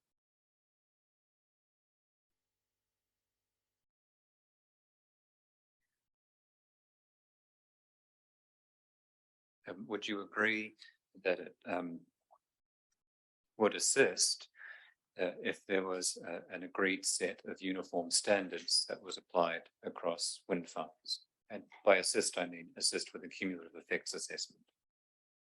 Yeah, I think a bit like the interim Brolga guidelines, the objectives of any guidelines for southern bentwing bat should be the same, that there be no incremental contribution of the wind energy industry to cumulative impact on the Victorian population.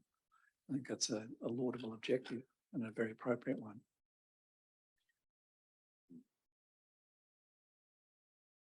You mentioned migration routes earlier. Or movements, yeah. Movements.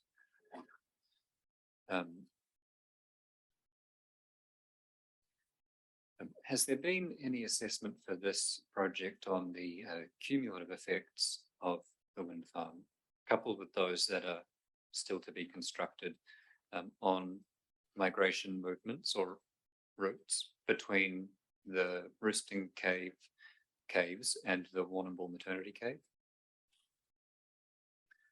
Because we don't know much about those movements, it's difficult to do that. What we have done is recorded bat activity on the wind farm site for an exceptional number of years, an exceptional level of survey effort over 100 sites across the wind farm site and its adjacent surrounds, to try and clarify levels of activity and occurrence and distribution and habitat use as per the guidance given by Dr. Lindy Lumsden in 2007 and refined off the back of discussions with DELP during the course of TRG and at other times. So the data that we've collected gives us the best possible basis for understanding what the impacts are likely to be. And as I say, the bulk of the site has very low activity, and I suspect there'll be very few collisions as a consequence of that.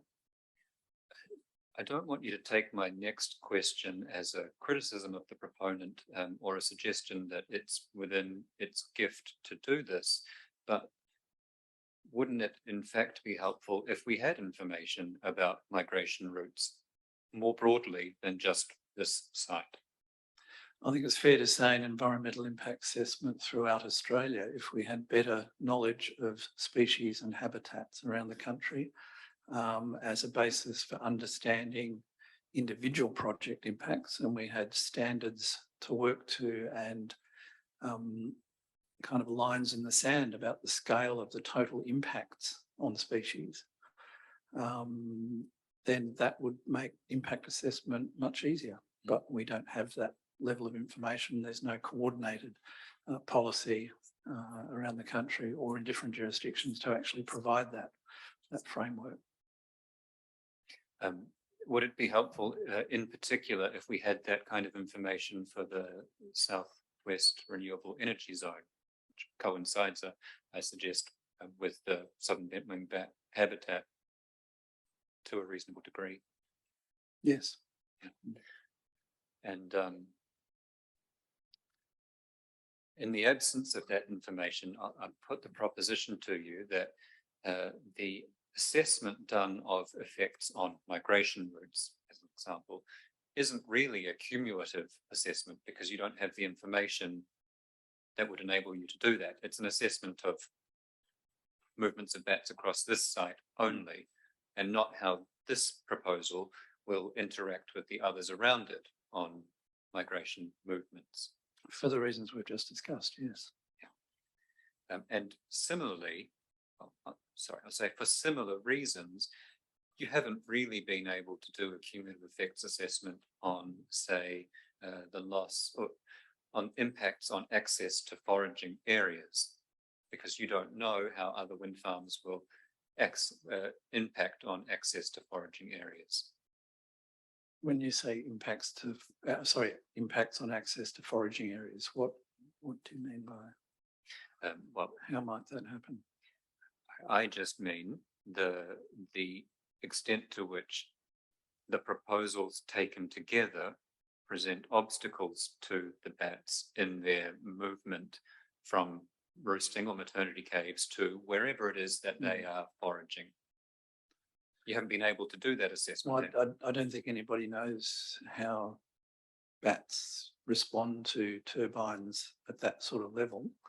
What we do know is where we've recorded for bats from operating wind turbines, the bats are clearly flying quite close to them, which means that given the gaps between turbines, there's possibly not too much of a barrier effect happening.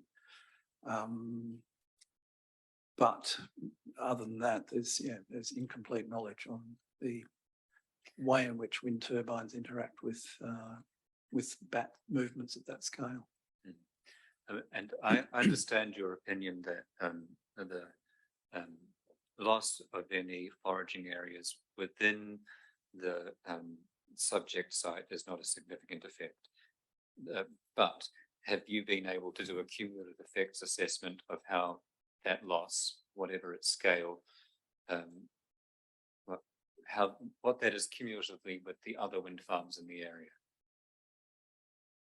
Not in any detail, no, because the information is not available from the other sites at that level. Jumping back just to the last topic we were talking about, bat movements between turbines. I know that you've mentioned that as a reason why this project might not present an insurmountable obstacle. And my question for you is about barotrauma. How close is it that a bat needs to be to a turbine before it might be injured or die without being struck? Look, there's quite a lot of debate in the literature about barotrauma and whether it can be attributed to those changes in air pressure or whether it's in fact blunt impact injury. So yeah, I'm not quite, I think the jury's out on that in the literature. It's not possible to ascertain what proportion of mortality might happen as a consequence of purported barotrauma and what proportion might happen as a consequence of collision. Sure. So no studies done. Can I take from that you haven't accounted for barotrauma in your effects assessment? We've accounted for what we've done in our effects assessment is looked at the activity of the bats on the site where the turbines are located and concluded that the likelihood of regular interaction is low, particularly having regard to the infrequency with which the species has been recorded colliding with turbines elsewhere. So it's really about coming to a view about the level of risk based on the activity levels, which are extremely low at this site. There's no really core habitat that supports the species regularly or in higher activity levels. Across the 100 sites that we've recorded, apart from a handful of sites in the southwest and the southeast, which are well separated from the turbines. Mm-hmm. And do I understand your opinion to be that to the extent that this site provides habitat, it's no better than anywhere else? So there's nothing exceptional about it. Yeah. It's the typical kind of intensively developed agricultural area in southwest Victoria, when the bulk of the habitat that's important for the species is in fact the continuous remnant native forests and wetlands and waterways, rather than the open agricultural land. Mm-hmm. But would you accept that the loss of average or middling habitat, if it increases, may get to the point where it is a material effect? I mean, I don't think the habitat on the site's even averaging. It's I mean, all the other work that's been done on insectivorous bats generally in Victoria, such as by Dr. Lumsden and colleagues, shows that treeless areas are not bat hotspots. They're not areas where lots of bats occur. You need trees above a certain density before you start to get large numbers of, or comparatively large numbers of bat calls, insectivorate bat calls in habitats.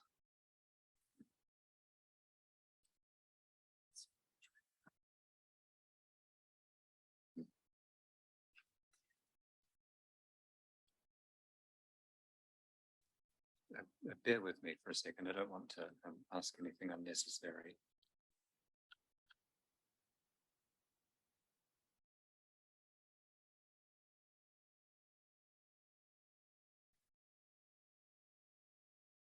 Thank you. No further questions. Thank you, Mr. Wilson.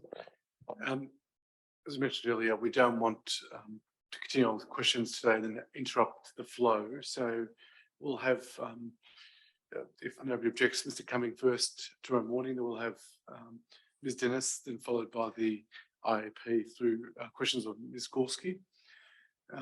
And Mr. Cumming overnight, we'll try to organise access to a laptop where you can plug in your and share your information. Ms. Dennis, can I just ask, will you be here in person tomorrow? Oh, thank you. Okay, in that case, are there any other matters we should be aware of before we close? I just have one matter, sir. During Ms. Tannock's questioning of Mr. Lane, she put to him questions that referred to a photograph of a brolga and what appeared to be a map or a plan that had some handwritten some writing on it. It was quite fleetingly on the screen, and I was wondering if it was possible to have that photograph and that information emailed and uploaded this afternoon. Yes, I've already done that. Perfect. Thank you very much. Thank you. It's very efficient. Just one moment, I'll just check any final matters.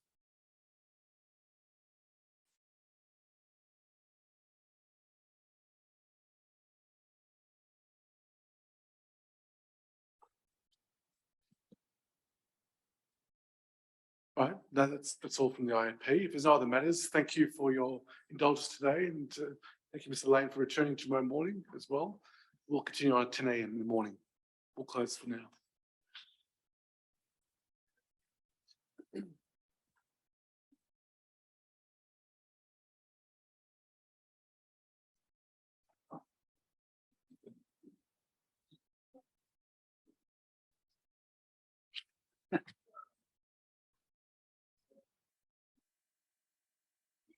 I knew that was going to happen.